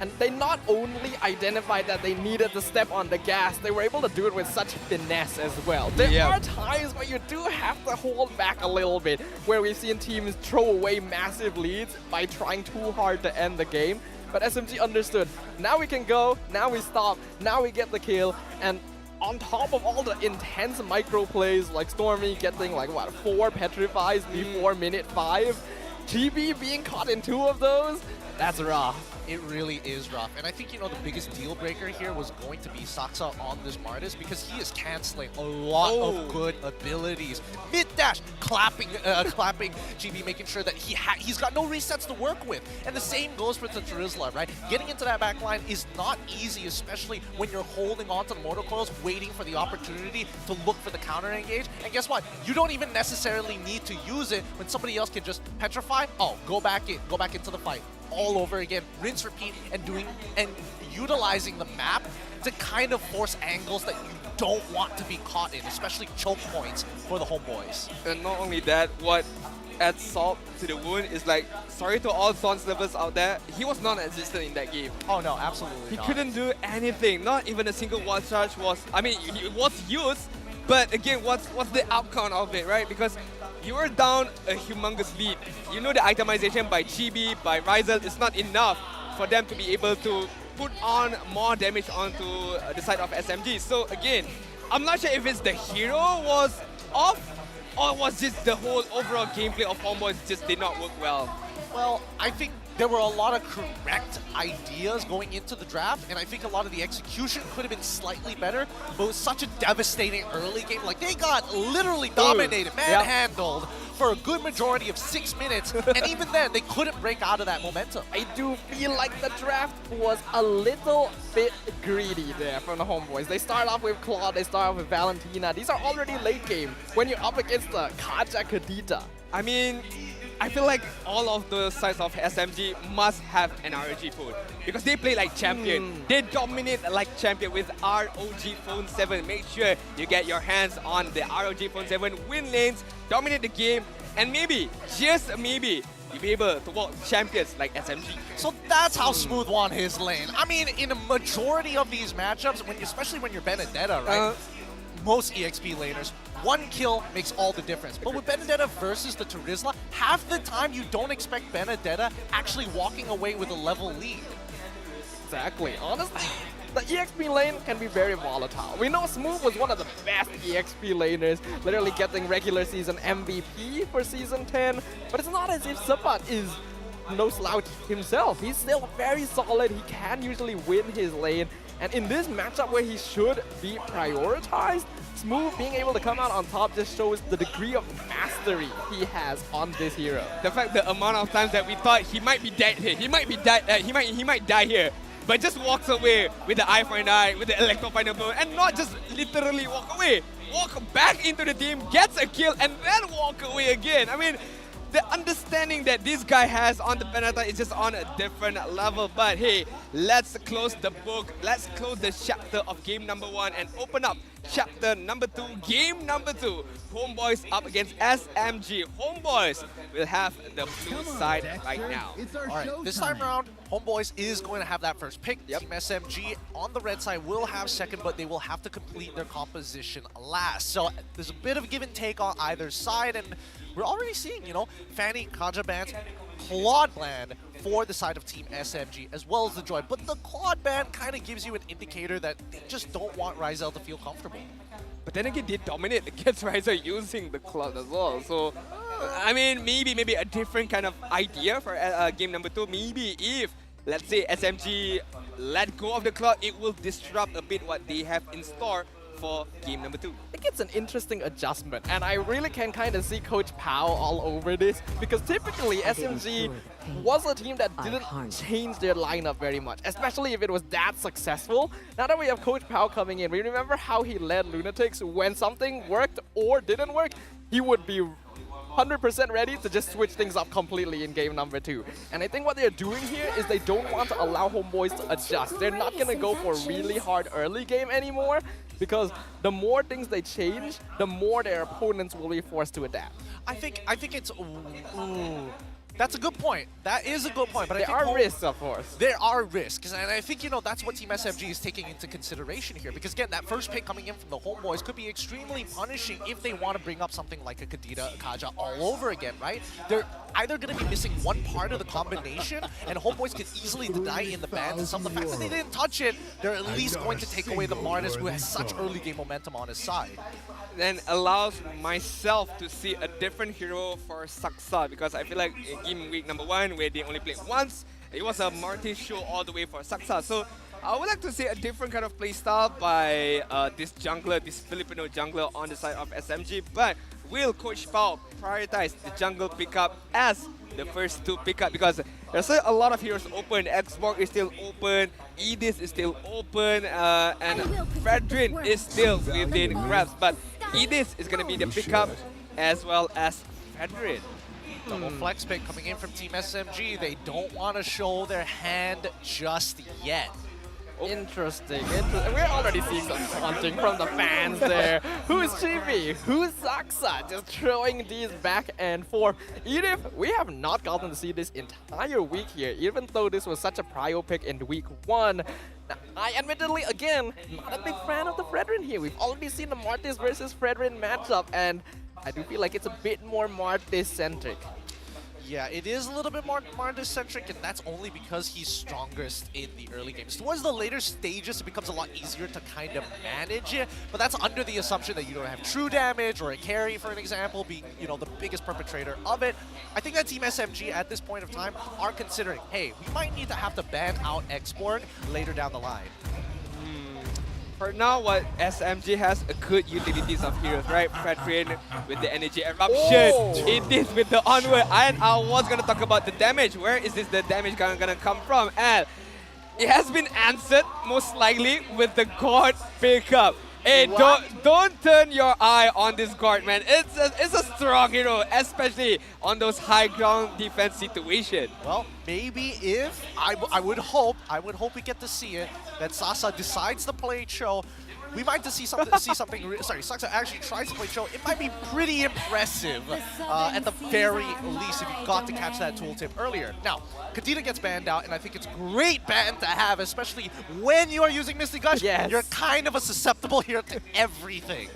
Absolutely. You cannot allow the Kadita through when you're on something like the Gourd. If you really want to go for artillery as well, you might want to get rid of Farsa since he will mostly be stationary. Warlord does like the hero, but we'll see what happens here. Team SMG has already shown something very unique. This hero has a 100% win rate right now in the 1 game we've seen it, and I can imagine that Naisu is going to be so happy. Yeah, I mean, the first time it came out in MPL ID, he was already jumping for joy. I want to see whether or not it actually makes that transition over into MPL PH. That would be interesting. Right? But when they start, we'll get back to it. We'll get back to it. For now, Wan gets banned out from the side of Homeboys. If they start, we'll claim we started it. We'll just claim it. It doesn't matter, man. It appeared on here. This is our hero now. It appeared in MPL MY with 100% win rate because team in Malaysia don't know how to deal with Cord right now. I don't know. I don't think it's the greatest showing in the world. Bored of all things. Okay, serious question right now. Homeboys, Gideon, what do you think about Sicilian pickup for Warlord? I don't think it's that bad. I think that having... All right. Here's a couple of angles that we're thinking about, right? Because when we're thinking about Sicilian, we're thinking about, you know, you're sacrificing a little bit of range in comparison to Farsa and Eve, the artillery mages that do scale for infinite scaling. Somebody who can do an infinite amount of damage with an infinite amount of time. And I think that's a bit of a problem for the side of Team SMG if they have no way to lock him down specifically. I think that they might even consider going for a more aggressive jungler even. Interesting. Right now I'm still holding out like what is going to be the choice here. With Homeboys banning Terizla, I'm actually leaning towards Warlord potentially wanting the Veramis. This was like a signature hero for him when he debuted here in MPL MY. Wouldn't be too bad since SMG's damage right now is pretty cooldown based. Into the gourd though? Yeah.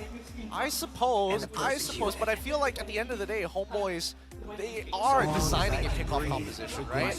I don't imagine them actually going into... I don't imagine Homeboys going into a position where it's like, okay, we're going to convert into a team fight composition right here, right now with a little bit of pickoff. I'm sorry, I just don't... I'm not sure why I thought of this decision. It's just a matter of Guard not having a good amount of mobility allows the Sanguine Claw to hit on him and just decimate him with the bad impact. That's just something that is playing on my mind. But again, we have to see how it fares out, how it turns out for Homeboys right now. One more pickup, most likely it's going to be the EXP lane for support. What else is there? I mean, another betel is still around. Okay. Lapu Lapu, safe choice since until now they actually still don't know what Smooth is going to be playing. We could see the Benedetta again, in which case Lapu Lapu is still a very solid option. Otherwise, I don't know, do you think Smooth just doesn't want to play Exploit? I think that Smooth recognizes that even if he does play Export, it doesn't really do much for his composition. Because his composition wants to move forward more than it wants to peel away backwards when you already have somebody who picks off as well as the Martis. Now, Irithel gets locked on, and Team SMG is like, oh, you want to keep on pushing forward? That's fine with me. Once you're out of abilities, I'm running you down. This is quite scary coming in from SMG because you have the run and gun by Irithel, right? Hopefully he uses spin. If not, he's gonna use flicker. I'm not too sure about that, but hopefully he uses spin so he can just run and gun down Homeboys. And meanwhile, on the backside, you have Gord with the Mystic Gush. I feel like it's a super scary lineup in terms of damage output, but they need to be able to scale up to that point. Meanwhile, Homeboys, same situation as well. Need to scale up to that point of damage output by Warlord and Rizal. Homeboy is going to be coming into game number 2 with a much more balanced lineup. The Sicilian having a 100% win rate right now. But Team SMG with the Siege, the run and gun coming in from Irithel and the Gourd. Going to be posing the question towards the Homeboys. Will they be able to still move under gunfire? Well, before we get into the game, we're going to have a quick tech pause here to make sure that we can figure out what's going on. We don't know what type of problem it is just yet, but it's coming in, and the call has been made by the side of Team SMG. Luckily, we don't get to miss any action. We don't get to, at the very least, miss out on the early starts from these teams, because I think these next 5 minutes are going to be by far the most important. Pakino up against, sorry, what was Homeboy's EXP lane? They decide Homeboys' EXP lane was Lapu Lapu. What do you think about that matchup? I think it...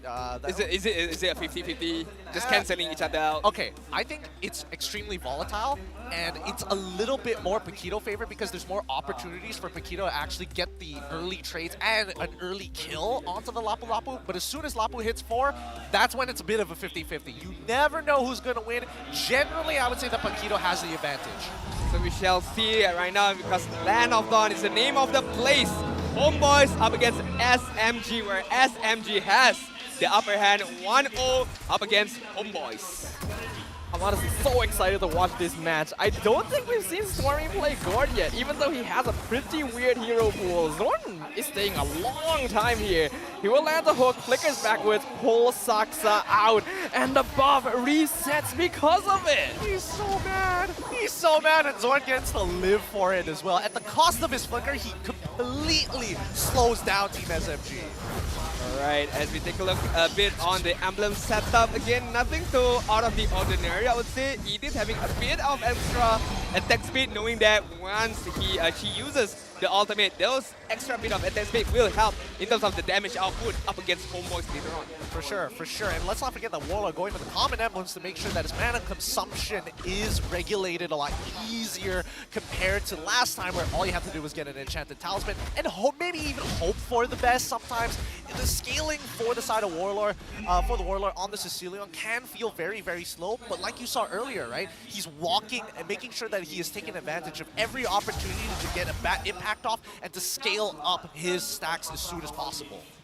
a lot of Homeboys' lineup as well is built around making sure that Warlord has the space to get these bad impact stacks. And we've seen him play this hero before in this season, in fact, and he did a really good job with it, farming a lot faster than I think a lot of teams would expect. A lot of pressure coming in from this EXP lean side, prioritizing the farming for Smooth as well as Sepak, but most importantly is the level. This level 4 is gonna be a big factor because the turtle dance is gonna commence immediately once the turtle has respawned on the 2-minute mark. Onward's gonna flip him over. GB is gone. First blood to Stormy instantly, disrespecting the distance, and Miko finding the catch. Yeah, no matter what he did there, he was going to get hit by CC. It's great to know that Stormy is keeping an eye on the map and following where Miko is, because it's very easy to have the natural anti-synergy. Oh, I'm gonna stun him. Onwards flips him into a different direction and you completely whiff. Yeah, but it was such an easy combo between Miko as well as Stormy, right? Onward, Mystic Projectile, and Mystic Gush to just kill off GB immediately. So again, another good showing by SMG early stages, managing to get the first turtle on their own hands. Another catch Onwards onto Zorn, right into the field, and Stormy with a Mystic Gush gets the final hit in. He's taking a fair amount from the ultimate, but Cecilion right now does not have enough stacks. No, he doesn't. And Stormy actually having a significant EXP lead over Warlord. He's going to move first. And now, for the first time ever, we're seeing Gord maintain the lead in his own lane. Let's see how he starts to spill into the side lanes. 1.1 Keiko lead.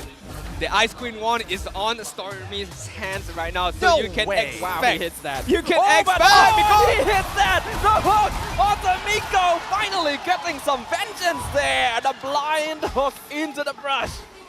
Homeboys need to rely on those blind hooks from time and time again, but Saksa, almost getting hooked, but immediately just tries to run away right now. Mystic Gush used. Here comes Sabat, gets the land shaker, but he's just gonna commit to clearing up the wave. Stormy is really accurate with that Mystic Projectile. Yeah, he is. If not, he's faking out players by making sure that it bounces slightly in front of them, just so that if you do take a step back, you will get hit by the continuous bounces coming out from the Mystic Projectile. It's a little frustrating to deal with, and more so, the hitbox is a lot bigger than what people imagine. I definitely agree, and it's super annoying to deal with as well, because you thought you were safe, but you still get hit by the Mystic Projectile. But as we take a look at the AI winning prediction as of now, as of the 4th minute mark, 56 winning percentage on the side of SMG. It's not in a total dominance for this game number 2, because Homeboys are still winning grabs, are still in this particular match. Now they're not as far behind as compared in game number 1, but SMG are still feeling themselves. Miko gonna be looking for an opportunity. Sasa farming the opposite side of the map. Doesn't look like Homeboys will contest this. Move jumps forward, knockout strike, delaying the Homeboys. GB still can't quite get close. Zorn gonna whip the iron hook, unfortunately. Sabat flickers in, Landshaker on 2, chasing down Stormy. Saksa still gets the turtle though. Stormy gonna be chased down by Lapu Lapu, but Smooth chasing down Chibi instead. And he actually doesn't. Stormy! He gets the killing spree and turns around on Sabat. Somebody's got to be furious. I'd be furious. There's no reason for him to die there, and yet it happened, and Smooth continues to try and dominate. His eyes are locked on to Ryzel and as well as Warlord, down by bot side. Miko, he's looking for it. Ryzel flickers forward!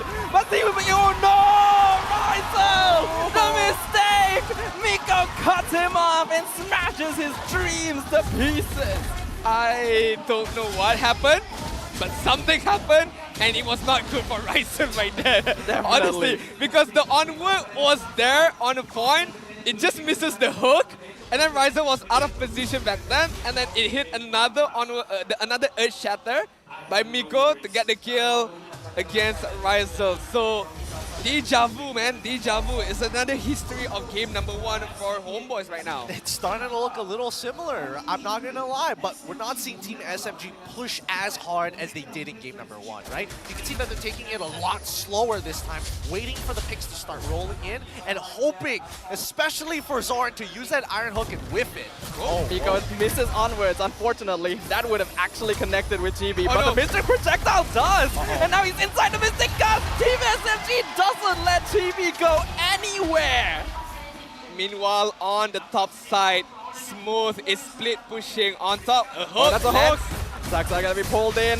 Bloody Hunted underneath the tower. Landshaker as well, but the Fredrin survives everything. Not enough combo points yet. He even spam recalls in front of them as Move comes in to aid his escape.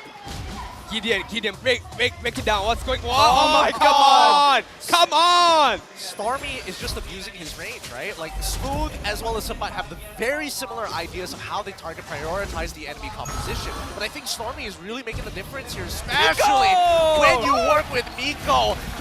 It's just stun after stun after stun. Miko gets pulled into the tower, but he pops the Primal Wrap, doing a lot of damage to Zord. He gets the kill! Mega kill for the ED! He gets the onward onto TV! Knocks him off!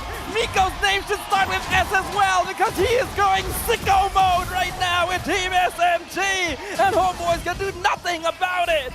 This is disgusting. Absolutely disgusting coming in from the side of Team SMG. I feel like now, if there's any time to get some confidence, it is right now. Play around Stormy. Wait for his ultimate. He's finding picks where he honestly shouldn't be, and it's clear the Homeboys are uncomfortable dealing with his board. Oh! Missed the gush again, Warlord. They can't catch a break, but Zorn gets Iron Hook. Bloody Hunt into the Bandit's raid. Saksa! No! The tower finally gets the kill. That's gonna be fed over to Warlord. So at least a little bit of farm for him there. Alright, some saving grace for Homeboys right there, managing to get a kill onto Saksa, just shifting back the goal lead right now. 5.6k goal lead on the 8th minute mark. Hero hit rate for Zorn right now is 38%. It's not the highest, but as we all know, Franco, it doesn't matter if you miss all hooks. All it takes is one good hook to land, and the follow-up coming in from Homeboys is what is needed right now for Homeboys to try at least crawl their way back. Yep, we see Fredrin is going to have the cover for the top side of the map, but they haven't spotted anybody else from the side of the Homeboys. So instead, he's going to sacrifice the tier 1, capture the top side of his jungle, and then take the wave as a safety measure.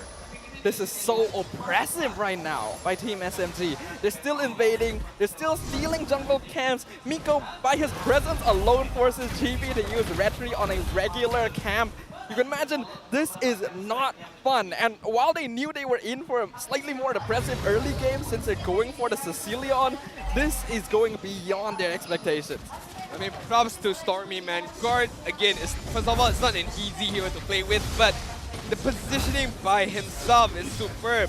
Hitting the Mystic projectile, hitting the Mystic injection as well, and the Mystic gush. All in all, just the combination with Miko on top of that is just what making SMG fueling up the momentum from minute number 1 up until minute number 9 right now. Yeah, they need something here. Zorn needs to find somebody to try to lock down, hit an Iron Hook or something. And the worst part is that even if he does hit an Iron Hook, there's a good chance that Stormy cancels out the Bloody Hunt.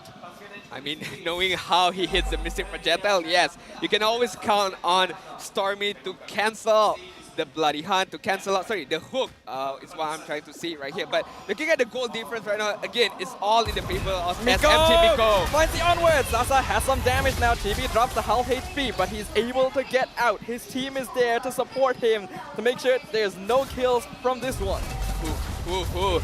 Got a big whiff right there. Homeboys just need to stay calm. They have a good high ground defense, but is it enough to stop this slot from at least getting one inhibited turret down from the side of Homeboys?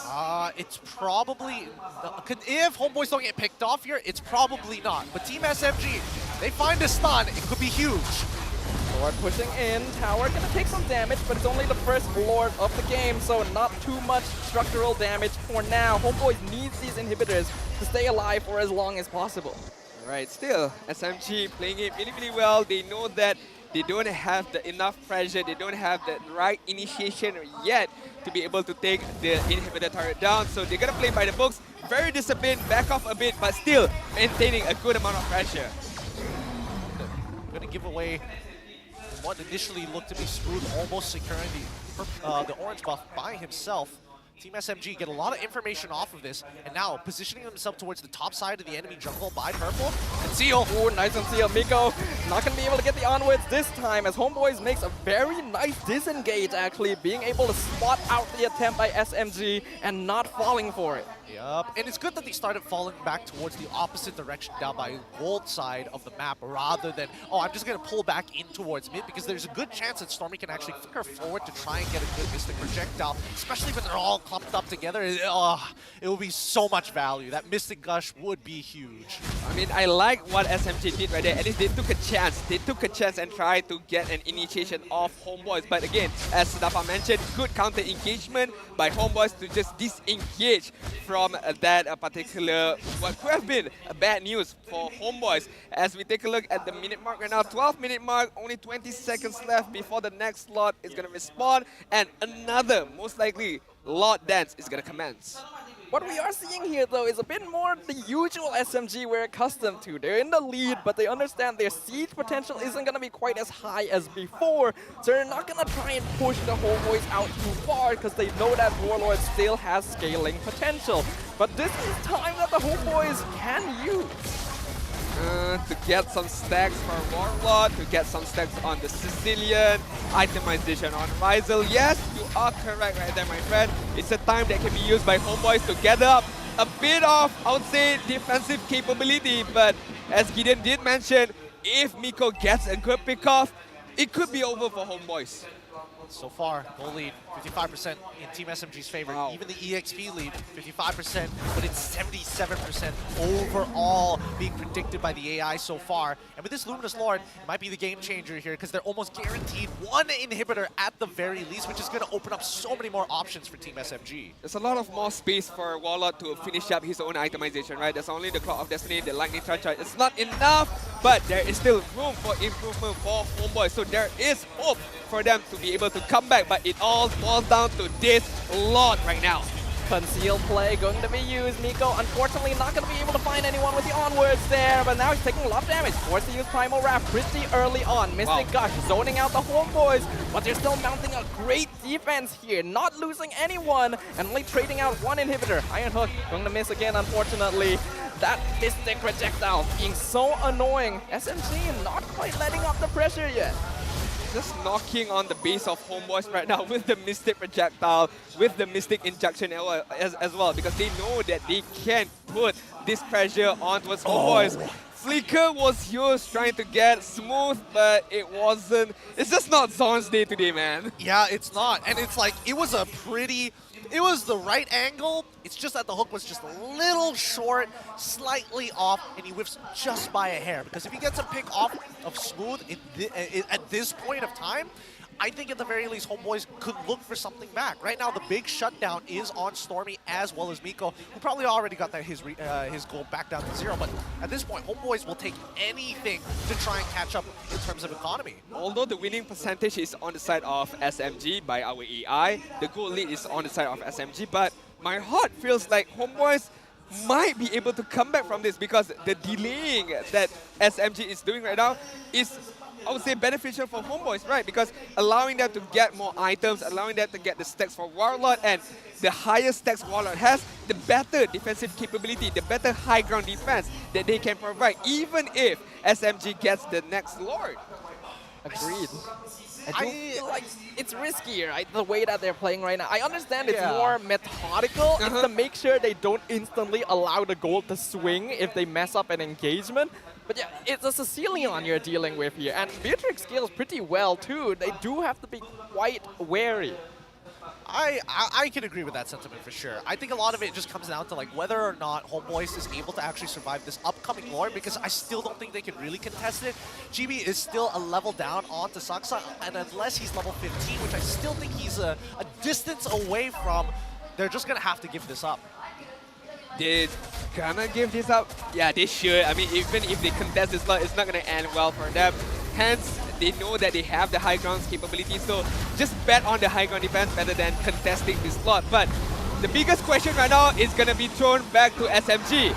How do they close this game out? 7k goal lead, 8k goal lead, a good amount of kill differences, a good amount of level differences as well, because none of Homeboys side except for Rise will hit level 15 yet. So again, how do they close this game for SMG?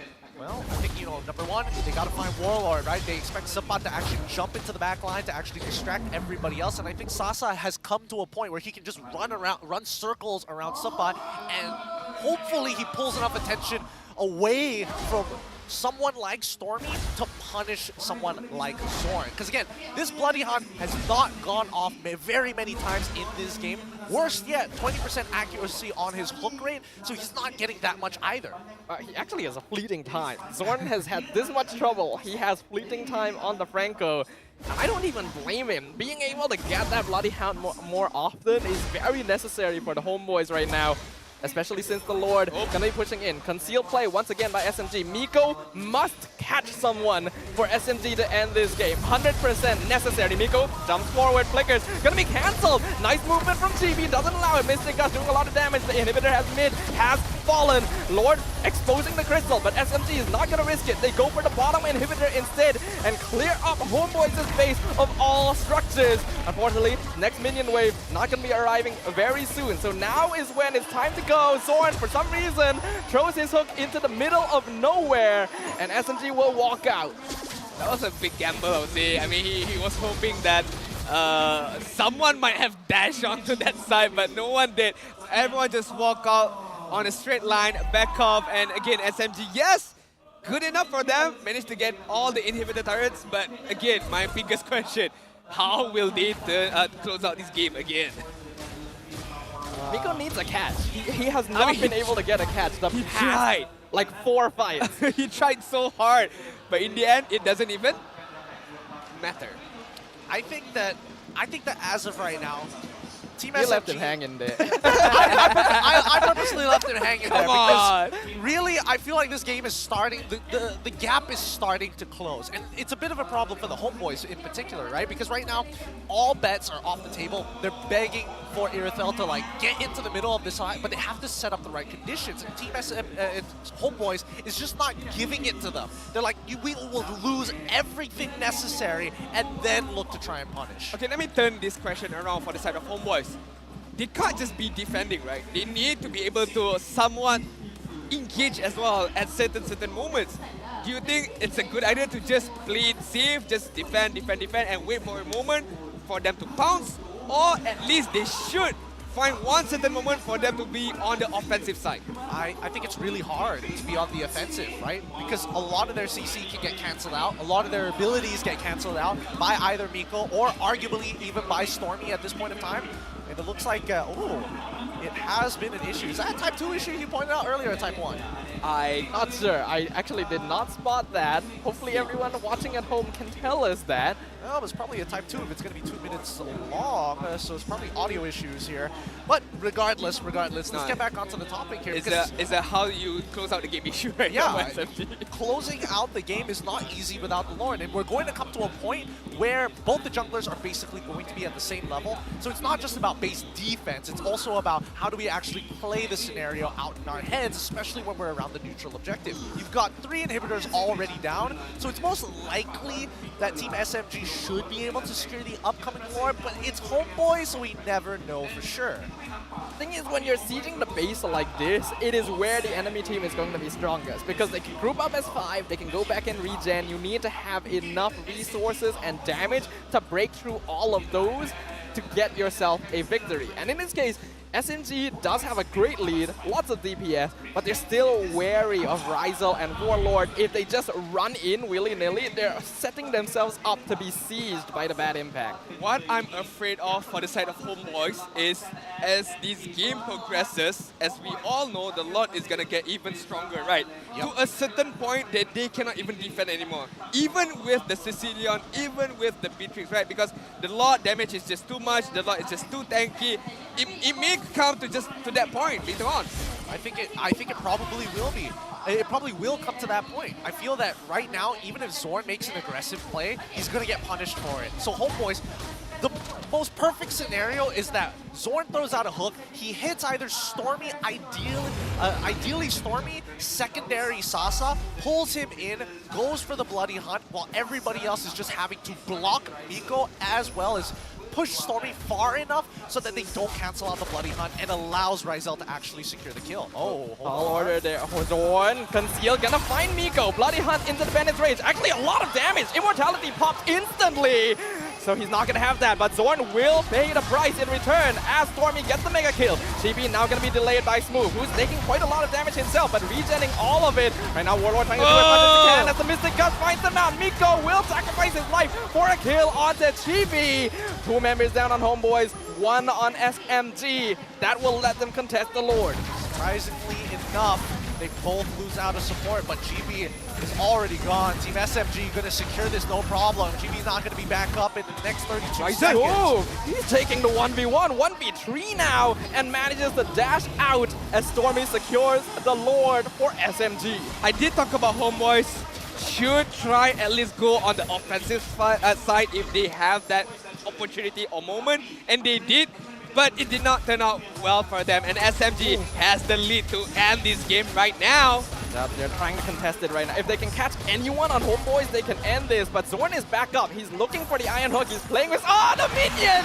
Oh, that feels so bad for Zorn! Oh, not his day. Not his day, my boys. Not his day. Franco is just so big that he completely, entirely blocked the visuals for the minion. He didn't realize it was already in front of him. That's so sad.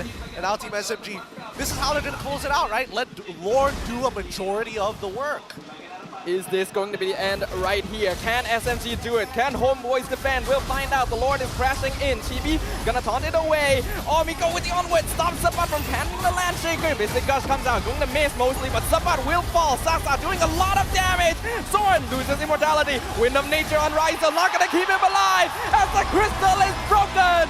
Team SMG recreates history in a cleaner fashion than before. A clean sweep victory against the Homeboys! Oh! He's on the floor! He's on the main stage floor! Team SMG with their 2-0, and the person who is the most happy about it goes over. It's Miko, man. Well deserved, well deserved. He played a phenomenal EDIM on that game. The onward, the earth shatter. I mean, he's earth shattering the stage right there just now with that taunt, but hey, well played victory by SMG. Homeboys, they tried their best, but again, it wasn't enough. It wasn't good enough. But SMG takes home the victory. It is rough. It was a rough game, but GG well played. Team SMG, the supporting staff coming out to show their support here. Absolutely huge coming from SMG. Oh my gosh, amazing. What a game right there. Like, we already knew this was going to be a real clash between giants, but we would not have expected it to go this way. A clean sweep finish by Team SMG showing us why they're so consistent in the regular season. All right, let's throw back to our host for the interview with the SMG boys. Rose, take it away. SMG just repeated history once again. Sebab sekali lagi Homeboys falls to their hands. Okay, wow guys. 2 berbalas kosong dengan game yang sangat-sangat dominating for your side. But before anything, I want to ask Sasa. Okay, Sasa, I know you think that you're my favorite person to ask, but I think you should answer this, okay? Last week, I asked Zorn what he has to say to SMG. And if you guys remembered, Zorn cakap apa? Zorn cakap SMG adalah pasukan yang biasa-biasa je. And now that you beat him, what do you want to say to Zorn? To him, nothing to say lah. Just like a minion.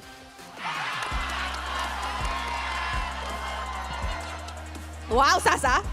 Wow. So, that's it. And then he said better, right? Yeah. Last season, without him, we top 2. Okay. All right. Oh, Miko wants to say something. Miko, come here. You want to do it in Tagalog also can. Okay, Miko, just now, you laid down on the stage, right? Can you do it again? Can you look at that camera and do it again?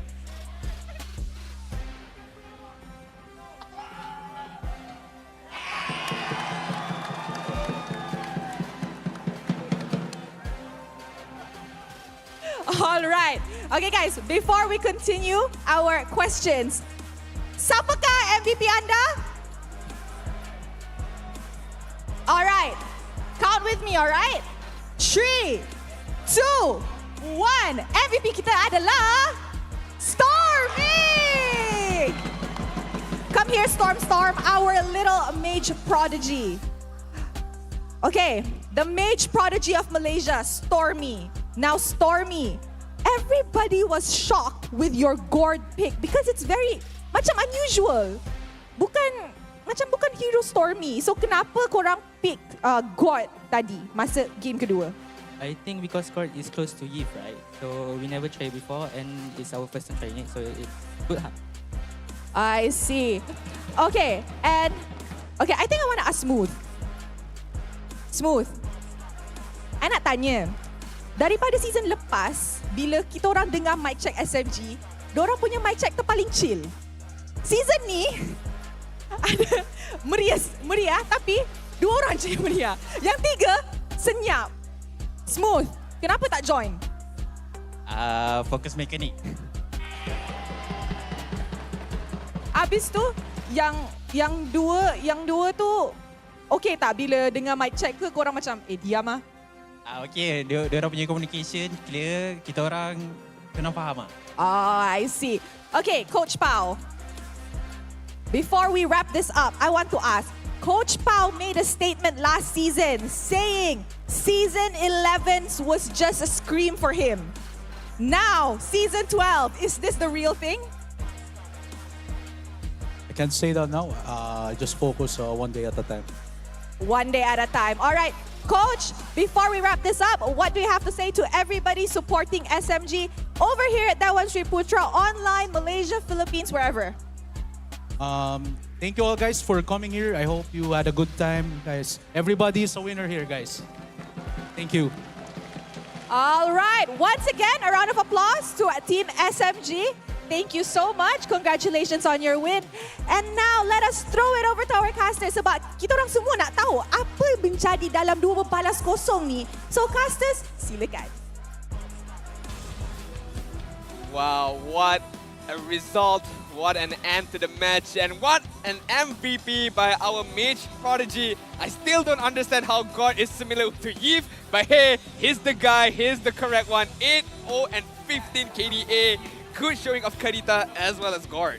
There's literally no deaths in both games here. Just standing back there, stopping people, getting out kills. Honestly, in game 2, with that Mystic Projectile constantly stopping people in their tracks, I feel like Stormy was just playing the definition of blue balling Homeboys today. I think I can agree to that estimate, right? And I think the only similarities is the fact that he's been playing Gordon as well as Eve is zone control, right? I think he built so much. He conditioned Homeboys with the way that they're standing. It's clear that the Homeboys weren't clear on how they should maneuver around the board. Didn't expect that many to actually hit. But you know what? Talk about comms. Let's listen to the mic check. Just if early game cannot, we late game. Okay we late game also can. Chill. Nice one, Stormy. Nice one. Nice you one. Good, Stormy. You good. Go. Nice, Storm. Nice, very nice, bro. Push. What the heck? Nice one. Nice try, bro. 13 ya. Nice try. Nice. Can? Martis. I taking bot. Martis. Nice. Go, no, listen to me. Don't figure. Don't scare. Just hold the bush. I saw him. I noticed. I go. Oh, very nice one. Martis. Skill Martis. One by May tunta. Alright, a very interesting mic check right there. Especially you can count on Miku's command, Miku's voice to always be in SMG's mic check. But let's take a look at SMG side first of all. Towers being taken 9. Every single neutral objective was on their side. 4 lost, 3 turtles, and more buffs was being taken by them, showing a good gameplay of aggression, but at the same time focusing on the objectives at the same time. Yeah, and I think, you know, with the lineup that they actually have and the items that they have, for me, I'm surprised that Miko was like, you know what, guys? Starlium Sight. Why not? I'll show them. Like, honestly, I stand by what I said during the game. This man needs to change his name to start with S. That was sicko mode, 100%. SMG looking good here. I mean, with the addition of Miko and Saksa also, he did not need to do any much. He just went in, energy eruption. If anyone is slow, yes, the Empress's Wrath is there, but it wasn't quick enough because Stormy is gonna steal the kill with the Mystic Gush. Miko is gonna steal the kill with the Primal Ultimate as well. But then again, Iritel, Sasa, as similar to game number 1, Staffa did mention if Sasa doesn't need to do much, you know SMG is having a good time. Yeah, I mean, the Primal Wrath was already pretty difficult to deal with, but the fact is, when you look over to the Homeboys lineup, right, you can't imagine that Franco, at any point of time, could have turned this around for the team. But unfortunately, Team SMG was honed on making sure that Zorn did not feel comfortable at all. You land the hook, I'm gonna kill you for it, which is so strange. Not only that, man, Chibi again. Game number 1, almost 6-7 death. Game number 2, similar as well. So yes, we can be hypercritical on Zorn, but we gotta be hypercritical on Chibi as well. Both games, with the Martis, with the Fedrin, did not play it well. It's unbelievable to see this kind of performance from the Homeboys because, like you mentioned, Chibi, you don't expect this from him. This is one of the best junglers in MPL MY, and he's being destroyed every single time.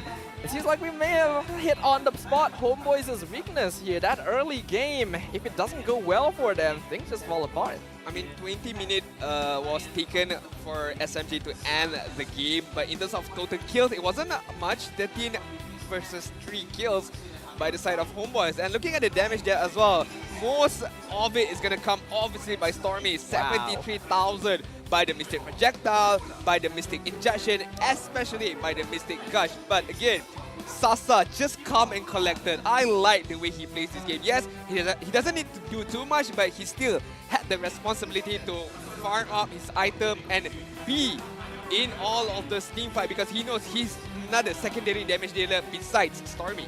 Absolutely agree here. And once we start jumping into the highlights, it's great that we heard from the mic check itself what SMG's communication starts to sound like, because we're seeing that Sasa is actually stepping up and making sure that he's microing the rest of his teams, making those final calls, but he's paying attention to the smaller details. Somebody needs to hold the wave, make sure you don't lose your flicker, consistently reminding the rest of his team what they shouldn't be losing in these engagements. I want to see on the top side, how did Stormy still get the kill on Sapat just now? Still I want to see that, yeah. He probably Mystic Gushed in his face. Sapat thought he could kill, goes back in, Stormy flickers away while using the Mystic Gush and kills him with the true damage. Stormy just walks away, not looking at the explosion, and says, while taking off sunglasses, all according to plan. Oh man, I feel bad for Zon, not gonna lie. I feel bad. You're okay there, my guy. I want to kill myself. I want to find some rope after this one. No, I mean, I feel bad for Zon. The amount of hooks that he lands is... there are some good hooks, but as you mentioned, Gideon, it doesn't even matter because it's not a confirmed kill by the Homeboys, even if Zon land those hooks right there. Yeah, it's super frustrating to see because every time you see the Bloody Hunt, it's going to get cancelled almost no matter what. But coming to the standings here, right now, Team SMG with 2 points secured. That's going to shoot them right up into the standings. And now in contention for 3rd to 5th place. I like this. Everyone is close, within vicinity of each other. Hug, SMG, Homeboys, and Todak all sharing 5 points right now. Meanwhile, on the bottom side, yes, as we can see, RSG MY, Red Esports, MPNC are still within, touching distance between one and another. Yeah, it is still the start of the season, of course. We still got plenty more weeks of games to see, but we're already seeing how hierarchies are being established. Some teams surprising us, some teams not quite living up to expectations. And I think we just have an exciting Season 12 to continue onwards with, because this was the highlight match. We thought it would be close, but it was anything but. Speaking of expectation, did that meet your expectation right there? Honestly, Game 1, probably yes. Game 2, not at all. It was crazy. Honestly, if you guys were thinking about insights, maybe you've heard of these two casters. It's going to be Sunfrost as well as Lefel, who have been nominated for the SAM 100+ Sports Commentator Award. So use that QR code, scan it as quick as you can, because it's not just about the personalities that are being awarded, it's the MLBB community that's being awarded here. So make sure, quickly, send your votes in. For those you guys are watching from Philippines, Indonesia, Cambodia, Myanmar. Join that as well. Join, We can help too. Help us. You guys love LaFell, right? Come on, who doesn't love LaFell, right? Yeah, who doesn't love LaFell and Sunfrost here? Yeah, of course, we all love them. But yeah, I mean, vote for them, guys, all jokes aside. But yeah, speaking of expectation, Gideon, game number 1 didn't match your expectation. How about you, Steffa? How about the match series just now? But before you answer that, we're gonna give a shout out because we are nearing our Independence Day, right? So make sure you guys join TikTok and stand a chance to win a share of, wow, am I reading that right? 2 million! 2 million, wow! 2 million diamonds in MLBB! And also, don't forget the hashtag of #ML Hari Kebangsaan. So, just, make a TikTok trend, put a hashtag in, and stand a chance to win a share of, again, 2 million. Honestly, I was hoping that they would change the text to be like a lifetime amount of diamonds. 2 million is pretty close to that. That's pretty close. We're gonna be pretty rich if we're able to get a share of that. So I imagine all of you guys are gonna want a slice of that delicious pie. Speaking about delicious happenings, we're gonna have one more match to end the day. Yes, it's the battle of these two states right now, Selangor and Negeri Sembilan. Selangor Red Giants up against MPNC. I mean, one more match for the day. A lot more in store for us, but Gideon, any prediction scores? Any predictions? Any predictions Yeah, here? for this game? I'm gonna say 2-0 in favor of SRG. Oh! Are you gonna in the same boat as Mr. Gideon? Just based on performance, I would have to agree, but I'm gonna play a little bit. I think it's 2-1. I think NC is gonna put up a fight because they have history, these two teams. They know each other. Being the best talent and won MPL Season 10 as well, I'm gonna go for MPNC. I just have an iffy feeling that they're gonna step up. I mean, this, again, it's not just about winning those 3 points. It's on the stakes. But it's a battle between these two states. Which is the better state right now? Selangor or Negeri Sembilan? I mean, they are not far You're gonna put those stakes on it? Yes! That's inciting civil war so early. It's only week 2, bro. It's only week 2. Come on, we gotta put a stamp on it. This is the moment for these two teams to stand out. But hey, we gotta take a break. We gotta take a breather right now. So you guys will stay tuned for more actions on MPL Malaysia Season 12, Game Week number 2. See you guys later.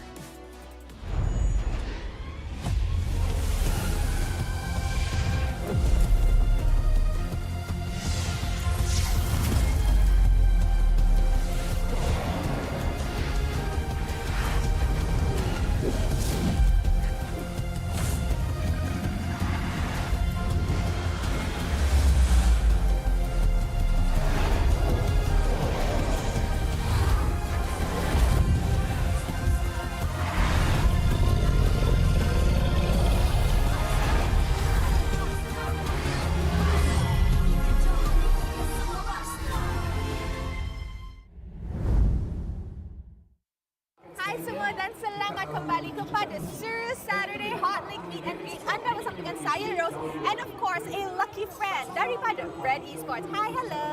Hi. What's your name? Lia. Okay, Lia. Hari ni you datang sokong pasukan Red, tapi siapa favourite player awak? Red QT. Red QT. Kenapa Red QT? Nasib. Alright, so nanti you boleh bagi kata-kata sokongan atau you boleh tanya soalan dekat dia. Nak jumpa dia tak? Alright, let's go. Hi, hello. Hi, hello. I nak bawa fan Red.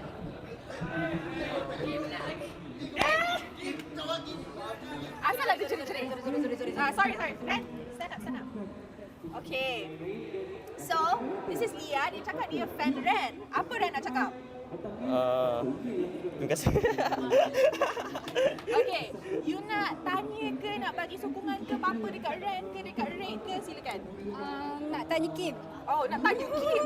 Kim sini. Sini. Sebelah. Alright. Okay. Apa perasaan dapat main minggu ni and apa kata-kata untuk tim Hub untuk esok? APS sebab dapat main hari ni. Untuk tim Hub esok, Iris jangan rasa dia tengah MVP sekarang untuk Sabtu. Aaron tak boleh bantai dia. setuju tak? 100% setuju. 100% setuju. Alright, I nampak you nak bagi something. Okay. Wow. Wow. Tunjuk dekat kamera guys. Champion Season 12. Ni pula autograph of the entire Red Esports team. Alright guys, jangan lupa join the fan club of Red Esports. And with that being said, I will see you guys on the next game. Bye!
Look who finally showed up.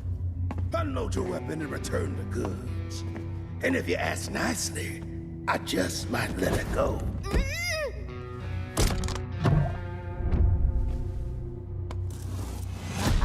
Who said I was returning it? You little... We had a deal! I just came here to test my new toys. They ain't even loaded. Staring down the barrel and you're still daydreaming about being an inventor? Huh?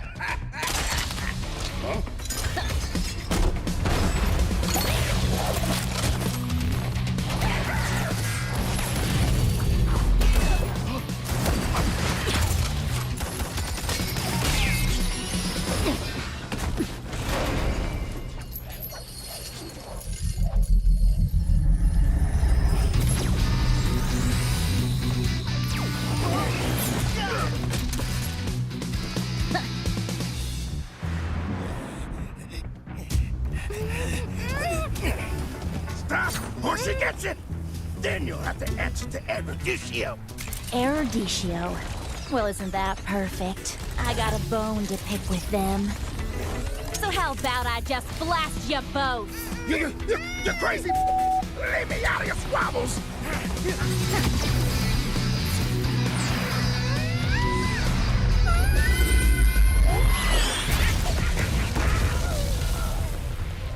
That was dirty! Haven't you heard? I do things my way. I really don't like being used as bait, you know. Anyway, let's return that to Erudicio. Oh, I have something special in store for them down the road. So I'll take this as payment.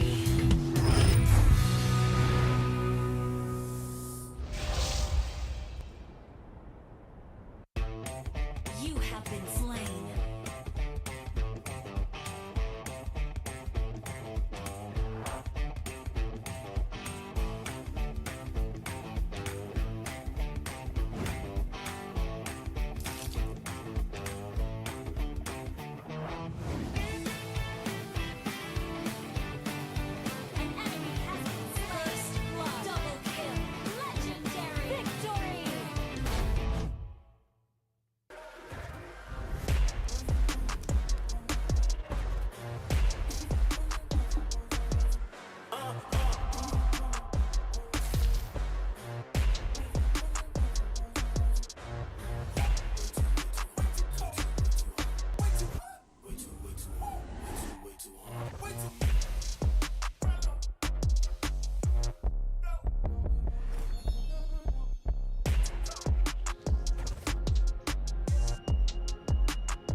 Ini Malaysia lah.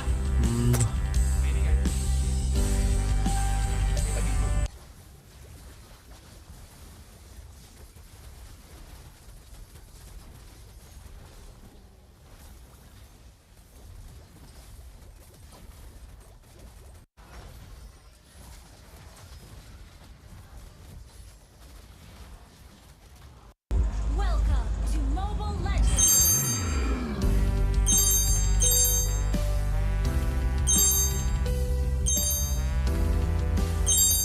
Ini Malaysia lah. Hai semua dan selamat kembali kepada SERU Saturday Hot Link Meet and Greet. Anda bersama dengan saya Rose and of course a lucky friend daripada Red Esports. Hi, hello. Hi. What's your name? Lia. Okay, Lia. Hari ni you datang sokong pasukan Red, tapi siapa favourite player awak? Red QT. Red QT. Kenapa Red QT? Nasib.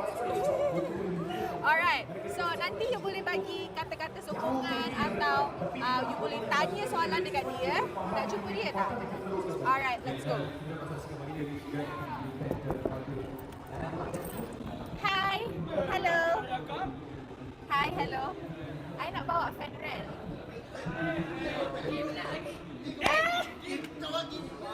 Asal ada cerit-cerit.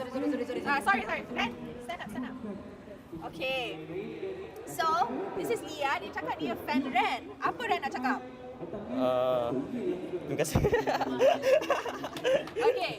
You nak tanya ke, nak bagi sokongan ke apa dekat Ren ke dekat Red ke? Silakan. Nak tanya Kim. Oh, nak tanya Kim. Kim sini. Sini. Sebelah. Alright. Okay, apa perasaan dapat main minggu ni and apa kata-kata untuk tim Hub untuk esok? Happy sebab dapat main hari ni. Untuk tim Hub esok, Iris jangan rasa dia tengah MVP sekarang untuk Sabtu. Aaron tak dibantai dia. Setuju tak? 100% setuju. 100% setuju. Alright, I nampak you nak bagi something. Okay. Wow. Wow. Tunjuk dekat kamera guys. Champion Season 12. Ni pula autograph of the entire Red Esports team. Alright guys, jangan lupa join the fan club of Red Esports. And with that being said, I will see you guys on the next game. Bye!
Look who finally showed up.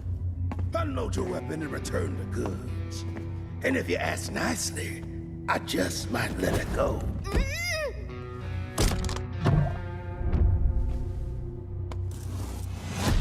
Who said I was returning it? You little... We had a deal! I just came here to test my new toys. They ain't even loaded. Staring down the barrel and you're still daydreaming about being an inventor? Huh?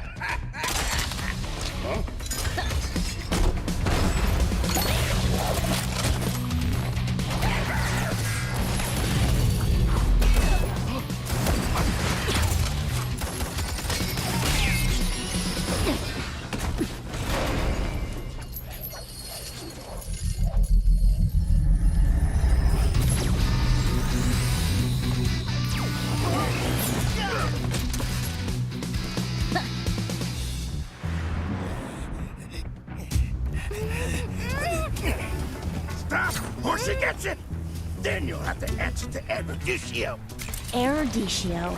Well, isn't that perfect? I got a bone to pick with them. So how about I just blast you both? You're crazy! Leave me out of your squabbles!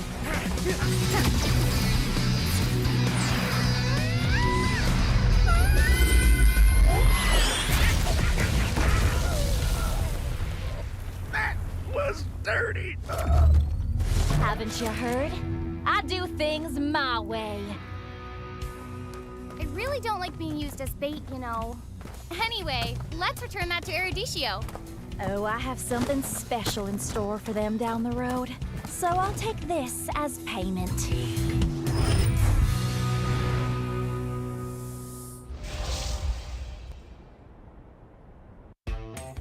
You have been slain.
Ini Malaysia lah.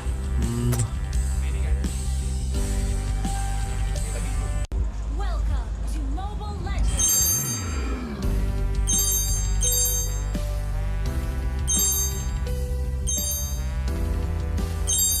Ini Malaysia lah. Hai semua dan selamat kembali kepada SERU Saturday Hot League Meet and Greet. Anda bersama dengan saya Rose and of course a lucky friend daripada Red Esports. Hi, hello. Hi. What's your name? Lia. Okay, Lia. Hari ni you datang sokong pasukan Red, tapi siapa favourite player awak? Red QT. Red QT. Kenapa Red QT?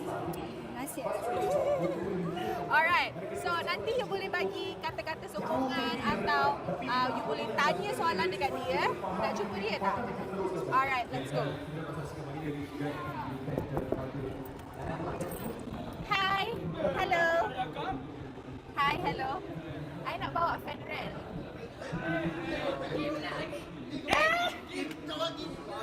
Asal ada cerit-cerit? Sorry. Red, stand up. Okay. So, this is Lia. Dia cakap dia fan Ren. Apa Ren nak cakap? Terima kasih. Okay. You nak tanya ke, nak bagi sokongan ke apa dekat Ren ke dekat Red ke? Silakan. Nak tanya Kim. Oh, nak tanya Kim. Kim sini. Sini. Sebelah. Alright. Okay, apa perasaan dapat main minggu ni and apa kata-kata untuk tim Hub untuk esok? Happy sebab dapat main hari ni.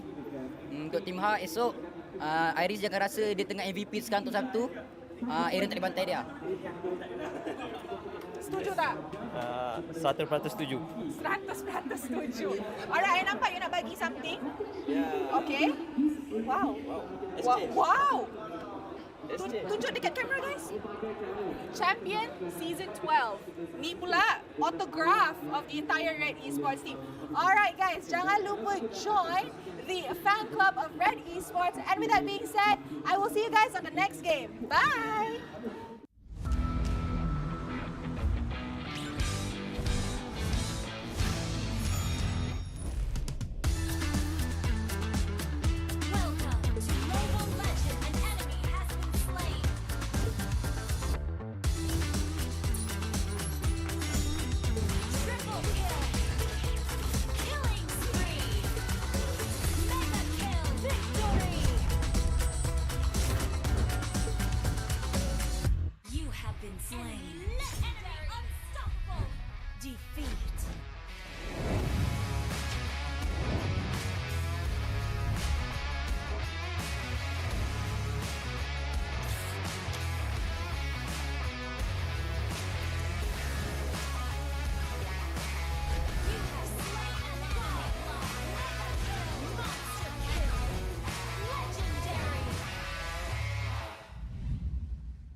Look who finally showed up.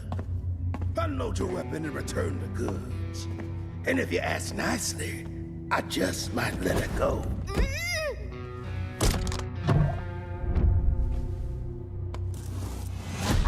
Who said I was returning it? You little... We had a deal! I just came here to test my new toys. They ain't even loaded. Staring down the barrel and you're still daydreaming about being an inventor? Huh?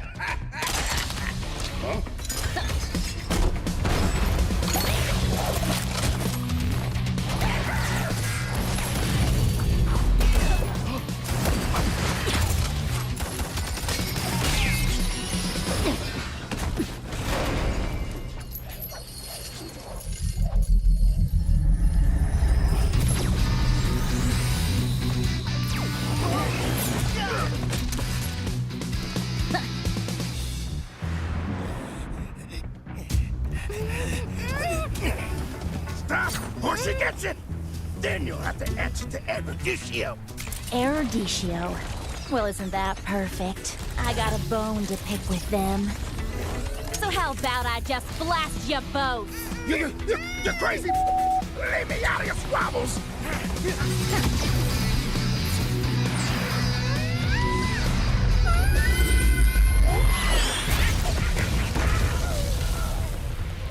That was dirty! Haven't you heard? I do things my way. I really don't like being used as bait, you know. Anyway, let's return that to Erudicio. Oh, I have something special in store for them down the road. So I'll take this as payment.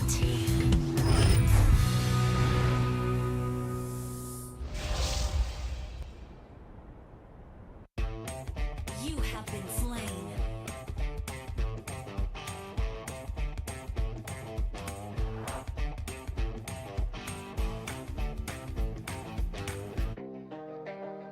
Ay, ay. I'm a rock star. Yeah, rock star. Ay, ay, ay. I'm a rock star, baby. I'm a rock star. I'm a rock star. I'm a rock star. I'm a rock star. Panggil aku rock star. Ini kejohanan kita semua orang rock star.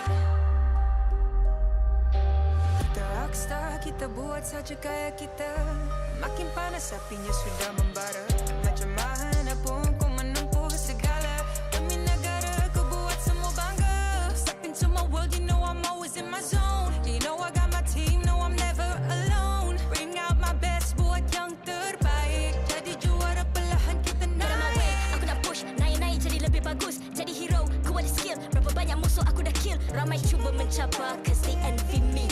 Tiap game aku pasti jadi MVP. Easy. I'm a rockstar, baby, I'm a rockstar. I'm a rockstar, I'm a rockstar. I'm a rockstar, panggil aku rockstar. Ini kejohanan kita semua orang rockstar. I'm a rockstar, baby, I'm a rockstar.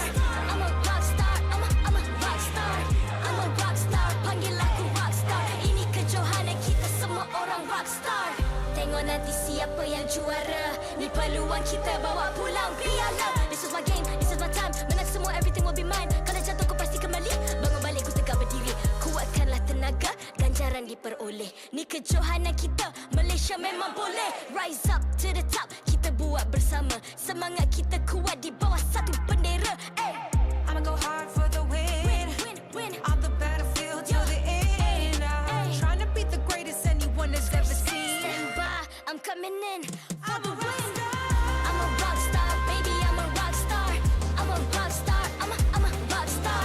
I'm a rockstar, panggil aku rockstar. Ini kejohanan kita semua orang rockstar. I'm a rockstar, baby, I'm a rockstar. I'm a rockstar, I'm a rockstar.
I'm a rock star.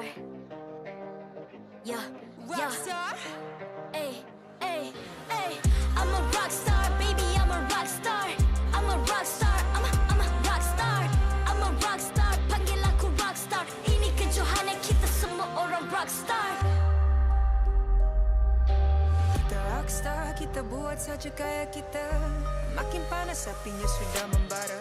Macam mana pun kau menempuh segala. Demi negara kau buat semua bangga. Step into my world, you know I'm always in my zone. You know I got my team, no I'm never alone. Bring out my best, buat yang terbaik. Jadi juara perlahan kita naik. Aku nak push, naik-naik jadi lebih bagus. Jadi hero, ku ada skill. Berapa banyak musuh aku dah kill. Ramai cuba mencabar, cause they envy me.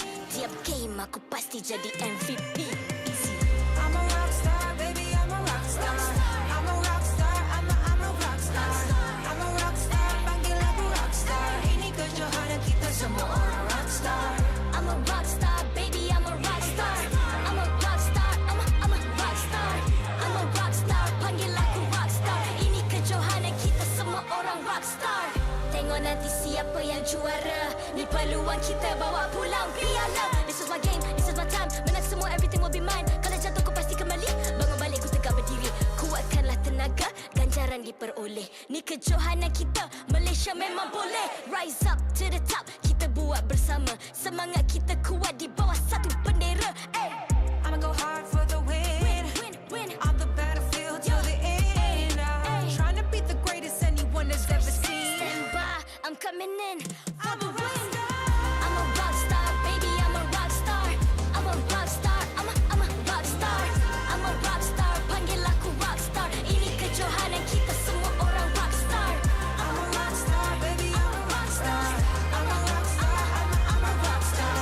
I'm a rockstar, panggil aku rockstar. Ini kejohanan kita semua orang rockstar.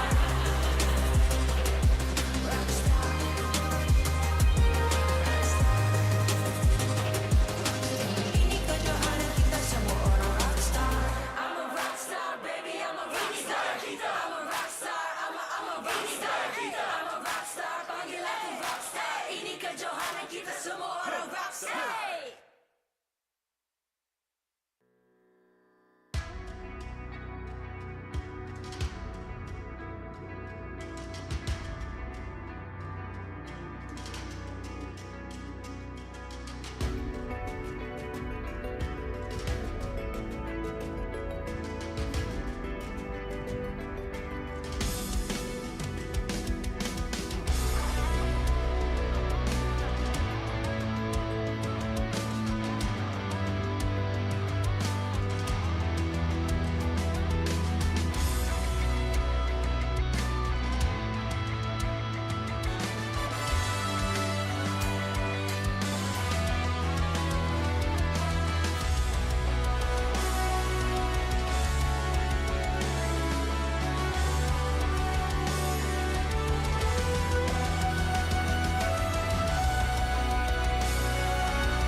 I'm a rock star. Yeah, Rockstar? Ay, ay, ay. I'm a rock star, baby, I'm a rock star. I'm a rock star, I'm a rock star. I'm a rock star, panggil aku rock star. Ini kejohanan kita semua orang rock star. Kita rockstar, kita buat saja gaya kita. Makin panas apinya sudah membara.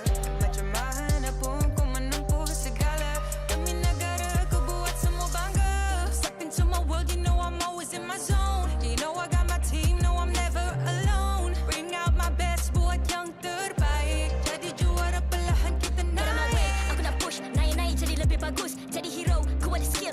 Banyak musuh aku dah kill, ramai cuba mencabar cause they envy me.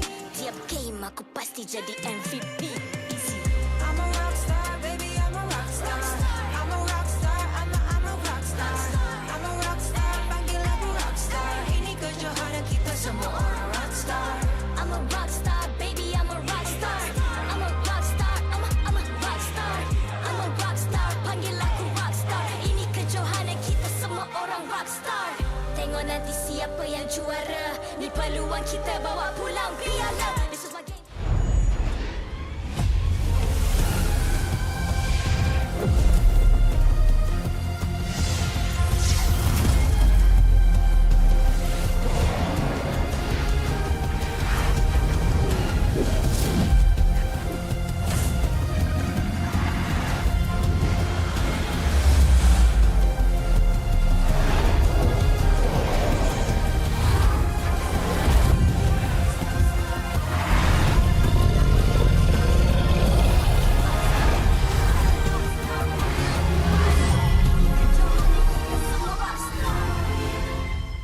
MPL Malaysia Season 12 is powered by Montong, official mobile internet hotlink.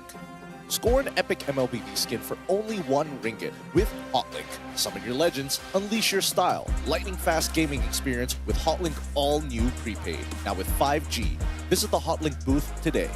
Play like a pro with ROG Phone 7. The Republic of Gamers is the #1 gaming brand in Malaysia.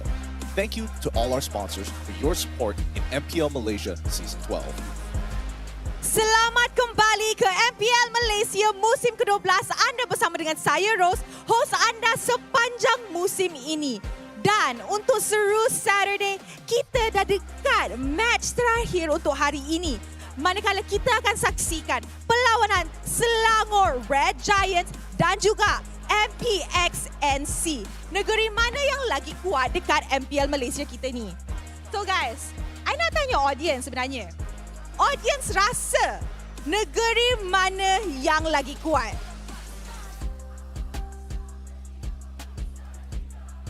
Wow, alright. There are answers, okay? Ada.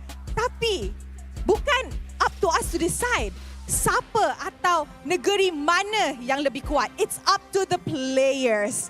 Alright guys, Dewan Sri Putra, are you ready for the last match of the day? Alright, so with that, mari kita jemput Selangor Red Giants ke atas pentas MPL Malaysia.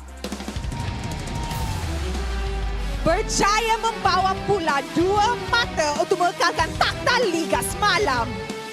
Hari ini mereka kembali untuk meneruskan dominasi. Adakah pasukan ini berjaya membuktikan mereka pasukan terkuat musim ini? Mari kita nantikan Selangor Red Giants.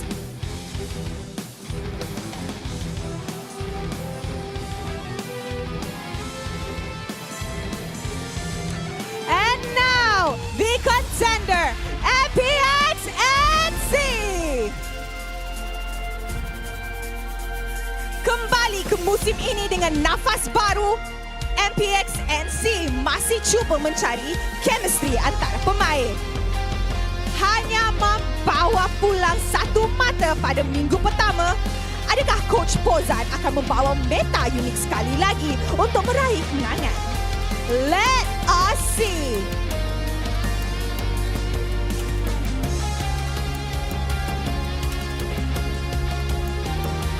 Sekarang, marilah kita menjemput barisan marshal kita yang akan mengalas tugas untuk memastikan perlawanan sentiasa berjalan dengan adil dan lancar.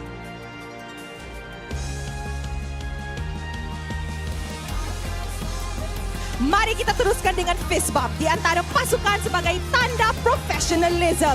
Inilah gaya kita. Inilah semangat kesultanan kita. Kawan di luar gelanggang, lawan di land of dawn. Alright, this is the battle of the states. Battle of negeri dalam MPL Malaysia. Pasukan mana lagi pandai? Lagi pedas and honestly lagi spicy dalam taunting. I nak tahu. I'm pretty sure semua orang juga nak tahu. So before I throw it to the casters, Dewan, Sri, Putra, are you guys ready? And with that, teams, this is your moment. Game on.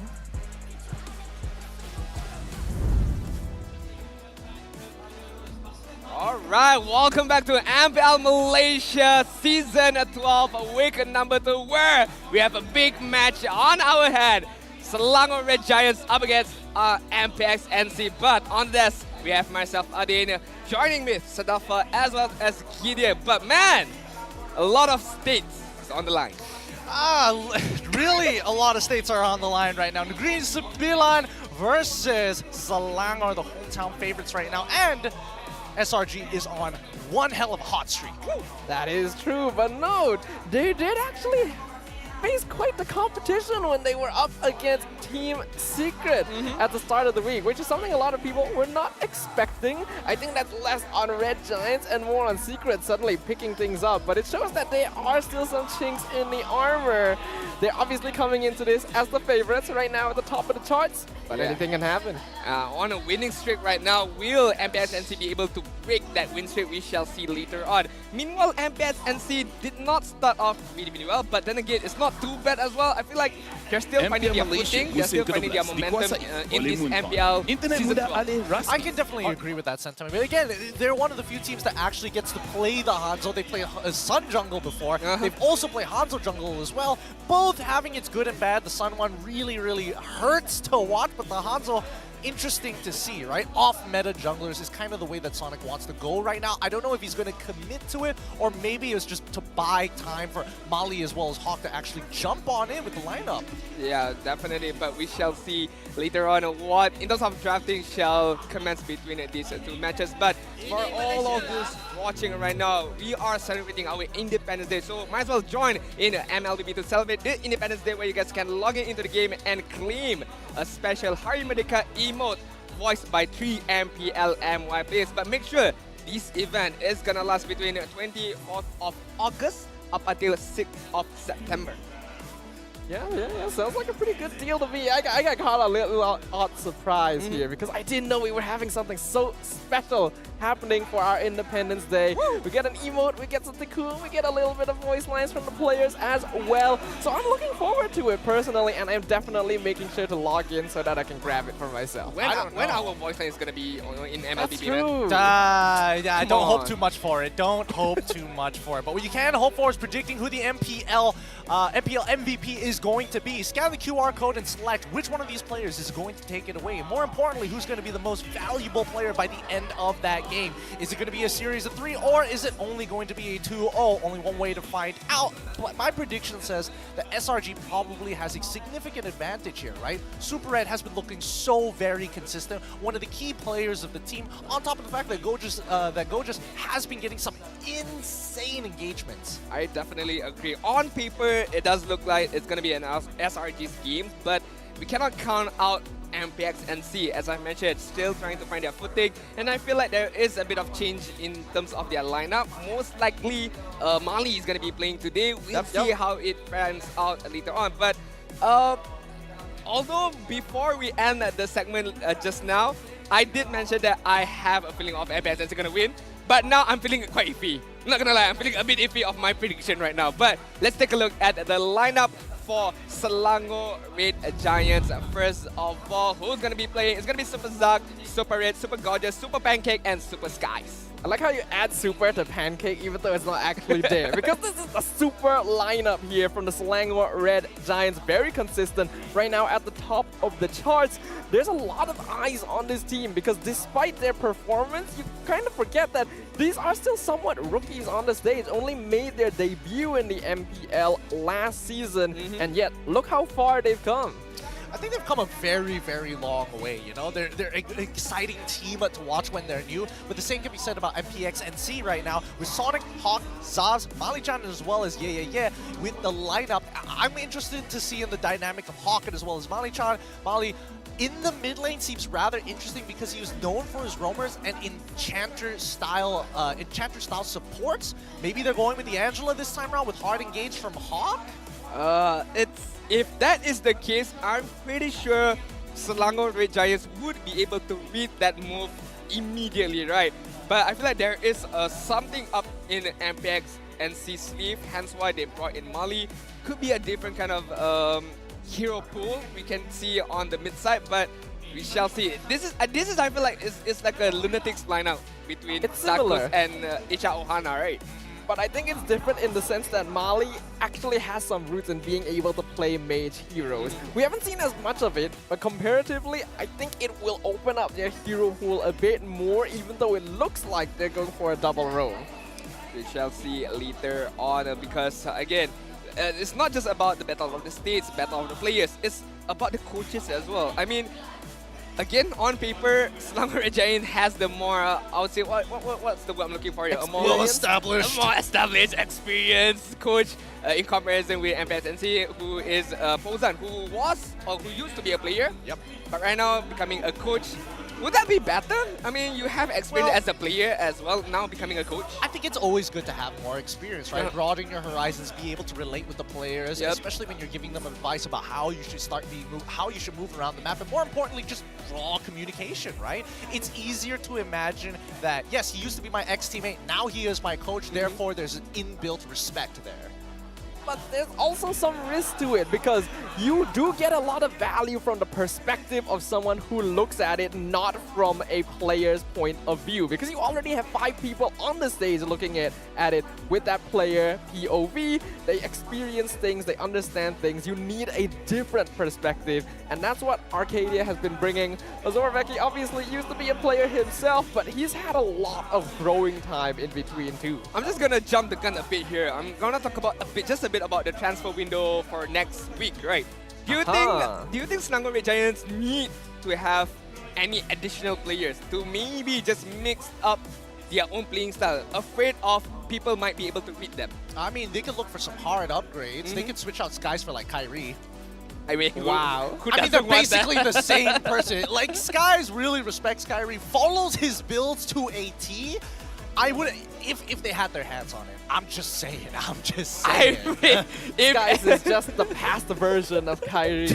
He's the after image. The other part, I'm pretty sure everyone wants to get a hands on Kyrie. It doesn't even matter. It could be an MPL team or non-MPL team as well. But okay, let's talk about the draft as the game begins right now. Selangor Red Giants on the blue side, MPNC is on the red side. Angela as well as Kaja is going to get banned out by Selangor Red Giant. You did mention about this Angela pick for Mali, but it's going to be denied by Selangor Red Giants, Gideon. Yep, straight away. I mean, Selangor Red Giants, every single one of their matchups, they've known, hey, you play a very limited set of heroes, that's no issue with us. We're just going to hard target them and then start bleeding out into the other areas of the draft. And then when you recognize, man, this is really punishable, game 2, game 3, Coach Arcadia, he adapts and he adapts fast. That's the experience talking there. Having that international exposure, having all those years under his belt has been really escalating Red Giants to different levels. One thing to note is that these two teams are familiar with one another. They had their roots in the Tier 2 scene, both debuting in Season 11. Yet look at the gap, the rift that's been created between them now. I agree. I mean, look at Selangor Red Giants' ban right now. It's most likely specifically targeted, right? Angela taking away from Mali, Harith taking away from Zaf right now. So it's a very, very interesting ban. It opens up a lot of heroes for Selangor Red Giants to pick up for their first pick.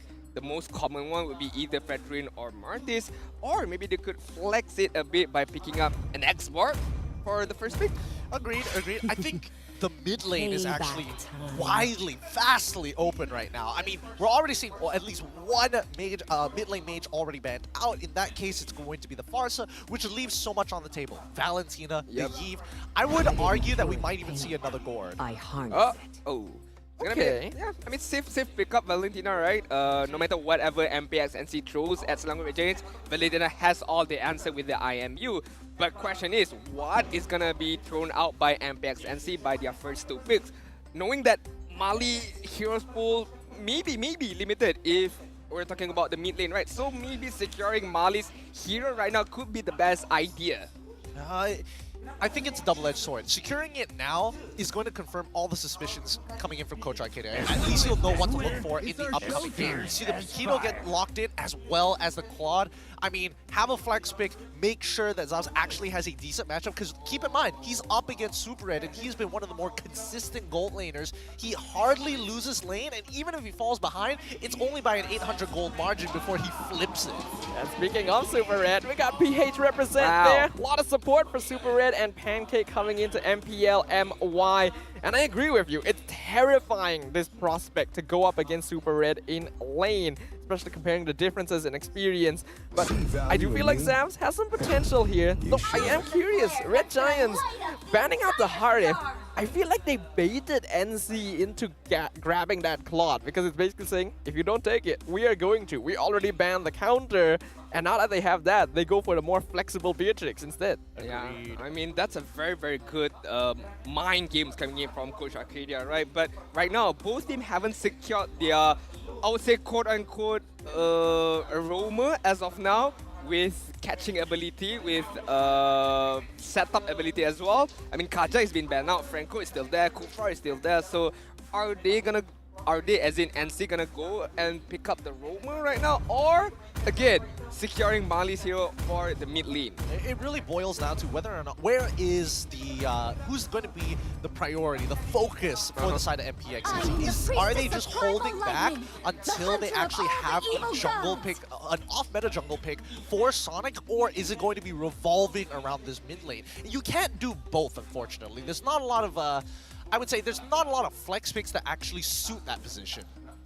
I'm quite surprised to see whenever Fedrin is being picked up, no one wants to pick Export as like a good counter to Fedrin jungle, right? But maybe, just maybe, they are afraid that what if this Fedrin is being flexed onto the EXP lane side, hence why Export is not picked up by NC. Meanwhile, Edith is the main idea right now, should be the roamer for NC. I don't know, I just feel like Sonic is allergic to meta junglers or something. He just doesn't want it, even though it would be a pretty solid counter here. But we will see. The truth of the matter is that Fredrin can still be flexed, but I don't think so, because you're just limiting what Super Gojis is capable of. He wants to be aggro, he wants to win the matchup, instead of just standing there and soaking damage. Yeah, let's not forget that so far he's been consistently playing, at least getting his hands on Terizla in the majority of the games that he's played thus far. And I think, you know, Terizla being able to jump on top of key targets, especially if Claude wants to get really aggressive with it, even better, right? So Boxy gets banned out for the side of Selangor Red Giants, and they're making sure, if and only if Sonic wants to play a meta jungler, let's take it away, because it's oppressive. The overall idea, Sonic is an oppressive style of jungler when he is ahead, when he is behind. Assuming that he gets to play Hanzo, because that's our only data pool, he will stall out this game with high ground defense. When MPL Season 12 starts, right, we've seen a lot of, you know, Terizla, Paquito EXP, Edith EXP, but lately we haven't seen a lot of clue. What happened to that hero? Fall out of a cliff or something? It has kind of fallen off a little bit, right? A lot of teams stray away from it, because now it's like, okay, we're looking for people who can peel, but who can actually engage. And Glue, unfortunately, doesn't fall into that category. He's really great at peeling people away, really good at following up upon predetermined CC, but that also is a testament to where the mid lane and roamer relationship in the meta right now consists of. Artillery mages, people who can actually affect the wave more than anything else. Because of that, Glue falls out because a lot of his counters in lane have grown in the meta. He's bad against Xborg, he's bad against Terizla, against Yuzong, because it gives him so much stuff to heal off of. So you can see how hero interactions can change because of that. But speaking of these heroes, Terizla is banned out by NC, so they respect that on Gojek. And Red Giants respect the Hanzo. The Baxia as well. We have to note, in Season 11, the Baxia jungle was Sonic's most successful hero because it changed the entire way that their team played, from a more slow early game to instantly rotating around and ganking. It just shows that Selangor Red Giants did their homework really well. Hanzo banned out, Baxia banned out, Zaf's Harith banned out, Mali's Angela banned out. So it does give a big question mark to MPSNC, because we know Sonic, as Sadafa mentioned, strays away from the tank jungle. Assassin that are left still, you know, the likes of Hayabusa, Lancelot, Link, but the counter is still within Selangor Red Giant, especially the Kufra or the Ruby. Let's find out, right? Because first we do get to see get locked in, so at least we know what Mali is going to be looking to play around. Hawk, on the other hand, we still don't know yet with the double flex pick in this Edith as well as the Paquito. We don't know if Paquito is going into the jungle or whether Edith is going to take the roam role or EXP role. But finally, we see Selangor Red Giants. They got to finish off their comp. Lapu-Lapu should be for Gorgeous right now. I mean, if we are looking at a historical draft, right, Lapu-Lapu should be the idea. Unless you want to go for something really, really different. A better data is still there. What else? Franco. I mean, I feel like Selangor Red Giants is going to hand off Fredrin over to Gojas, right? Okay. They're going to be finding a different style of jungler and then locking the Franco for themselves. So it's Franco plus X. Franco Ling could be a good idea here. Still don't like giving Gojas Fredrin though. It doesn't like allow him to play, but looks like it's what they're going to do. Okay. Ooh, the Minotaur. Interesting. So at least they have a guaranteed knockup for the Blazing Duet. They're able to kind of turn, table turn fights when we do see the real world manipulation get deployed. So at least Selangor Red Giants, their counter engage is devastating. I mean, with the IMU on Super Zack can steal out the Eve ultimate, you know, to add on to the Minion's Fury, which Pancake will be able to use on later to cancel out the Blazing Duet. So it's a lot of counter engagement and also it's a lot of initiating abilities coming in from SRG. It denies it from Hawk too. He actually played a really mean Minotaur the other day. So lots of respect here from Red Giants. They understand that these are their rivals from Tier 2 scene. And so you're going to be closing things out with that Martis pickup most likely going into the jungle. So Sonic going for something that is a bit more meta this time. Man, MPNC coming out with some pretty meta picks overall, with the final composition being very team fight oriented. I think, again, playing around Yeah might be a good idea, but it's about rotating quick, right? Hopefully he's able to leave his lane without taking too much damage. I'm just afraid that SRG is a very brilliant team in terms of how they maneuver around this map and how they kite all these team fight abilities coming in from MPNC. So MPNC, if they want to have a good clean fight, first of all, positioning must be good, and the initiating ability coming in from either Hawk or either Yeah later on. Rivalry, pride, and multiple stakes for their states are on the line here as the Selangor Red Giants face off against MPXNC in Game 1 of our final match today here in Week 2, Day 2. Ladies and gentlemen, make sure you guys keep your hands and legs in the vehicle at all times, because we're in for a wild ride. We're going to start off with SRG doing their purple buff in comparison to MPNC, starting off on the orange side. They're mirroring each other, so they'll end up on the same side of the map, which is going to be EXP when they're getting closer to level 4. In the meantime, right, I'm trying to figure out where exactly is Pancake, what is Pancake going to do in this state? Is he going to look to force something out, or is he just going to mirror the Edith this entire game? I feel like in the early stages, Pancake should just mirror the Edith, just go wherever she goes, to just denying the rotation, denying any engagement coming in from onward or a shatter. But as the game progresses, if Super Red has a good lead and a good itemization, achieve his power spike early on, I feel like Pancake should be the one making the first move, making the initiation first, knowing that Super Red has that ability to follow up. But it all depends on how this game progresses later on. Well, let's also talk about the interaction between the supports, right? If Edith does decide to use the onward into Earth Shatter, and it lands on specifically the Minotaur, that might just be baiting his team. His team might think, oh yeah, this is no problem, we can jump on top of it. No problem, Minoan Fury, I'm immune to CC, and I can just flicker into your backline, which is a huge problem. So keep in mind, there's a lot of nuances that MPNC has to kind of think about when approaching team fights. They gotta have solid trigger fingers here. Oh, because it's a very obvious thing. You see your Edith roam, grab someone, throw him over your shoulder, it's like, it's go time. But they need to hold back on that instinct if it is that Minotaur, because they will not have the tools to stop him from ulting. So what's going to be important here, I think, is for NC to actually start creating some momentum before you hit that level 4 mark, because that is where Minotaur will contribute more than the Edith. I mean, it also depends on what Zach steals, what kind of ultimate he steals, right? Is it gonna be the RWM or is it gonna be the decimation coming in from Sonic? So that one would determine what kind of playing style that SRG is gonna proceed in this game. But looking at the early game aggression, my bet is on Selangor Red Giants. But then again, looking at MPNC with Eve and Edith, they also have quite similar power spike in terms of the early aggression. What do you think about it? Yeah, no, I totally agree with that. I think that, you know, in terms, when you compare the composition side by side, there's a lot of similarities, but the only dynamic that honestly changes in this particular case is EXP, on playing on this Paquito in comparison to playing with the Minotaur on the side of SRG, right? You can tell. The overall dynamic when you have the Minotaur is all about that team fight. But when you do, in a matter of fact, have the Paquito, you can start making plays across the map because you clear faster. So I would expect along these lines that needs to kind of be the driving force for MPXNC, especially affecting the mid lane and hopefully punishing Zach QT sometime in these next 3 minutes or so.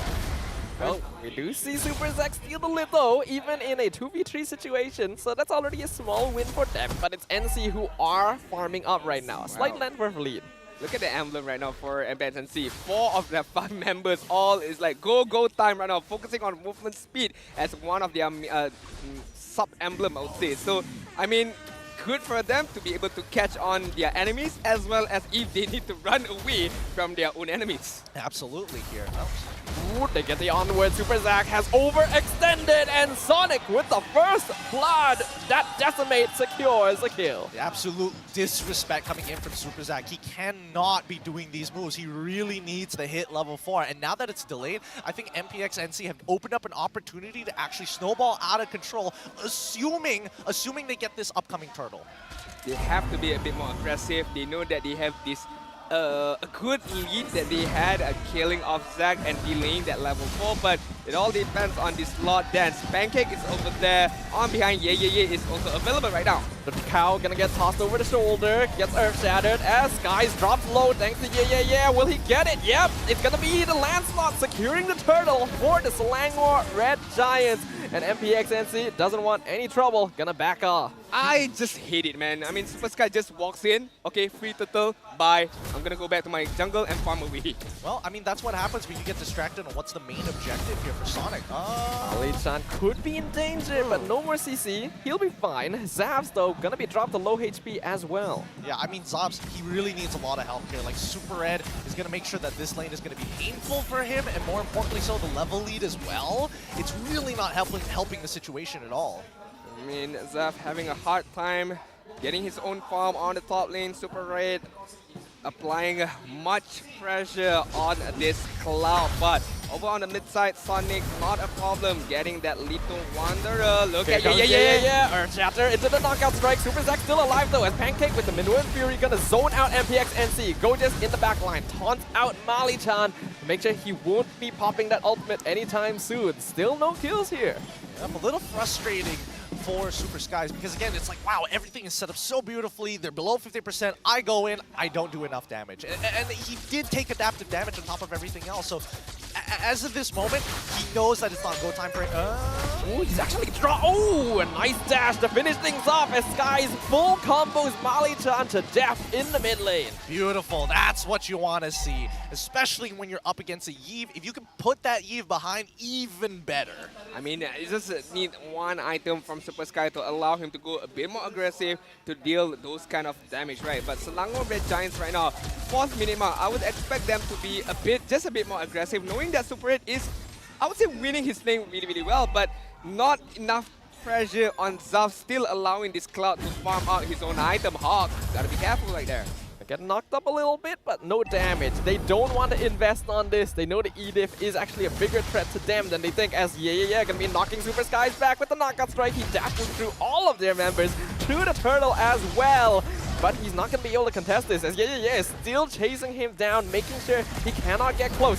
Real Meditation comes out. Hawk going to get the knockup onto Pancake. Will it be enough though? Turtle dropping low. Super Skies comes on in, steals it away in a exchange for his life. Decimate going to miss, actually lands on the wrong target, and that will cost Sonic his life as well. As now Hawk, the Primal Wrap will not save him, gets squished in one fell stroke by Super Coaches, and the Bennett's Rage into Nibiru's allows Super Red to pick up one for himself as well. Beautifully done. Now Super Red has a significant lead against Zobs, who's going to be playing a little bit of catch-up despite not losing his lane too hard. And this is great because Pancake denied the kill from the Paquito at the same time. Having to use his flicker is a little sad, but hey, it's not the end of the world. He's got to wait 72 more seconds before he can make a significant play. And at the same time, once his flicker comes online, the turtle will be spawning. I mean, the macro and macro gameplay coming in from Super Red was on point. The trigger fingers as well, allowing himself to use double ultimate kill off MPNC members. And looking at the lead, 2k lead on the 5th minute mark before the second turtle pops up, but Hawk is isolated here. Pancake and Super Sky is trying to cut off his escape. Forces out the Primal Wrap as Super Zack comes in. Real world manipulation from the Valentina to secure the kill. Not allowing Hawk to get out of that one. A huge deterrent. Now MPNC, they can't really do much here. Zobs is just forced underneath his own turret, and even so, without any support whatsoever, now Slanger Red Giants are going to come online and they're going to start sieging down these tier 1s. Not looking good for MPNC right now. The only saving grace, well, not the only saving, one of their saving grace right now is just to chill a bit, let Zaf farm up his own item, let him get his power spike, let Mali as well get his power spike, but Super Skies. Beautiful dashing, beautiful iframes, making sure that even being tossed over the shoulder, it doesn't matter. He's able to dash out, steal the purple buff, and not take any damage at all. Steal the purple buff, managed to steal all of the turtles as well. I mean, what more do you want from this young jungle right now? Well, hopefully he's able to, I don't know, maybe get a Maniac? Re-engage. Hawk with a nice engage. You see the Mortal Coil come out, pushing Super Skies and Goja's back. Hawk forced the flicker away. Real world manipulation, trying to lock out the Red Giants. Super Goja's token being picked up, and Super Skies is not going to be able to escape. Gets punished right there as Red Giants lose 2. NC gonna work on the turtle as the rest of Red Giants pushing down the bot lane. Super Zack, the only one still in the area. This may be a bad choice though. He may want to back out of here. I mean, he's getting a bit of damage in, but nothing relevant. And the fact that he doesn't have the real world manipulation, instead has the decimate, he can't really influence how this turtle goes. Oh? I don't think so. No. Don't fight this right now. I was wondering whether MPNC was like, we gotta get something. I was like heavy complimenting Super Skies right there before he got killed by Ye with the Paquito, but still a good showing by both sides. MPNC still within the game, although the goal is not in the favor of themselves. But you know, slowly but slowly as well, just chipping away the goalie of Selangor Red Giants. Super Gorgeous, good energy eruption against Hawk, but again, not enough damage to take down this ED just yet. They're not gonna invade again, right? Okay, so Super Skies, he's not part of this. He's going towards the top side of the map where the majority of the members from Selangor Red Giants are creating a barrier to make sure that Super Red conveniently push this bottom side. I mean, whatever it takes, right? Whatever it takes. Selangor Red Giants right now, they are controlling the map. They are dictating the tempo as of now, but what more can they do? I mean, just trying to control the map is just not enough. They need that middle turret, but... Ooh, Hawk gonna eat the Renner's apathy as he pops the Primal Wrap to avoid decimation. Survives all of it. Blazing duet from Zaus, dropping Super Zack low, and they'll find him as the Million Fury comes a bit too late to save his life. MPNC now taking some names for themselves. Oh, that's so sad. That's so sad. He was so very close. I can understand the sentiment why Super Zack wanted to go for the decimate. It looked like it was a good amount of help, but well played. Coming in from Hawk. Super Gorgeous, he's in danger here. He's actually taking a lot of damage. He has to flicker out. That's another resource used by the Red Giants. Why is he just eating these shots? And better yet, why is he taking such a dangerous path, even though he knows that that his members are already down? And if it breaks out into a fight, it's 4v5. He shouldn't be there in the first place. I mean, because he can, because he is Fredrid. He's strong, but not as strong as Pancake right now. Getting onward by Hawk, but Hawk is gonna get jumped. Energy eruption keeping him in place. Primal Wrap into the flicker. The Edip is out. Sky is dropping him very low. Renner's apathy doesn't find its mark. and Red Giants are not able to find anything yet again. Almost there, but just not quite there yet.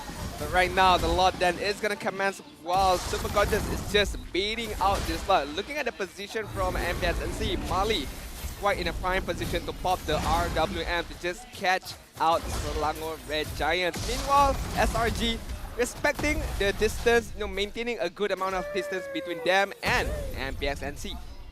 Yep, so Selangor Red Giants are going to do what they traditionally do around these neutrals. They let Super Gorgeous just tank it up. He's Fredrin, so it's totally fine.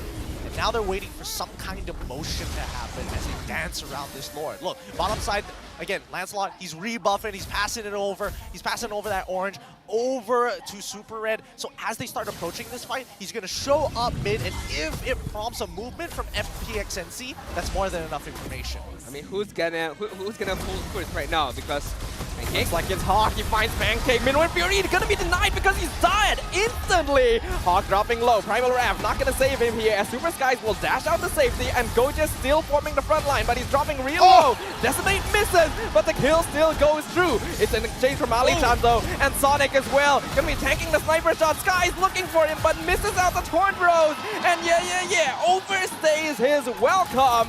Red Giants with the turnaround. Beautifully played. A bit of a blunder coming in from Pancake, but he was just doing the best that he can in the situation. At least he got the slow down. At least he baited MPXNC into an all-out fight. They walk away 2 for 2 in terms of kills, but they walk away with something more important, which is the Lord, who is at least going to get them, I would say, a 2,000 to 3,000 gold lead, depending on how they play it out. It was a follow-up coming in from SRG, right? I mean, yes, Pancake got caught up, but the follow-up was super quick. Reaction coming in from Selangor Red Giants and able for them to get a couple of kills on their own belt. Looking at the itemization right now, bit of emphasis, BOD, Malefic Raw, physical penetration is the main idea coming in from Super Red. Meanwhile, Zav still trying his best to just emulate back the itemization, the trinity that he needs. The DHS, the golden stuff, as well as the corrosion sight coming in from Cloud.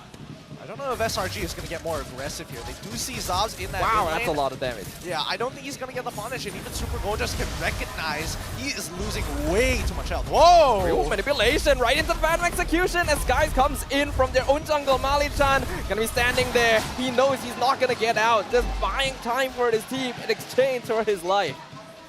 Gotta feel bad for Mali there. I mean, RWM used upon him, the Phantom Execution was used upon him, and then just one single skill hit coming in from Super Zeg, allowing him to get the kill onto Mali. And looking at MPNC, they have to back off right now because the lot is still not being dealt as of yet. Well, they're going to take all the outer turrets, and so far, this has only developed into at least a 4.3k lead for the side of Selangor Red Giants. Not enough to close out the game just yet, but at least put them ahead for the upcoming lore, which I would imagine is by far the most important one. Second lore, significantly stronger, but Zavs, he's strong enough to actually deal with the lord by himself with the Trinity build pretty much completed.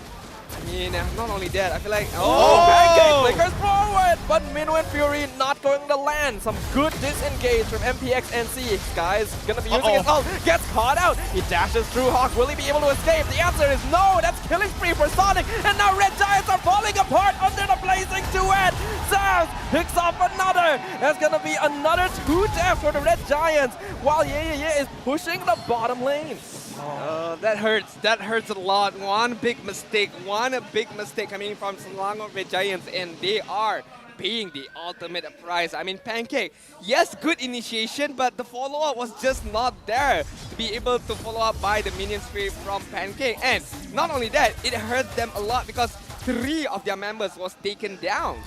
Yeah, and now that gold lead that we were talking about earlier, non-existent, wasn't even there. MPXNC now take control, developing into a 2k lead almost, but without Flicker coming in from Pancake, he cannot set up this neutral objective, especially getting a knock-up on towards that back line. I mean, the goal is swung over to MPSNC's side right now, and what a comeback. Again, slowly but surely by MPSNC. Nonetheless, the next slot is going to be a very, very big determining factor. Who will able to get the win? Sonic, gotta be careful, got hit by Pancake as well as Super Zag. Managed to escape death, but Lot is still just hovering around this a lot bit. That would have been a really crucial pickoff. Red Giants were trying to cut off Sonic, but they couldn't succeed. Yeah, he's also split pushing the mid wave, so Red Giants needs this objective. They're gonna jump on top of Martis once again. You see Hawk coming in from the backline. Flicker gonna miss a little bit, but Zaz contemplating to it, doing a lot of damage to the backline. Super Red uses the Wind of Nature as the Lord knockup. Here goes, yeah, he's still alive.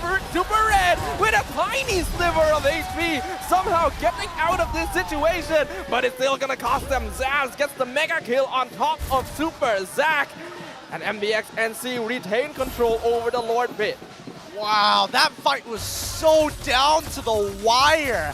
Had Superskies had a single kill, he just needed one kill, he would have been able to chain it into one more and then get back out. At the same time, Zobs is finally strong enough to actually take on the entire backline by himself, kiting very beautifully, especially with the BMI, in addition to the real-world manipulation out of Mali-chan to get the big flickers out of Super Gojas, and as well as Pancake, who had already blown their cooldowns early on into the fight. I thought Yeah could have gotten Super Red with the flank, but the onward coming in, my bad, not onward, the Pancake, I mean, how he protects Super Red was really well. If not, Super Red was a gone man right there by the hands of Yeah. Looking at the itemization, utility item pick up by Mali with the glowing one as well as the ice queen one. Meanwhile, Valentina, magical penetration is the main key. Lord has crashed, mid inhibitor is gone, bot inhibitor is gone, Pancake gets knocked up, he can't engage at all this game.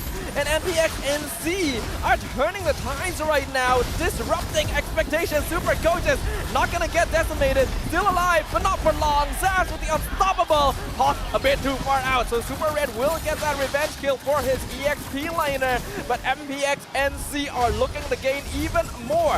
Guys on top of Zaz, dropping him real low, Phantom Execution pops the immortality. Red Giants looking for the counter engage, and Giants with the shutdown. Super Red with the shutdown. They pick up the rest of MPNC with a double kill. Yeah, the only survivor. There's no way he can end the game like this. He needs to get back, but Red Giants are now pushing in to the NC base. He's not gonna let him. Watch, Super Zach, he stops the recall, and now they're just Pancakes tanking it, and he's gonna end this game by himself. The reversal as Selangor Red Giants only needed one engagement. Hawk is back. He's alone. He needs to kill this minion. He flickers forward. Earth Shatter on the 2. Has he bought enough time? Yeah. Has finally returned to the base. They defend. Red Giants are forced to retreat. Wow. Talking about in the nick of time.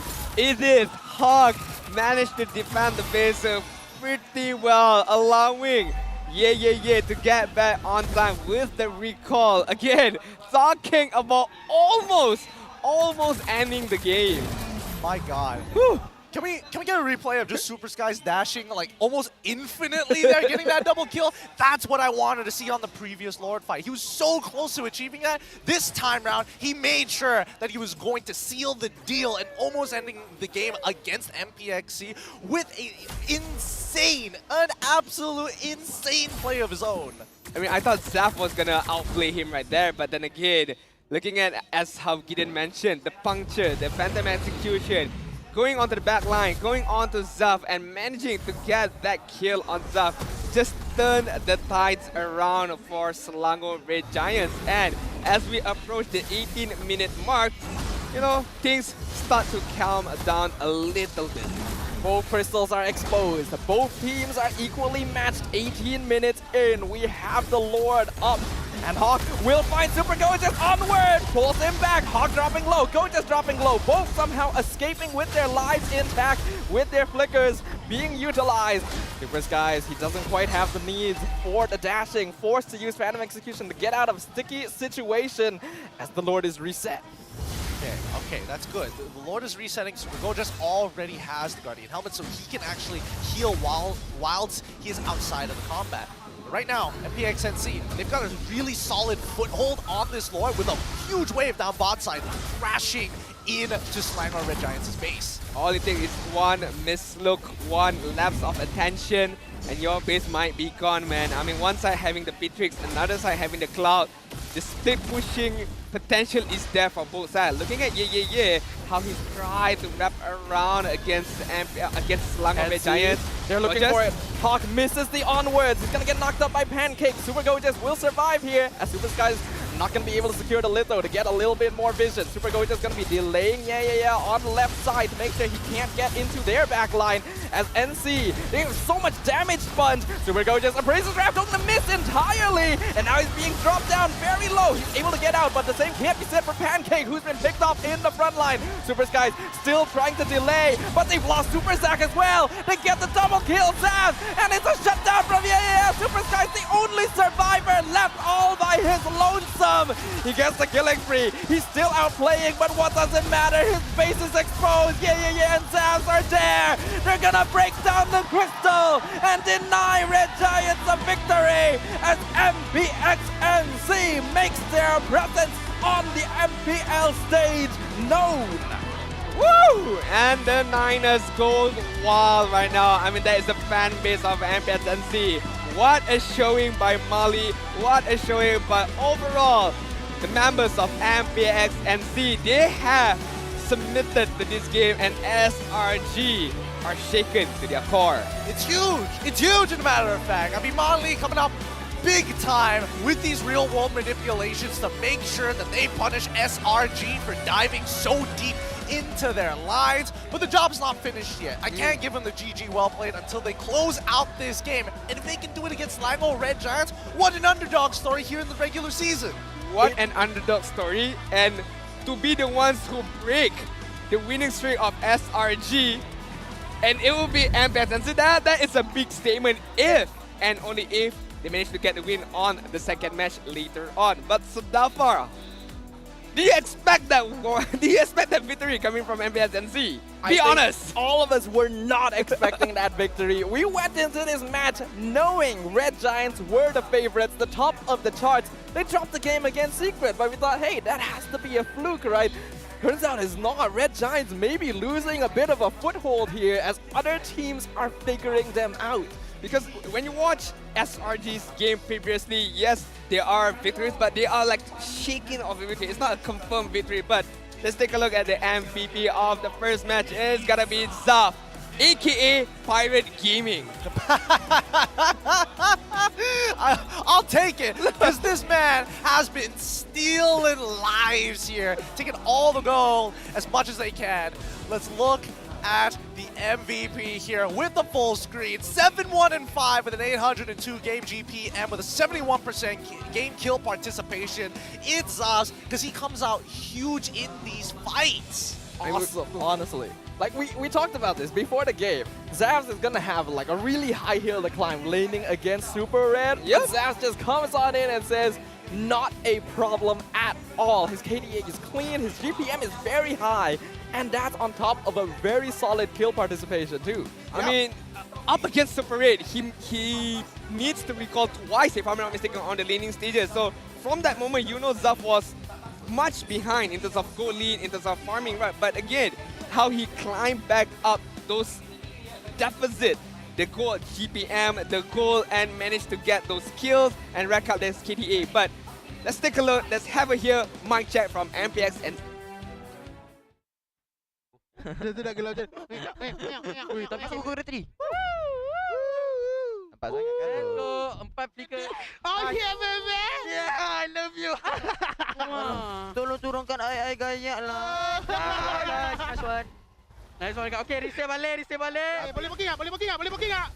Kau just mati lah. Dia boleh mati ke? Wah, kau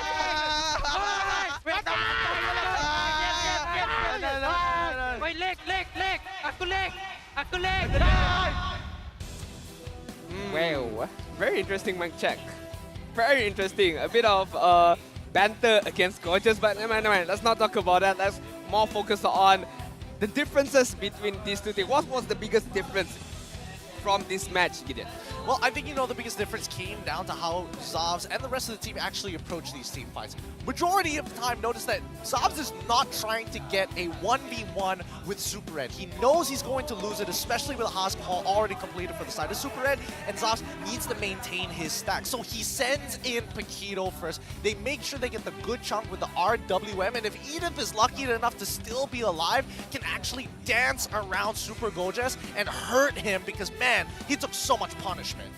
I mean, because when I take a look at the objective, neutral objective, right, it's not much of a big difference. But when we specifically look at single players or individual players, look at Zaf, 7, 1, and 5. And again, just a very good showing of, even if you're getting dominated in the laning stages, but it's not all over yet, because you know that as a good laner, as a Cloud, your potential is in the later stages when you have the power spike, when you have the stacks. And what he did was, again, just be calm, get his farm up, and then showcase his strength later on the stage. I think we have to give a shout out to Yeah, because he was the one generating that space. This Paquito was a huge nuisance, being able to win out his lane against the Fredrin, which is kind of an expected result, but then expanding that influence, making Selangor Red Giants very uncomfortable. A lot of their resources had to be used to defend the backline rather than going for the engagements they wanted. Yeah, I mean, you can look at Yeye's build. He's going not entirely full damage, still has a bit of hybrid, but his emblems is a dead giveaway, right? When you do see a Paquito not go for the Brave side and instead go for the Quantum Charge, he's looking for backlines, he's looking for damage, because then you can chase people and really stick onto them. He even had rapid boots. Rapid boots as well, yeah. Just to make sure that he doesn't get slowed, quote-unquote, slowed too much by the Minotaur when the ult goes up. Even then, he still has Flicker. I agree. I mean, gotta feel bad for Super Sky as well. He played phenomenal, right? I mean, the amount of time he managed to go in, steal the turtle, steal a few lords as well on his own side. But again, just overall gameplay, as Sadafa mentioned, I also did not like seeing Fredrin on Super Gorgeous. Felt like he did not manage to fulfill his full strength using that hero, right? Because you normally see a Terizla, you would normally see a Lapu-Lapu, a much more aggressive EXP laner. But with Fredrin, it limits his capability to open up the game, make space for his own teams. Personally, I know for a fact that Super Gojas doesn't really like to play the Fredrin, especially in the EXP lane, only because, as you mentioned before, it caps him to what he can do. You can absorb damage, sure, that's great, but also recognize that Super Gojas misplayed a couple of these situations, right? He should be using the Energy Eruption as much as he can to make sure that he has the base stats, the raw base stats, in a matter of fact, so that Zobs can't necessarily hurt him.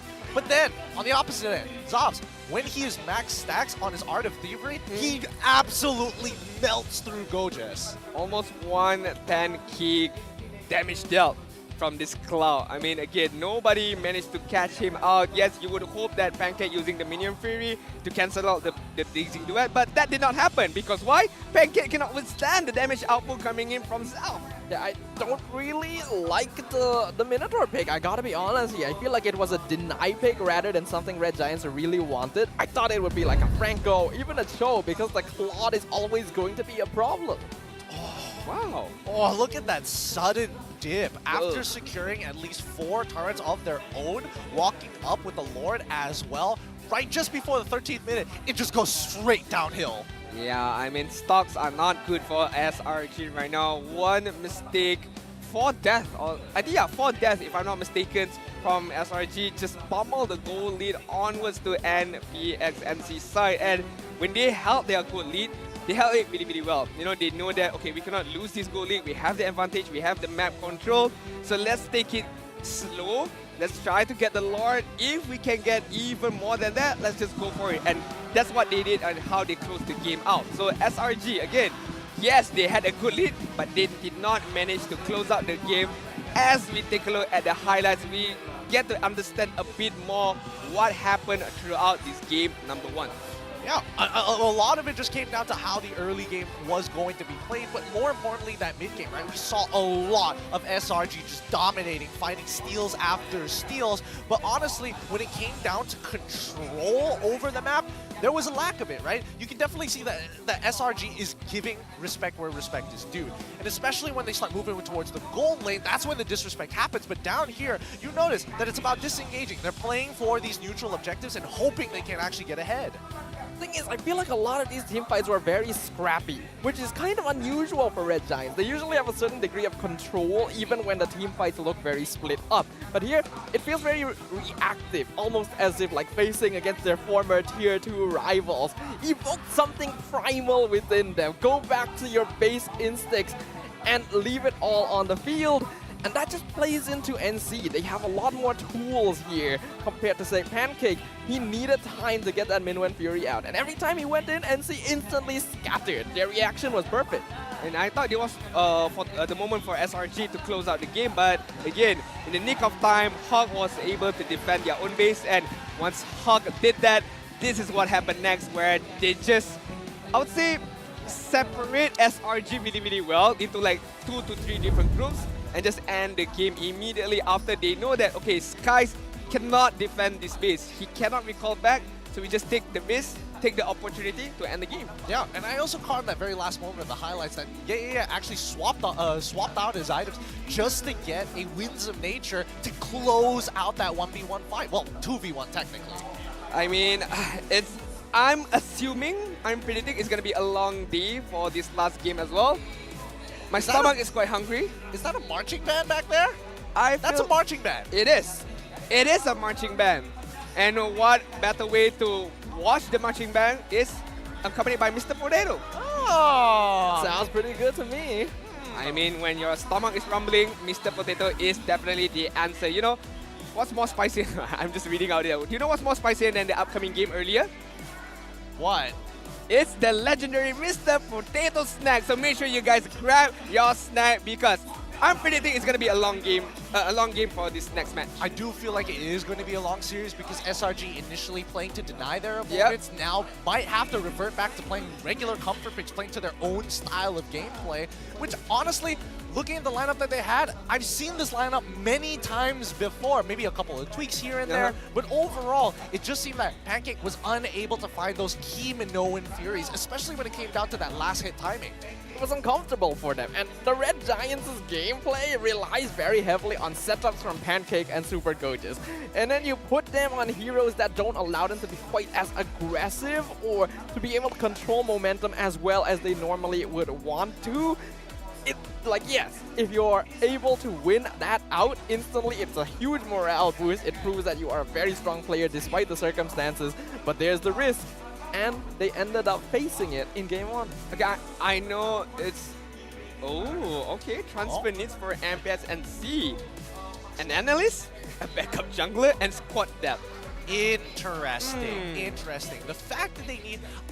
the fact that they need a backup jungler is kind of interesting because Sonic technically has been performing really well with the team overall. The squad depth I can understand, right? Maybe they don't have enough in their playbook in terms of hero pool to really expand outwards, but I think it's kind of interesting that they want a backup jungler. I think instead of a backup jungler, a more solidified mid laner should be the main focus for MPNC. I'm not taking away anything from Mali from his game debut for MPL Season 12, but let's just say if there is a better mid laner out there, quote unquote same point, out there, maybe pick him up. Something felt very specific about that line there, but we're gonna pass up on that for now. Now, I do get where you're coming from though. Malita, he did a good job that game, but at his heart, at his core, Mali is a support player. He's there to enhance the rest of his team, and that does work. But you do also need the flexibility of being able to become a secondary carry if you want to act as a mid laner in this meta. That I can agree with. You know, this meta is really rough because if you put all your eggs in one basket, there's a high likelihood that there's going to be usually it's about 3 heroes that are going to target you throughout the entire game, and it's not the most fun experience in the world. Even if you have the greatest draft in the world, it's just too much investment on one person, and half the time there isn't enough AoE to completely win out a fight. Okay, Gideon, I know it's quite hard for you to answer this because it's quite hard to see as well, but looking at game number 1, do you think there is a sense of disrespecting from SRG against MPNC? Oh, 100%. I think they were very disrespectful with the way they played, right? Because I feel like when you see confidence, it comes in the form of 2 ways. Either you distance yourself a lot closer, knowing that, assuming that you can actually flicker out of the way, sidestep out of the way, rather than commit to a full ability. Then you have Super Skies, who's just like, I'm just that good. So there is a very distinct difference between being disrespectful and looking to make the play. I agree. I mean, yeah, that's hence why I asked that question, because I feel like there were a form of, again, disrespecting coming in from SRG up against MPNC, but we shall see, is it going to be a 2-1 score as the fans predicted right there, or is it going to be a clean sweep by MPNC, who started the game by banning out the Fanny, the Joy, as well as the Valentina. Meanwhile, SRG, Angela and Paquito, thoughts a bit on your side, Sudafa? Okay, some interesting bans here so far. And see, getting rid of the Valentina makes a lot of sense, because that's not really going to be Mali's type of hero. Otherwise, Fanny and Joy have been very consistently removed. And Red Giants did actually have some serious problems going up against Paquito in game number 1. We noticed during Season 11 as well, actually stood out quite a bit among his peers for being a very excellent EXP laner, being a total terror on the land of Dawn on signature heroes like the Joy. Unfortunately, we're not going to get to see that for now, but there's a reason why this player has to be respected. Yeah, give the man Arlot. I would love to see him play Arlot all over again, man. He has made some amazing plays with that hero. I forgot that hero existed. Look, the meta has shifted. The meta has definitely shifted. Same, I forgot that her hero existed. But yeah, Kaja not being banned out is a very safe pickup by MPNC, having that suppressed ability with the Divine Judgment. Question is, what is the follow-up, right? Normally we would see Kadita, the best follow-up as of today, but we have to take a look. Selangor Red Giants right now, what is in store in their own minds as the first to pick up? Is it going to be focusing on Super Ritz Cloud, or are they going to go more of a flexible pick? Well, I mean, first of all, they've already gotten rid of rid of Claude for themselves. I think it might just fall back to Beatrix again. There's a good possibility for that. But knowing how Selangor Red Giants generally plays their game, I would imagine that they want to flex pick at some point. No, they don't want to flex pick at all. They're just like, here's what we got. This is our goal laner. This is our EXP laner. It's what works. I mean, it's the comfort pick, right? Yep. So should they get this hero, I would imagine a much more familiar gameplay coming in from Selangor Red Giants. But again, MPNC are no pushover, so they have the answers coming out from them. Getting some very spicy taunts from the crowd right here. The fans are excited. Like, I don't think we expected a fight of this proportion, and for Red Giants to actually be backed up against the wall. So you can expect the fans are going to be predicting a Game 3 for this series. But NC, now that they've gotten the grasp of some momentum here, will they run away with it? They're going to lock in the carry as well as the Eve. Okay, once again, I think if this does go into a game number 3, you would expect that maybe the Eve might be stolen away by Supersack. It's also one of his comfort picks, right? But that's for game number 3. We'll save that for later. Right now, Maui-chan has been performing especially well on the Eve. Not only, it's not about the way that he is just tapping the real-world manipulation, but more importantly, the placement of the box itself, encapsulating usually 3 or more players inside, but more importantly, having the edges line up with the most key player to get the initial stun. I'm looking at Super Zack right now, and one definite answer by myself would be the Kadita. I agree. To be able to capture the Eve, to be able to, you know, just be an annoyance of a hero. Wow. Wow. They've got him in 2 poses as well. Wow. Don't forget to vote for him. Where's the QR code? Where's the QR code? We need the QR code. Polite-looking young man there. He's like dressed so well. He looks like quite a catch on those. He made like a TikTok. What was it called? He made a TikTok about it on the Mama Talk with you, Dean, as a matter of fact. Yeah. What do they call it? I can't remember what. I'll get back to it later. I'll get back to it later. He looks like the person you would want to bring to get to know your father and mother. Such a nice kid, you know? Exactly. With that picture. I'm not saying the person himself, but the picture. But okay, X-Boy is banned out by Selangor Red Giants. I like the ban. I mean, X-Boy, as we all know, once the Ice Queen one has been picked up, it's just super annoying to deal with. The Furaka armor, the immortality as well. But right now, let's talk about the Fire Mace. I mentioned the Kadita, but the Fire Mace is the idea by Super Zack. Any thoughts on that, Gideon? I think this could be a potential bait, right? I feel like Selangor Red Giants, considering the lineup that they have, I wouldn't put it past that Super Zach made the call for this Farmers. I would prefer if it does go into the support section, but that begs the question, right? Does Pancake have that deep of a hero pool to play the Farmers in the support position, or maybe even the Kadita in this case? And it would mean putting him on a hero that that doesn't sound like he would be comfortable on again, and I'm not sure I'm a fan of that. Not to mention that I don't feel like Hope Altar is the best solution in this case. It's not really going to save you particularly well from the real world manipulation, because you're still going to be stuck in the box, and if someone gets pulled out with the Divine Judgment, it's up to Faramis to like try and follow along, and it's that's just not going to work.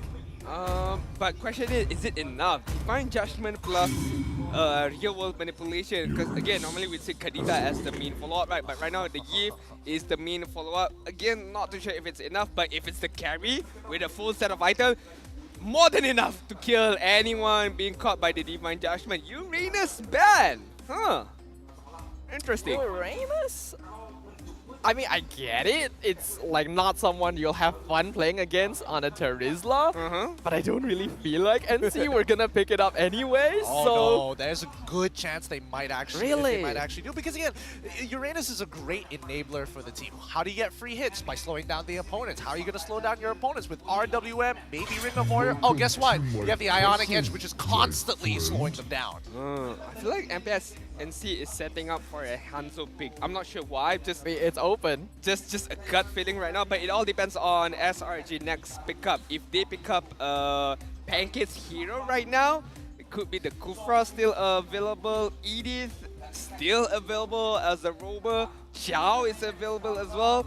Might determine whether is it gonna be a Hanzo jungle or not. Ha! Joke's on you. Selangor Red Giants locks in the yeah, Hanzo. let's go. Come on, guys, pull out the Hanzo. We know you want to.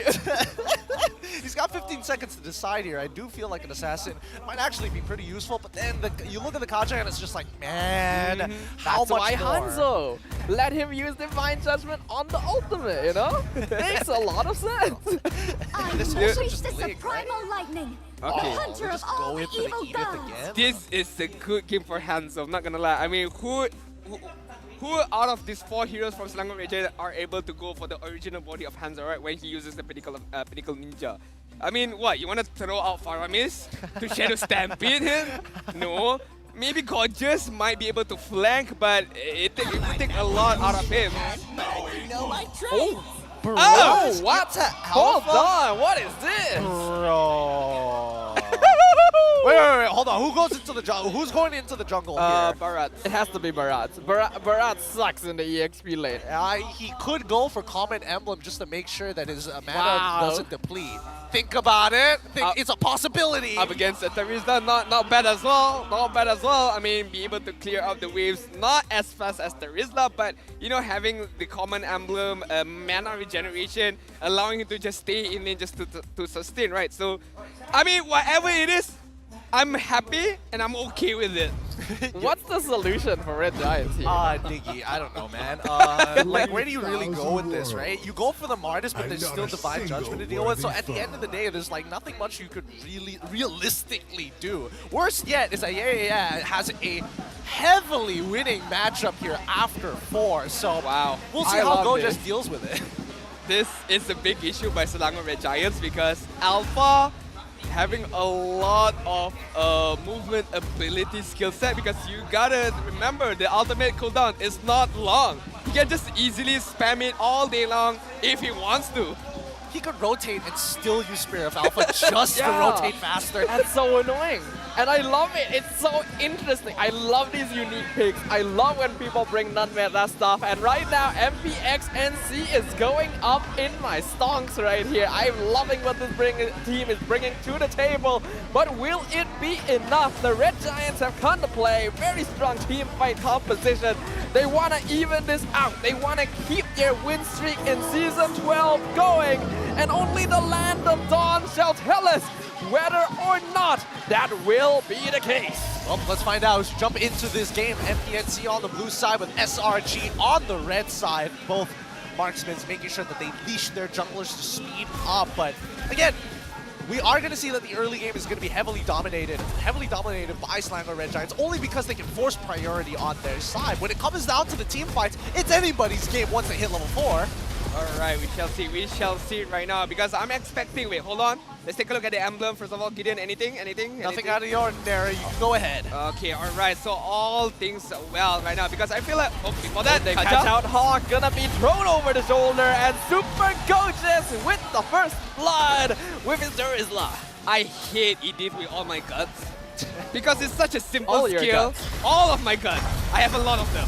Right now, Sonic, gotta be careful. Baron, gonna get caught out. Sonic in danger. That's a really nice push there, but Super Skies with the Decimate instantly denying NC, and this early game already spiraling out of control. Look, I said that Slango Red Giants should be like dominating level 4. I didn't expect it to be this nasty, right? It's super nasty, as a matter of fact. Sonic hasn't hit level 4. The fact that Super Red has been left alone with Zobs for at least a full minute is already a problem, as you can see that Zobs struggling to even walk up to his lane. Yeah, I was just about to say that the early game aggression should be high on Slango Red Giants, but this high, I'm not expecting this at all, because the onward combination is just, and I would say at a professional level, it's such an easy skill to hit, but it matters a lot on who is going to follow up with the damage. But having Martis, having Paramis as well with the Ghostbuster is enough for Slango Red Giants to dominate this early game.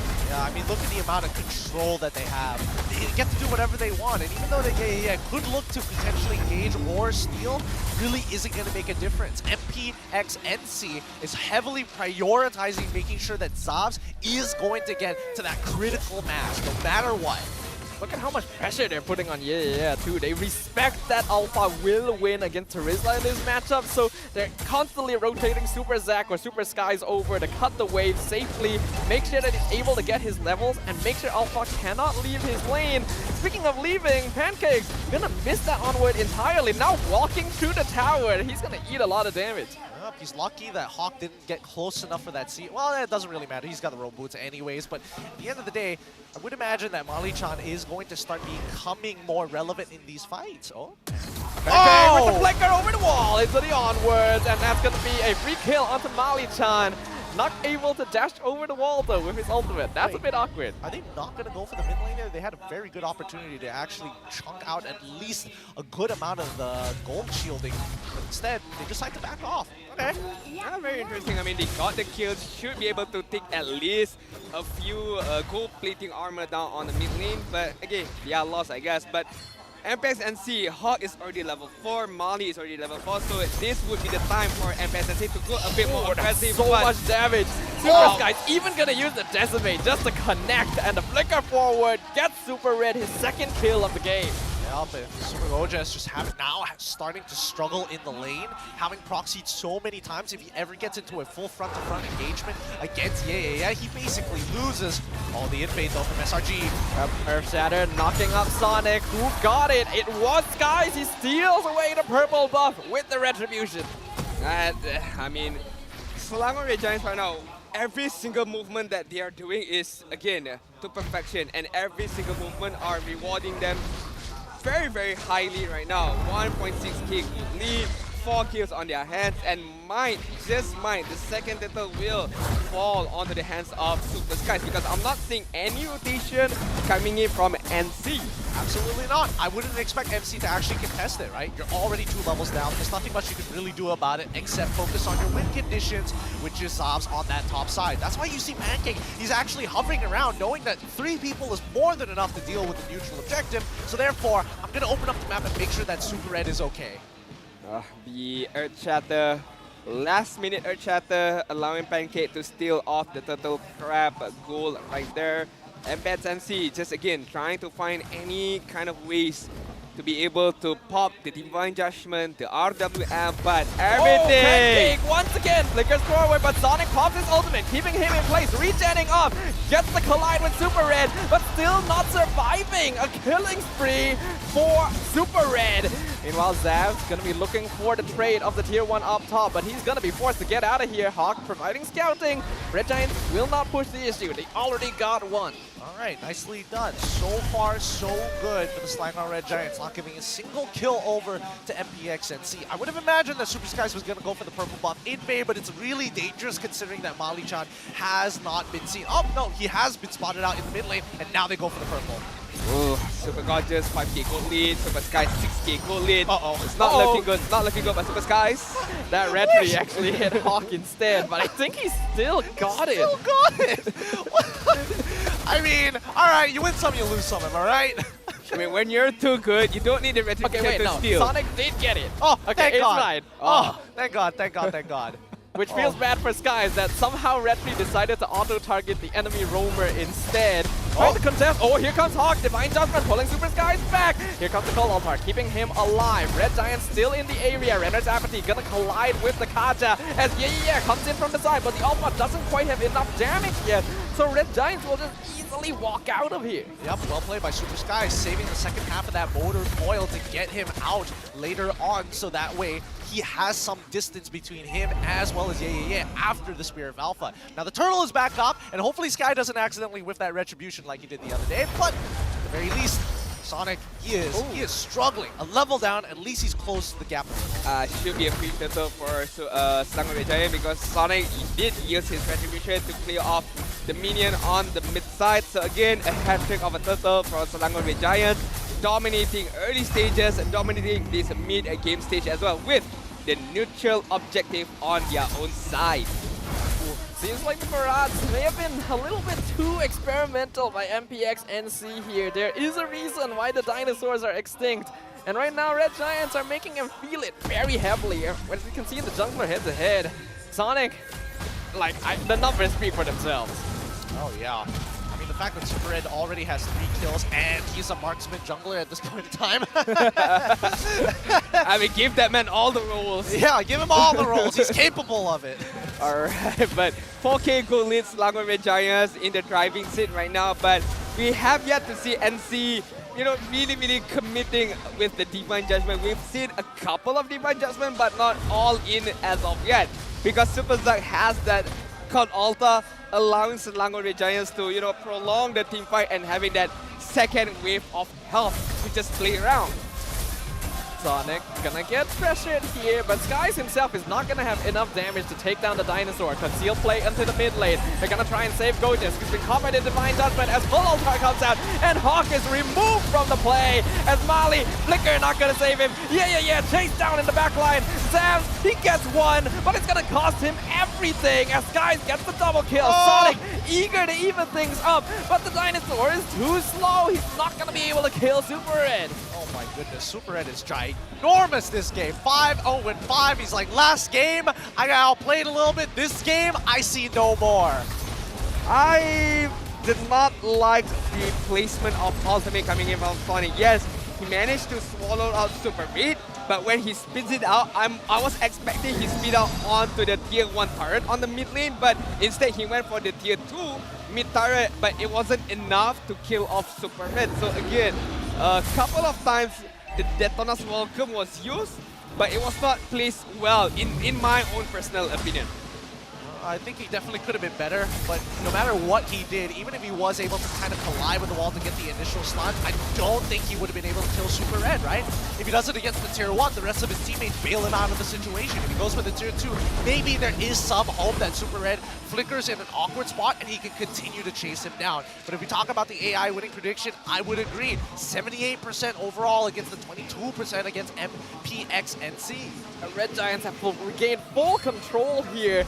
And this draft from NC, unfortunately, not quite working out. They have heroes that really need to have control from the early stages. Make sure that they're able to stonewall to remain relevant. And they've not managed to achieve that. So now, like heroes like Sonic, like Yeah, they're actually not contributing anything to these team fights. But we gotta remember, Selangor Red Giant had a similar lead in game number 1, but they threw it all away. So, I mean, not like this. I mean, come on, it can happen, but it looks highly unlikely. We shall see. Selangor Red Giants have to maintain their discipline to be able to close out this game and pushes us to a game number 3. They're gonna be sieging the lanes now. They got 2 siege minions down in the bottom lane. That's gonna help a little bit, but not enough, as Sonic will be able to clear that up. The Lord, though, will be the true threat. Redder's Apathy dropping Mali to 40% instantly. Meanwhile, Pancake flickering forward, going to miss out, but he gets the onwards off his down, pulls him back. Cold Ultra comes out as Red Giant's going for a full dive, but they're actually losing a lot of health, and the tower is still standing. Hawk, unfortunately, not able to find anyone here. No, he still has the Divine Judgment. Interesting. Doesn't manage to land. As now Red Giant will slowly whittle things down. Divine Judgment finally lands on the Super Skies, but there is no follow-up. There is no damage from NC, and Sonic is dropping low. Ooh, just barely avoiding the snipe. As NC, it seems like their days here may be numbered. Very much so. Very much so, but that farm is also saving everybody, making sure that entire time, that even when you're underneath the turret, that you're not going to die. And that's the beauty of the farm miss, right? Being able to get aggressive like this is great, because now you can start pushing people off the inhibitor turrets for Super Red to finish it off with his 5 kills, and not to mention that he's essentially going to build his last item not too long from now. If this game progresses just a little bit more, maybe Ye would have enough item to be able to, you know, dish out the damage that he has. Meanwhile, Bara's focusing on his own defensive capability. But looking at Selangor Red Giant side, man, oh man, a very, very luxury. All of the items have been completed by Super Red, and not to mention Super Skies as well. A bit of attacking items, a bit of defensive capability as well. So, you know, it's heaven and earth in terms of the co-lead between MPNC and Selangor Red Giants. It's a stark difference, right? We're 12 minutes in, 9k gold lead already. The Lord's coming up in about 10 seconds, and I think, you know, the end game has already begun for the side of Selangor Red Giants, and MPNC somehow have to be defensive. When you are playing this Barats, you want to be able to kind of sit on top of these neutral objectives and have this slow, constant pressure. But with such a deficit, I think that MPNC, they're just going to have to back away and just focus on the lanes. I think this game is very a good example of why the tank jungle meta has fallen off. At no point in the game was Sonic actually tanky enough to do, like what you said, stand on the objectives, threaten Red Giants, make it difficult for them to engage. And that's why heroes like X-Fork are getting a lot more spotlight, because they can. And NC are feeling this. I don't really see a comeback mechanic for this lineup. I mean, the itemization is there, it's just the damage is not seen yet. Either coming from Zaf, nor Ye. So again, MPSNC, biggest question is, they have the catching ability, but do they have the damage output enough to be able to follow up with the Divine Judgment, with the Detona's Welcome? Look at the conceal. Pancake flickers forward, catches up Sonic once more, and the dinosaur is extinct for a second time. Monster kill for Super Red. Lord colliding up top. Yeah, biding time. Super Skies gets pulled back, but what does it matter? Zaz disappears, vaporizes. 2 Super Red, 7-0 on the Beatrix. Crystal is exposed, Lord on top of it. Yeah, trying to buy time. Divine Judgment onto Super Red, but he's still alive, but the Crystal isn't. Ladies and gentlemen, we're going to be having a game number 3 as the Selangor Red Giants does not make victory easy for their rivals. Woo! SRG bringing it 1-1 against MPNC, which leaves one more game to decide who walks away with 2 points. Selangor Red Giants, you gotta give it to them. When they are playing on form, especially when they're looking really, really sharp, it's hard to come back from such a lead. I mean, we have comfort heroes like Beatrix on Super Red, you have Tarizla on Super Gorgeous, Paramis on Zac. It's very, very much difficult for you to, you know, crack an opening for yourself to be able to be on top.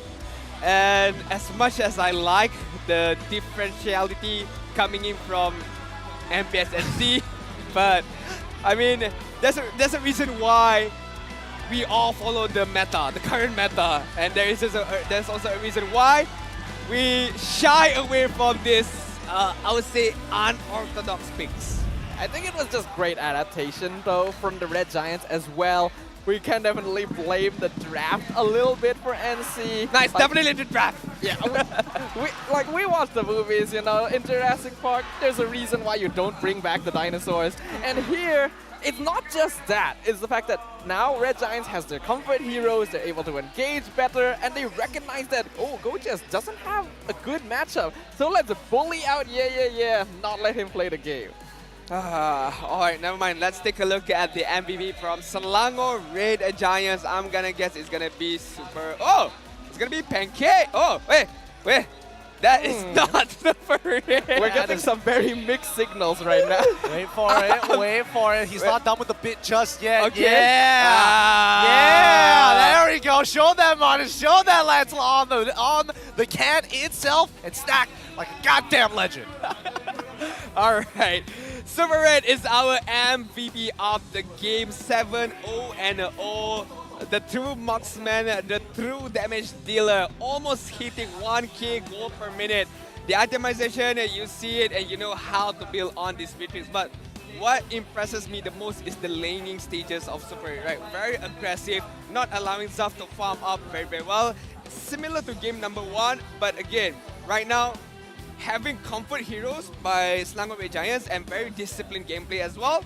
Similar to game number 1, early game aggression, but right now they close out the game immediately without any single mistake. Yeah, I mean, the fact is they were limiting the space of Zavs, and whether he goes into lane directly against Super Red, he knows that he can win this. He just needs the added bit of support so he doesn't come back into this game with Summer Reservoir. Let's go jump into the mic check of Selangor Red Giants. Fika. Watch me. Nice. Nice, Ade. You want to blue? Careful LBM Zaka. Ade. Let's go, guys. Bottom. Wait, I'm coming. Yeah. Cancel. Okay. Nice. Bot. Back up, Red, guys. Back up, Red. Nice. Me. Guys. I'm alive. Nice. Santay. Can still push. Just push. No ulti. Yeah. Baka just stay guys. Tower lock. Get tower lock. Yeah, can tower lock. Dito ya, Alpha. Go. I tower. Alright, let's take a deeper look at the item build. First of all, I want to take a look at the objectives won by Selangor Red Giants. In terms of gold, it's a huge lead as we all know, as we all see, but again, it's the objective that matters the most, right? Turtle all in the favors of Selangor Red Giant a lot as well. There was no contesting it at all. From the minute 1 up until minute 13, it was all Selangor Red Giants. Early game aggression was them. Mid game potential was them. Damage was them. Control was all of them. Yeah, the score ending 1-11. The big standout here is the fact that Malichan is heavily under-farmed. 5,919 compared to someone like Yeah, who was able to get 6,000, almost breaking into the 7,000 itself. It's very surprising to see how much MPNC are willing to sacrifice for their gold lane. And it does seem very weird just how different the performances of this team were in Game 1 and Game 2. Did the draft really matter all that much? Was Red Giants getting their Terrorist, getting that Fair Miss, having the Edict, really such a huge game changer here? Looking at the items, I don't really think anything's too weird. Yeah, nothing's too weird. Everything's all standard as of, just gonna double check that. Yeah, no, everything is all standard. So it's rather surprising to see that the shift in where they put their priorities against MPNC put them at odds, right? Because they know for a fact a non-factor is going to be, a big non-factor was that Barats, right? What is he realistically going to do? He's just gonna walk up into the lane and that's about it. He can't initiate the fight, he can't start the fight. It's not like he has Flicker as well, so he's just a walking giant. I mean, whenever he walks up onto Super Red is super fun, just hitting him with the Nibiru's weapon, right? And looking at Sonic as well, doesn't have enough item to be able to withstand the damage coming in from Beatrix nor Farmis. Meanwhile, other players, Zaf, not being able to match up in terms of itemization because being pressured super hard by Super Red in the early game stages. But overall, it's just the dynamic of their heroes. Alpha, Barat, Sif, Carry, Kaja. Maybe in a different world, this might work, but not in this world. I think this lineup is a little bit too dependent on certain players. Yeah, especially is kind of relied on to win his lane once again. Because Zaz doesn't have the best matchup. Mali, we know he's not really going to be a true carry to start ganking and getting kills. And Sonic, well, the Barats just did not have a good time. This is not the meta for this type of hero anymore. And Red Giants understood that instantly. They focus on to Gojus' lane, make sure he wins out, and then the game is just easy pickings from there. Oh, yikes. Looking at the damage dealt coming in from MPNC. Again, non-existent. 14,000, 28,000, 17,000, 16,000. On the flip side, looking at against Selangor Red Giants, not only the damage dealt is high, but the target is a lot. You know, Alpha is not the most mobility of heroes, so allowing themselves to hit against Alpha easily. Barats, again, just a walking target for a Super 8, regardless of whatever weapon he chooses, right? The Nipirus, the Runner is just a big target for the side of Selangor Red Giants to keep dishing out this damage that they have. Yeah, and that's why I was imagining that Mali probably wasn't going to be the one that rotates, right? He wants to rotate probably third to last. He wants to be nearby to respawn, but not directly in the lane. I mean, let's jump over into the highlights and maybe we get to see a little bit more about this, because if we're talking about sacrificing the sacrifices that MPNC actually made in the lanes itself, it really boils down to how much did you give up in this early stage. Like, Hawk shows up, you see that Mali rotates a little bit late, and it's just constant punishment for the first 3 minutes from SRG. It's just, again, non-stop aggression, non-stop pushing the agenda by Selangor Red Giants. When they get the kill, the early kill against Sonic, they know they were on the driving seat and they did not stop. Again, it's pedal against the metal. Just forcing the issue, knowing that they have this humongous on it. This was the Detona's welcome. Again, was expecting the first target to be hit, but you know, again, just a minor, I would say, inconvenience by myself. But then again, Selangor Red Giants, one-way traffic for this game number 2. Yeah. It's very clear to see that NC did not have a hold of this game in the first few minutes. And Red Giants never let go of their hold because they understood the nuances of the draft. They understood that they were superior in terms of resources, in terms of damage, in terms of scaling. I feel like a lot of things went wrong for MPNC here, and something does need to change. Is it like, why not bring out the Hanzo here? Something that we've already seen work, something that doesn't rely on, oh, just soaking damage standing there because it's proven in this meta that doesn't work anymore. I don't know. It felt like it was a bit experimental considering the momentum they already had. I'm fine with you know, experimenting, trying out different stuff, but I feel like you need to have a good understanding and not stray too far away from it, right? You need to have a good basic understanding, then maybe just tweaking here and there could be enough, but what MPNC brought in game number 2 for me, it's straight quite a far away from what they know and could playing with. Yeah, I felt like, you know, the game plan wasn't exactly very solid from the side of MPNC, and I definitely think that the distribution of resources were very abysmal in that particular matchup.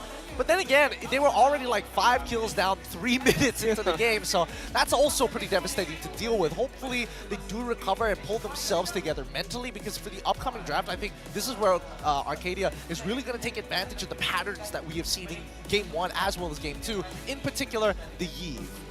The Yves, the Trizla by Gorgeous, I think should be able to be banned out as well. But I mean, we shall see for game number 3, because being an experienced coach by Arcadia, he knows all of this stuff, and I hope that Pozan also understands well. But right now, we're gonna throw over to our host, which is Rose, with a little interview segment on the stage. So, Rose, who do you have on stage and what do you have to say? Hello semua, this is Rose and welcome to the Battle of the Negris. Hari ini saya tak nak interview player actually, sebab I ada 2 KOL yang cantik. Say hi guys. Hi. Alright, Hi. what's your name? I'm Shah. What's your name? Shazel. Shah dengan Shazel. Oh, tengok guys, cantik ni. Alright, so hari ni Shah datang sokong pasukan mana? Sepatutnya MPX sebab ada orang kampung Jang Hobin. Tapi lepas tengok Selangor, wow. Jadi I sokong Selangor, Red Giants. Selangor Red Giants. Shazel pula hari ni datang sokong siapa? MPX. MPX. Okay, kenapa you sokong MPX? Sebab ada crush. Oh, wah, ada crush. Jap. Kat siapa? Hobin Jang Hobin. Hobin Jang Hobin. Bagilah ayat-ayat sikit. Hobin Jang Hobin. Alright, you pula, you sokong Selangor Red Giants. Siapa favourite player awak dalam tim ni? Sebab baru kenal tadi, jadi I pilih yang paling handsome boleh ke? Boleh. I rasa yang paling handsome lah. Siapa ya? Siapa? Susah lah. I pilih Pancake. Pancake! Wow! Okay, the drama king of MPL Malaysia. Boleh. Alright, so I nak tanya korang actually. Korang ni kan KOLs. Tapi korang pernah macam rasa nak try jadi pro player ke tak? Start with Syah. Niat tu ada lah. Tapi bila dah sampai mythic tu, esok pagi tengok jadi master balik. Tak tahu. Jauhnya lu streak tu. Mungkin dalam mimpi lah push ranknya. Oh, alright. Shazal pula? Adalah kan. Tapi main ML pun tak ada team. Okay, kalau you main ML kan, selalunya you main hero apa?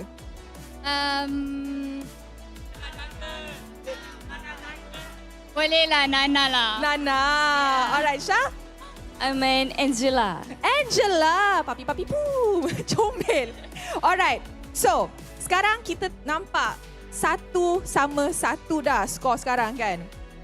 You nak Red Giants menang. So, I nak you bagi kata-kata sokongan dekat Red Giants. Diorang boleh dengar sekarang ni. So, bagi ayat. Jangan gentar. Kita lawan, kita radu, bos. Alright. Shazal, come on lah. Boleh kalah ke tak? Mestilah tak boleh kan? Bagi sikit untuk MPNC. Ayo MPS. You guys can do it. Alright, thank you very much to Syah dan juga Shazal. Thank you so much. Lah, mari kita mulakan game ketiga kita untuk Best of 5 series ini. Best of 3 series ini. Castes, mana suaranya?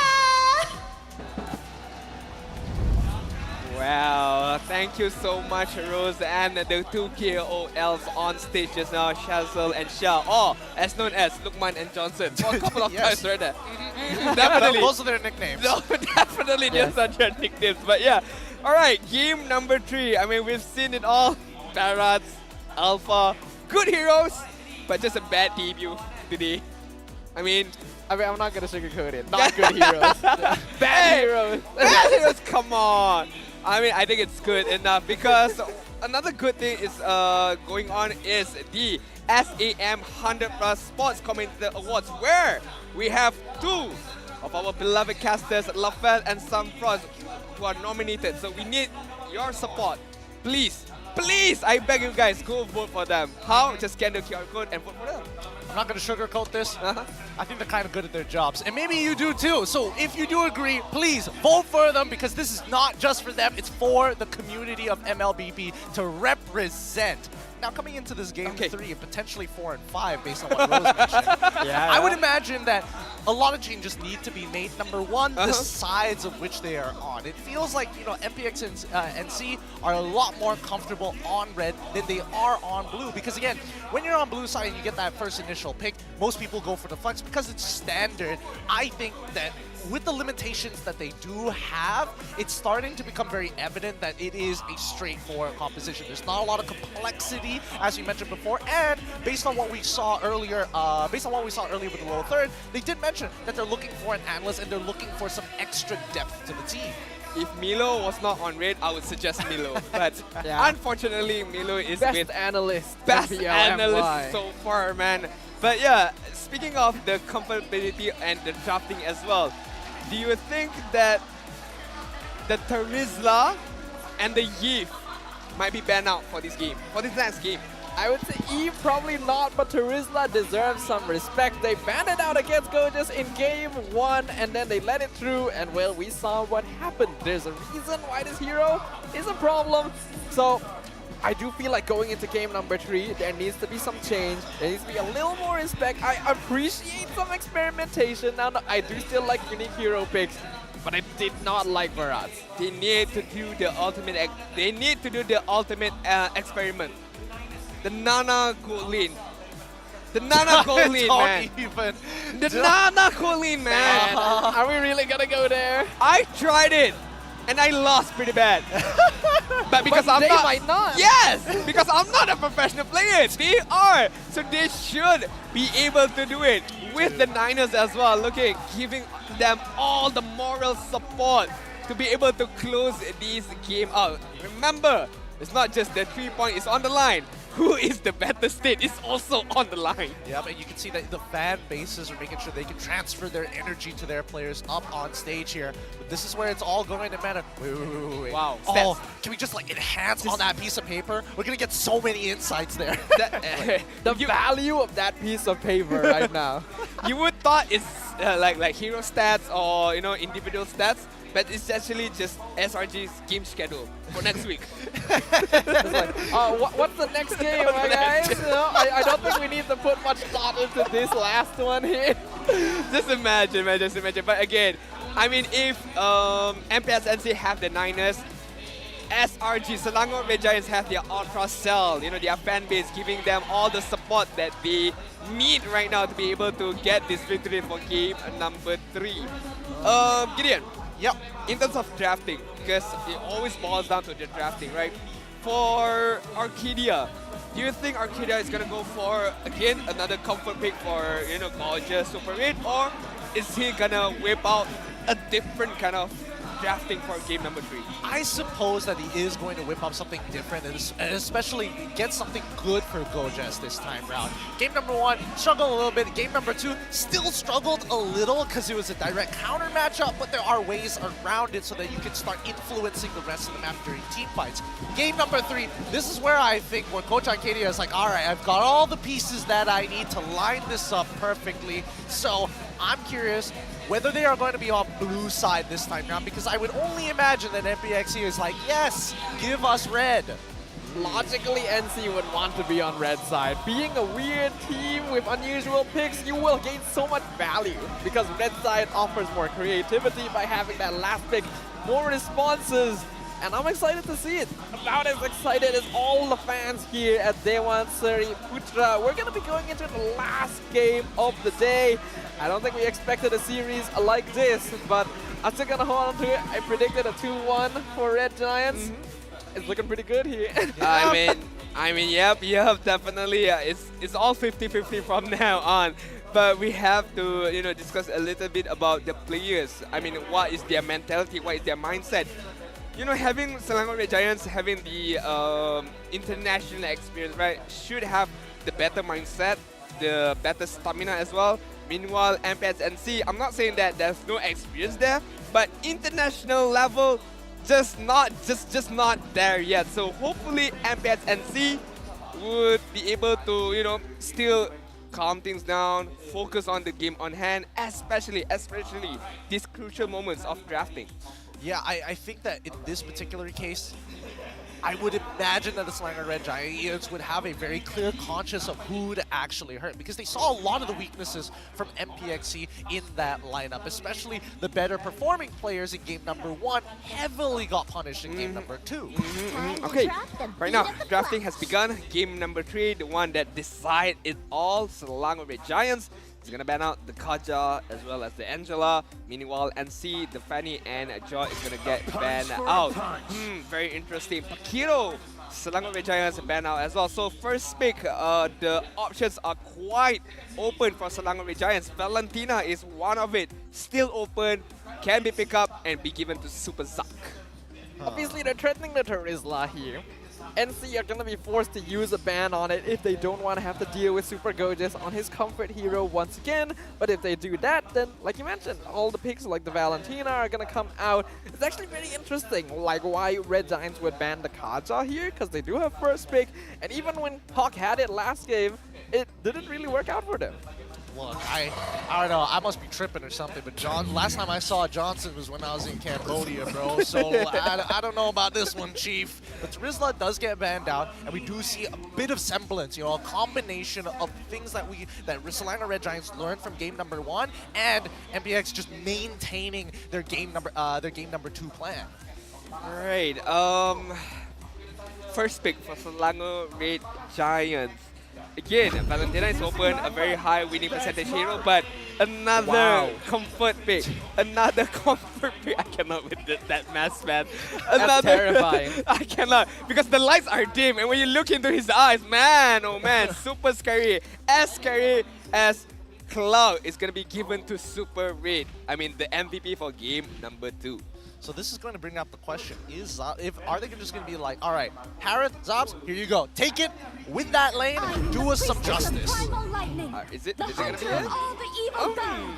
They don't have to prioritize it so soon. They will still be able to third pick it if they go for the Harith, and I don't think that would be a bad idea, since when you go for a hero like this, you want to make sure that there's not too many solutions on the enemy side. He needs that space to dash around and cause havoc. So having heroes like this to make that space pretty good. The Edith as well as the Valentina are pretty flexible in this case and aren't too easily counted. I have a big question mark in terms of Mali's full capability using this Valentina on the mid side later on. Having the Edith good, you know, easy initiation with onward shatter. It all depends on whatever the hero is gonna follow up with those kind of initiation. But Selangor Red Giants, it doesn't matter. You have the IMU, we're still gonna pick up the Farsa. We're still gonna pick up a very, very comfort hero for Super Zag and Martis for Super Skies. Yeah, it feels like Selangor Red Giants, as of right now, are just devolving back into into their regular comfort picks, you know? It's not about the strategy, it's the fact that we are clearly better than you guys, and we are going to abuse every single one of those facts. And MPXNC, the Valentina, I would agree that how is Mali-chan actually going to perform? Because he needs to be a big driving force, stealing away the Farsa's ultimate, and maybe looking to affect the side lanes as soon as possible, since you already have a good initiator in Edith. It's a good demonstration of what he's really capable of in the mid lane position, but now we get to see the Baxia, a hero that has 100% win rate so far with 2 picks in Season 12, was banned in game number 1 against Sonic, and I already mentioned this as well, in Season 11, where NC, previously Madness, was known for very slow openings. The opposite was true when Sonic was on Baxia. They rotated so quickly. Is it going to be a case of Season 10 repetition? We shall see. So far, yes, with the heroes being picked up by MPNC, but we're going to take a look at the bans right now for MPNC. Kufra being banned out, Terizla is being banned out, so targeting Pancake and Super Gorgeous hero pool as well is a good idea for a start. I agree. It's a very good start here, and more importantly so, it kind of sets them up for the future, right? At the very least, they want to make sure that they can dash around. If we're looking at some of the other picks that haven't been touched just yet, okay, so the Troy has already been banned out. Yeah, so that doesn't leave too many options left on the table. I would imagine that at least for Super Gorgeous that he's going to fall in line like everybody else. Probably doesn't want to go for the Yuzong. Most likely will have to play something a little bit more traditional. I hope it's not Uranus, but I have a sneaking suspicion that just might be the case. Florin ban coming out from Selangor Red Giants.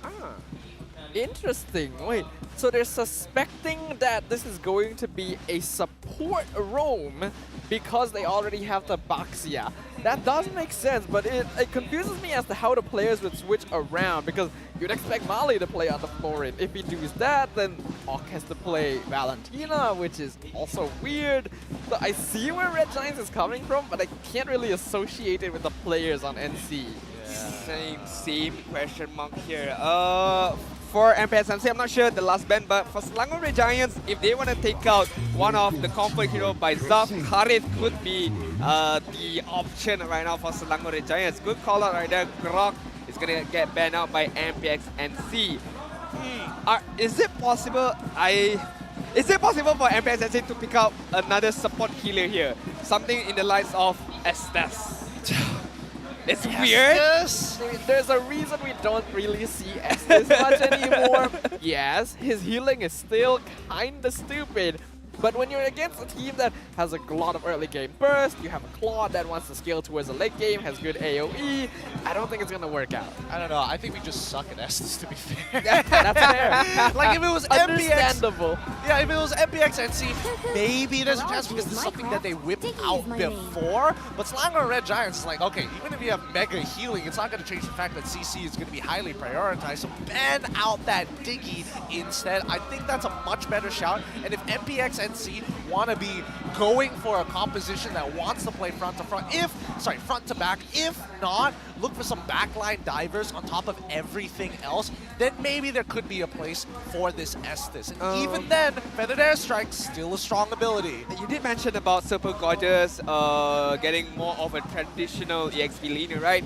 Arlott is still viable, and we know that Gorgeous can play a good, scary Arlott on the EXP lane side, but is it suitable enough in this situation? Not too sure. I like Uranus pickup. You know, a frontliner can absorb a lot of damage coming in from MPNC, but we shall see what is in store in the minds of Arcadia for Super Gorgeous. They give him Hilda. Oh, why not? We have seen that before. Why Gorgeous not? is pretty comfortable with it. He's played the Hilda EXP, he's played the Mincetar EXP. I don't really think it's going to be Mincetar. Has he played Masha? No, I don't think so. As well. I mean, safe pick is still like Lapu, Xborg is still there.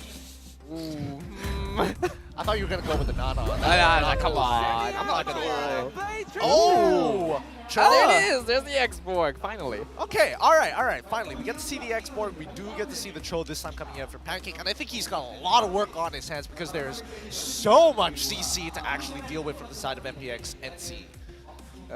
Yep, I agree. I mean, with the Onward, with the whatever ultimate is gonna be stole by Valentina, with the Baxia Shield Unity coming in from Baxia himself. So the target prioritization by Pancake should be, I would say, focused on as well, and the follow-up coming in from Feathered Airstrike or the last Insanity from Asbab. But Lapu Lapu is gonna fall onto the hands of Ye. So matchup between Lapu Lapu and Xborg.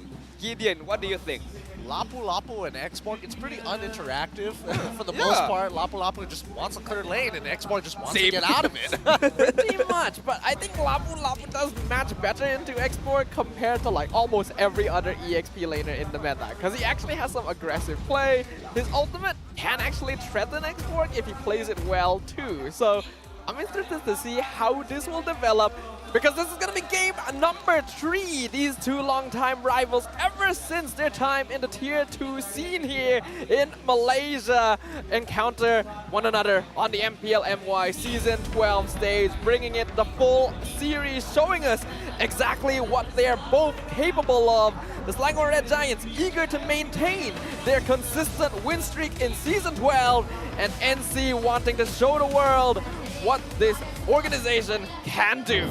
All right, let's find out as we jump right in towards this game to conclude the series of Saturday Week 2, day number 2 of the MPL MY Season 12. SRG going to be taken over on towards the purple side of their map, while MPNC is going to be starting off on their purple side. So it's opposite sides, and they'll end up on their strong side by the end of their full clear. I'm expecting a bit of early aggression coming in from MPSNC. Looking at the emblem right now, nothing out of the ordinary. Cooldown is being taken by Malichan. Very interesting one to be able to spam his skill, but that here forced the flicker very early on, but I think that's the wise choice. If he got knocked up by Pancake, you legitimately could have died there.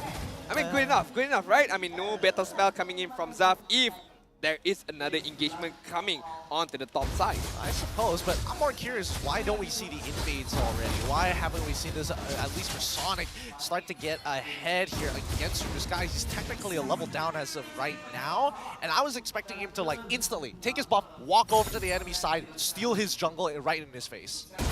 Oh, they do catch someone in the river here. That's going to be Pancake, actually. First blood already claimed by Sonic.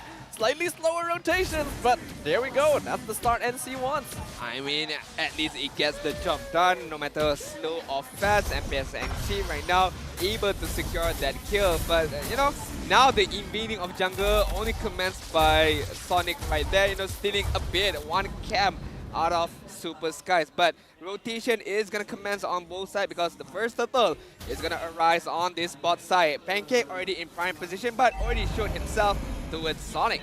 Yeah, I think Super Skies needs to hit level 5 off of this wave and then show back up. But Sonic, he's rushing this down, knowing that he won't be able to contest if he does hit level 5. Pancake trying to be disruptive, looking for the kick, but he's only level 3. So we're gonna see Sonic get caught out, and that's gonna be the decimate onto the back as the turtle falls, and Skies will secure it. While Gorgeous pops the last insanity on top of who eats the decimate, eats the feathered airstrike, double kill, and Pancake finds the kick in the back line. Earth Shatter, not gonna stop them, but Mali will flicker out to safety. Well-timed flicker coming in from Mali. Getting hit by the Asura's Horn would basically ensure his death. Pancake, despite dying, is coming back pretty strong. Zobs, on the other hand, is giving up a little bit of his lane, but it doesn't matter. He still has the River Crab. He's going to be able to get more gold.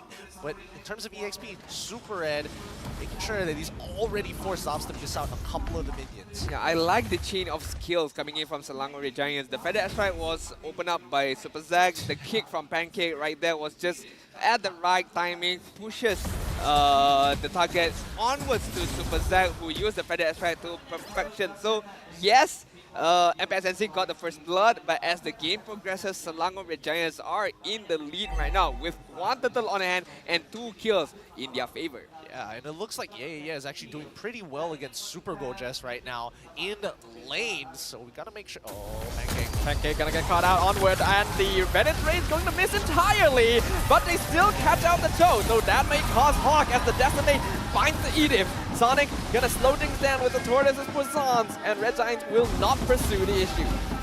A little sad, I'm not gonna lie. A little sad with the anti-synergy there. It could have been a little bit better, but hey, at the end of the day, they still got their target and they traded for it. At least for Zobs, he knows that he's slightly winning.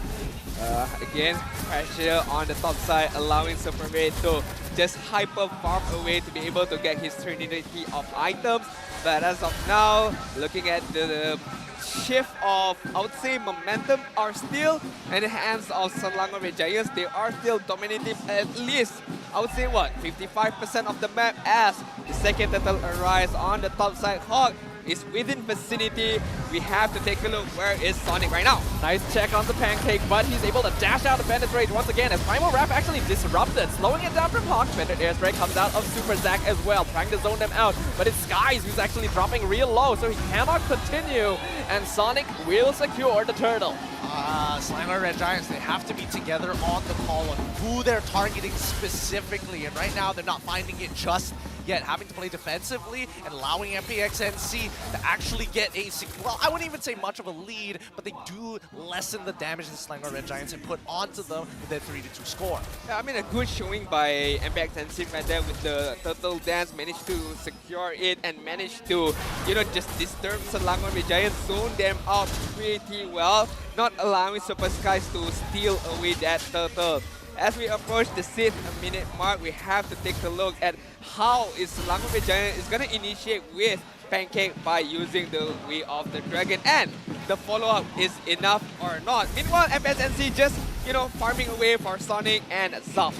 Yeah, so far at least they've lessened the EXP lead that Super Skies actually had, right? 9-8 so far, and Sonic is slowly closing in on this gap. This next upcoming turtle is going to predetermine what the next 3 minutes will eventually look like for him. So let's see whether or not he can get to that super oppressive state. Problem is, I don't know if he's gonna reach that in time, as Red Giants are just upping the momentum. Gonna use his ultimate to clear the wave. He will do so, but Way of the Dragon kicks him back into the Red Giant. And Sonic, he may have chosen a bad time to roll in, as his teammate is already down, and the Red Giants are already rotating over. Bot lane, Gorgeous being ganked by Zabs and Hawk, but a quick last insanity gets him out in exchange for his tier 1. And Sonic will be forced to back off from the top lane too. Yep, you gotta fight hard for it. You know that the 3 people up top side, and you saw that the Marcus actually walked off, showing himself, giving you more than enough information that you can basically do whatever you want to this export down on the bottom side of the map. In comparison to a Lapu Lapu who can force clear a wave, export does not have that luxury. A much closer game, number 3 right now, trading off top turret with the bottom turret for both of the teams, and I'm liking how this game is progressing. It's not like one team is dominating immediately, but Pancake is gonna get gets disrupted, tossed over the shoulder, and dead instantly. Can't find his way on the dragon, but Super Skies will still get the turtle. Super Gorgeous loses the Fragaga armor. Not gonna have the last insanity, but here comes Super Red with the blazing duet into the backline. And Super Skies gets the unstoppable streak, picking off Sonic. A nice flicker from Super Zack to make sure that Yeah cannot pick him off. And now the Lapu Lapu left by his lonesome double kill for Super Skies. Woo! All right. So now Super Skies having a gigantic lead on his shoulders. But I don't know how he's going to transition out of it. Wow, he went for brute force breastplate first before finishing off that Hunter Strike. I can respect that. I mean, having a bit of armor, having a bit of movement speed allows him to be more aggressive, and now, only now, he's gonna complete the Hunter Strike. Oh, not only that, he complete the Athena Shield first, knowing that Mali-chan is quite a threat with the magical damage that he has. Only having the Call of Destiny, but we have the dragon onto and the top lane. Better Strike finishes him off, and Super Red continues working on the tower. Sonic can do nothing but walk away, leaving his trail of shame behind him. Oh, you can hear the drums going off in the background. It's just the momentum that Selangor Red Giants is building up here.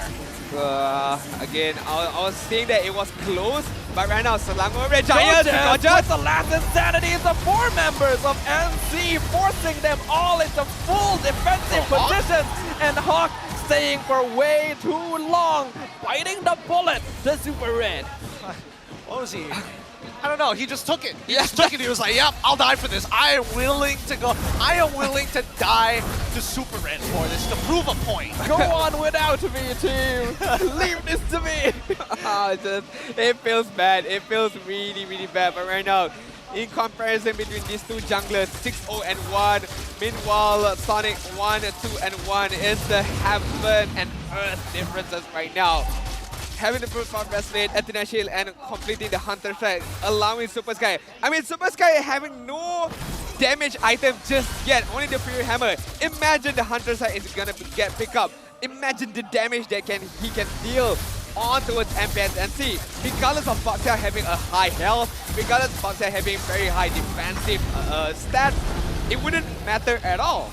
Well, I don't think it's about the damage at this point, as you mentioned. I think it's about peel, right? Yep. How much can you peel for the rest of your team? How much can you actually set up for people like Super Red to get in safely? How do you threaten your opponent enough to force abilities out? And I think in this particular case, like Super Skies, if you are low, you are in danger. You don't have much choice.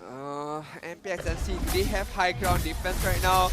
If Mali steals the Feather Strike, yes. If not, it's not big of a high ground defense, in my own opinion. Look at it, Selangor Red Giants. Pancake flickers forward, gets the kick onto Mali-chan, and he is dead. Pancake will bite the bullet in exchange, but his job is done as Hawk will be picked off with the last insanity as well. Lord pushing in bot lane with Super Gorgeous as support, while the rest of the Red Giants split up and take down the remaining tier 2s. That was so snappy, that was so quick, that was so instant, right? The conceal gameplay, the flicker gameplay, everyone was on the same page by Selangor Red Giants. They know who they need to target, and they know the follow-up will always be there to help each other out. Yeah, that was disgusting to say the very least. Let's watch that instant replay one more time, because they can steal from the top side, and Pancake was like, I can get them 100%. I'm gonna dive for this, but if you can get any more, that would be perfect, and they find more. Oh, just this synchronization from Super Red, from Pancake, as well as Super Gorgeous. Everyone was on the same page, and MPNC was not ready at all with that engagement coming in from Pancake's way of the dragon. So NC gotta be careful, knowing that SRG can at any given of time just again switch on and capture anyone they want. This is the aggression and synergy that we know of the Red Giants that created a name for themselves on the international stage, where all of a sudden we had a new contender here from MY. Pancake gonna get disrupted once again. Onward, Bennett's raised, Zav with the mega kill, but Sonic will be left behind. Yeah. Gonna be flickering forward with the Landshaker, still surviving, but not for long as Super Red finishes him off. Super Red jumping in the backline, Wind of Nature, keeping himself alive, getting one more as well. Mali-chan is gone. Super Gorgeous eats the Renner's apathy, drops to a tiny bit of HP, but survives with the Viraga armor.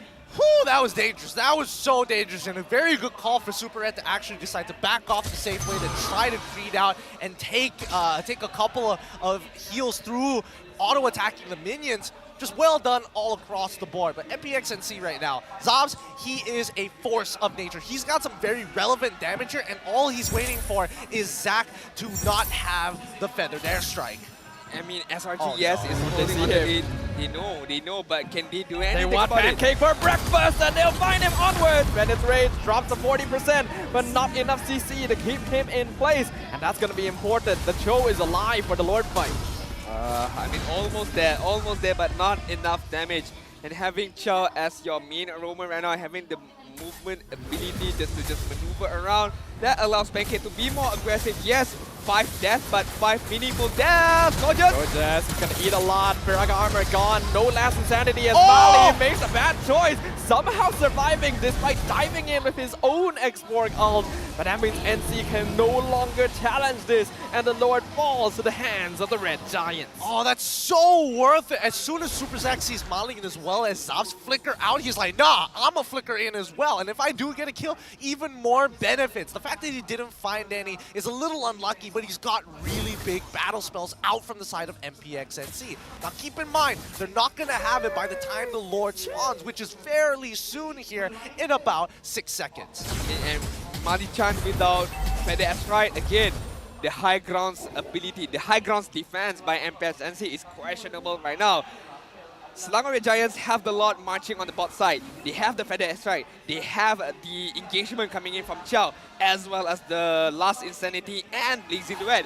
If everything is timed to perfection, this could be the game for Red Giants right now.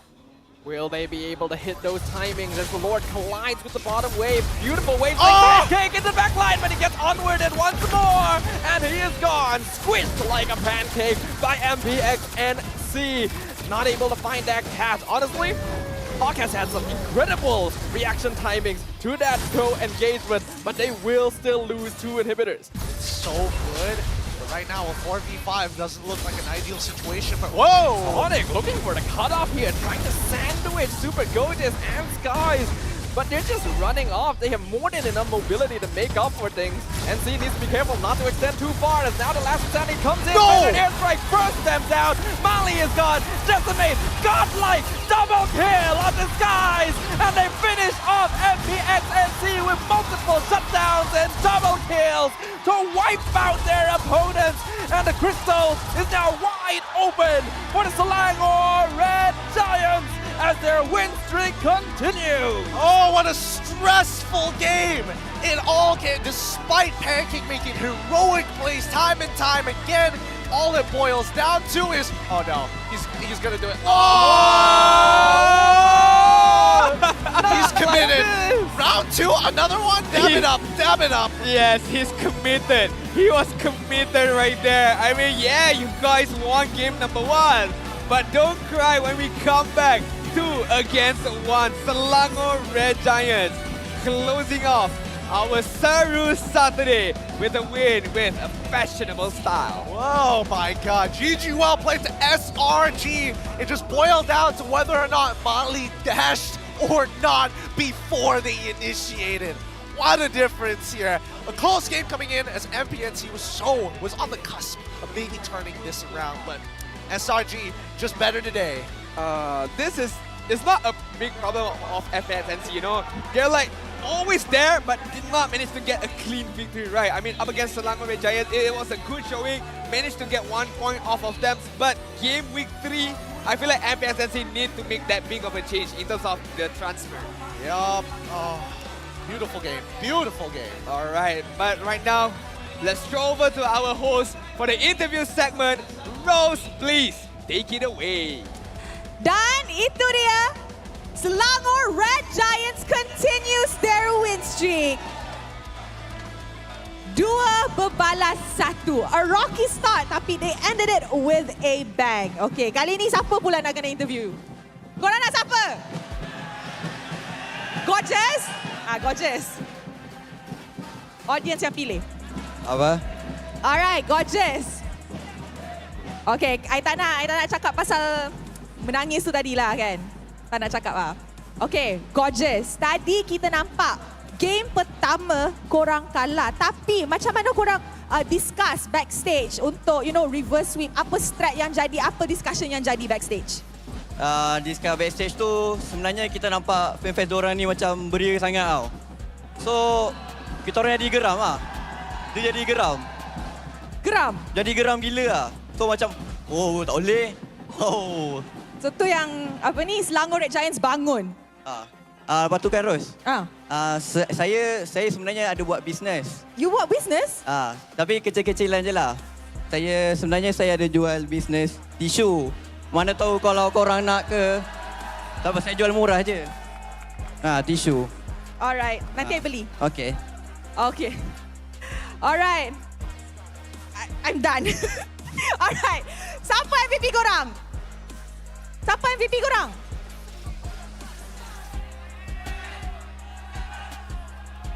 Okay, countdown with me, okay?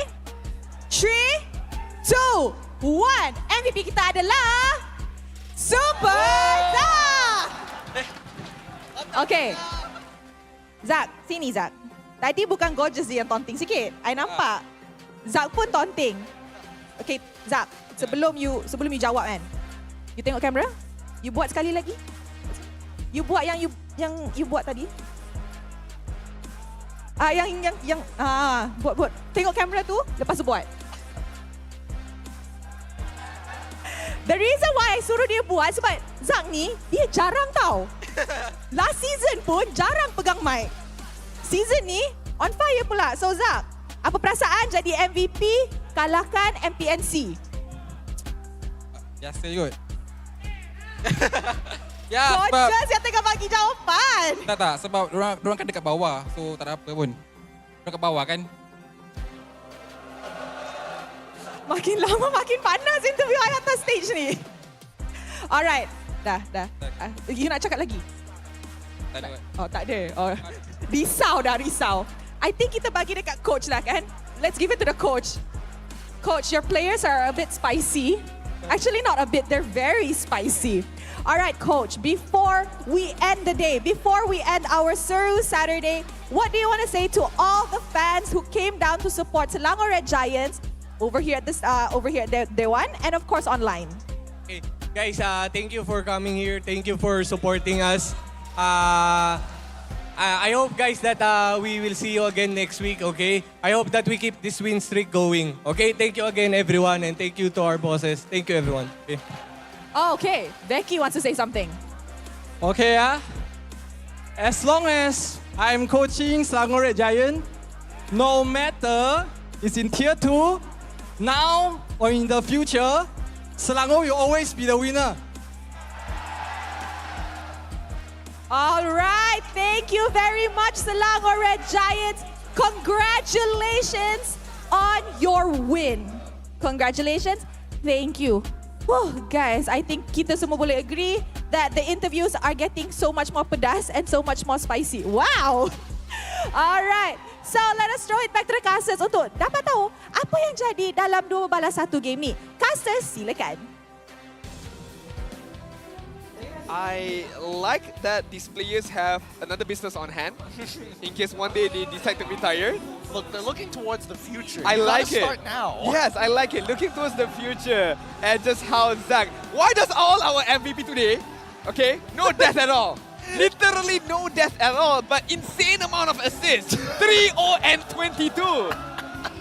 What is this? Look, Zach was not the finisher. He was the starter. He was the chunker. He let somebody else do the finishing. All he had to do was press 2 buttons.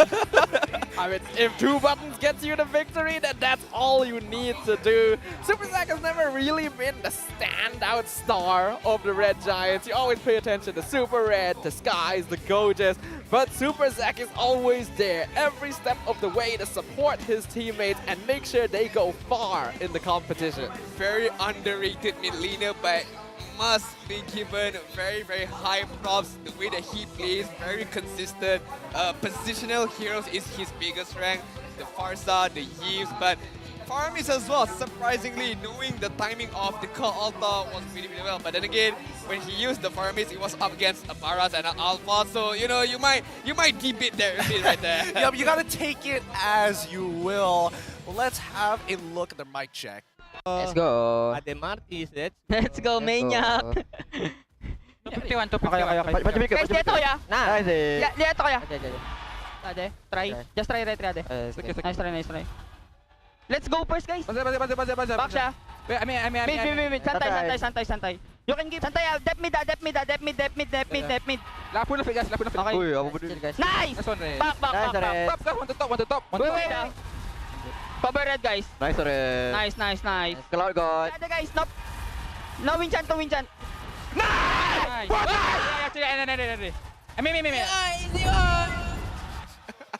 I like how when they know that they won. Okay, taunting time. Let's go, guys. Get the tissues, boys. It's just like, we know we're gonna win. Regardless of what happens, just stand up. Let's go, boys. Let's The go. win doesn't count if we don't do this. Yeah, the win doesn't count if we don't do this. 14 minutes and 31 seconds. All it took for Selangor Red Giants to get the victory. But what a gameplay by Super Red. We have to give another shout out to him as well. I mean, what more do you expect? Using his comfort heroes, just dominates on the laning stage, and in terms of the understanding, when Pancake uses the conceal, he follows up really well. The 3 to 4 man Jikundo, and then the follow-up with the Blazing Duet is just super on point, man. The more that I think about it, and the more I think about this star import player, it's crazy to imagine that he was part of the blacklist roster and they let go of him. Think about that. Like how? What? He's performing out of his mind. Their loss, our gain. Yeah, their loss, our gain. It's crazy to imagine that somebody so young can already be so talented. And what's even crazier is that the overall age of the Selangor Red Giants barely breaks 20. It's such a young team. Don't mention that against me, man. Come on. You're bringing Adin back his trauma. Come on. The man has a child already. I don't think he gets to be part of this. I live in the world of quantum charge, man.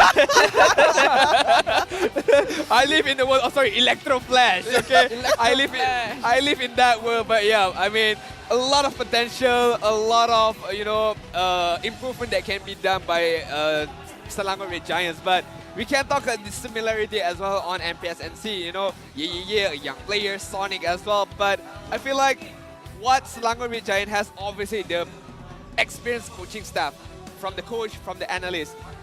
I feel like if MPSNC had a similar level kind of coach and analyst, it would be a totally different game in terms of draft, right? Because the gameplay is there, it's just they need to polish in terms of drafting, they don't want to counter draft, comfort pace, and so on and so forth. I do also feel like deeper pockets may be needed for MPXNC, and you can see how they may be able to find quite a lot of value once we get to those transfer windows, because these players are solid, and with a bit more practice, they'll become strong, but you still need to have more options. Sonic not being able to play a lot of the more meta junglers. Mali, I think, still getting adjusted to his mid lane position and so on. Yeah, no, I totally agree with you there. I think that the MPXNC players, as of right now, they're great. I think they have a lot of potential, but man, they really need some polish and some dedicated protocols for certain situations. I think we both just saw that GPM. Yeah. Come on, man. I wanted him to break that 1K GPM, right? Almost there, but still, Super Red coming out on top in terms of the farming himself. But the damage dealt right now, Super Zug take on that responsibility on his shoulder. I mean, not much of a difference between him and Super Red. It's like 4K damage, but still, all in all, magical damage is there, physical damage is there, and everything we can see from the highlights for game number 3. Yeah, I mean, the early game was already pretty interesting with MPXC finding optimal catches, but then it was all about the overall follow-up, right? And especially when you're up against someone like Amaris, you've got to be careful with the way that you kind of maintain your pressure in the side lanes. Pancake really played the role of sacrifice this game. You can tell that every time he jumped, how am I getting tossed every single time? But his team is there to back him up. If he gets a kick, they get a kill. Even if he doesn't get the kick, they get the kill. Red Giants got such a big lead, they were able to snowball things off. And NC, we expected some cleaner rotations here with Sonic on that Baxia, but it turned out to not be enough as Red Giants started playing circles around. I mean, all in all, yes, MPNC lost, but props to Hawk, man. I mean, every time Pancake wants to go for that kick, the onward will always be there on time to counter-initiate it. But again, having a huge amount of deficit in terms of gold lead, not having enough item to counter-initiate is what hurts MPNC the most. And Selangor Red Giants, they just rode the wave, you know, rode the momentum really, really well. And again, never stepping off that gas pedal. Just push the limit, push the agenda, and just gets the victory. Man, he nearly chain decimated 5 people. So close. But let's look at the standings right now because Selangor Red Giants have not stopped. They do not stop at all with mega momentum on their side and continuing 4-match win streak so far here at Season 12. They take the #1 spot at 10 points. This is week number 2, and we've seen 5 points of differential between #1 and the second place. You're right, actually. I mean, that is a huge lead. Let's not talk about between #1 and #7 right now. That is 8 points off. I mean, if I had to make an early prediction who's gonna make it for the first place of playoffs, for 2 playoffs in the regular season, it should be SRG, man. Hey, I don't know. If you're going to compare to the Red Esports in 7th place, imagine if Red Esports wins the next 4 matches 2-0. Fair enough. It's still possible. It's that clean sweep points. The 3 points really mess things up on this board because even someone at 8th place, MPXNC, they get 1-2-0 instantly. They tie for 2nd. That's crazy. It's just that close, and I love it. I like it. No one is running away with it, especially that 2nd spot right now. At the moment, 4 teams battling it out with similar 5 points. So I like the changes that we've seen, and I like it's a bit more competitive comparison to previous seasons. Well, I think a lot of people, and especially netizens online, are going to look at that scoreboard and be like, I can't deal with this. Nope. There's so many teams that just suck and other teams that are just so much better. That's not the case. Each of these teams will have to face off at least 9 other teams. So there's still so many games to be had. So many games for these teams to get down and dirty. I mean, I kind of feel bad whoever supported for Red Esports because the wrong red color they did support. They should support Red Giants, man. Look at them. Very strong, very, very fresh. With Guardian Man, where you guys can defeat Agnes fast like MVP with Guardian Man, you know? Look at Gideon, look at stuff. I mean, both flawless skins right there. Because why? They use Guardian Man every single day. Yeah. Single day, right? Yeah. Sure, yes. Right. 100%. Every single day. I don't miss a moment. I sleep with my Guardian Man. No, you just leave it on. You don't wash it off. I hug the bottle. Just apply it on your face, sleep. Like it's a face mask. It cleans acne in my dreams. With that being said, let's have a look at tomorrow's schedule here because we still have another set of games for Saturday with Team SMG up against the Lunatics, Red Esports once again versus Team Hawk, MPXNC, hopefully to redeem themselves, but against the Homeboys. Ooh.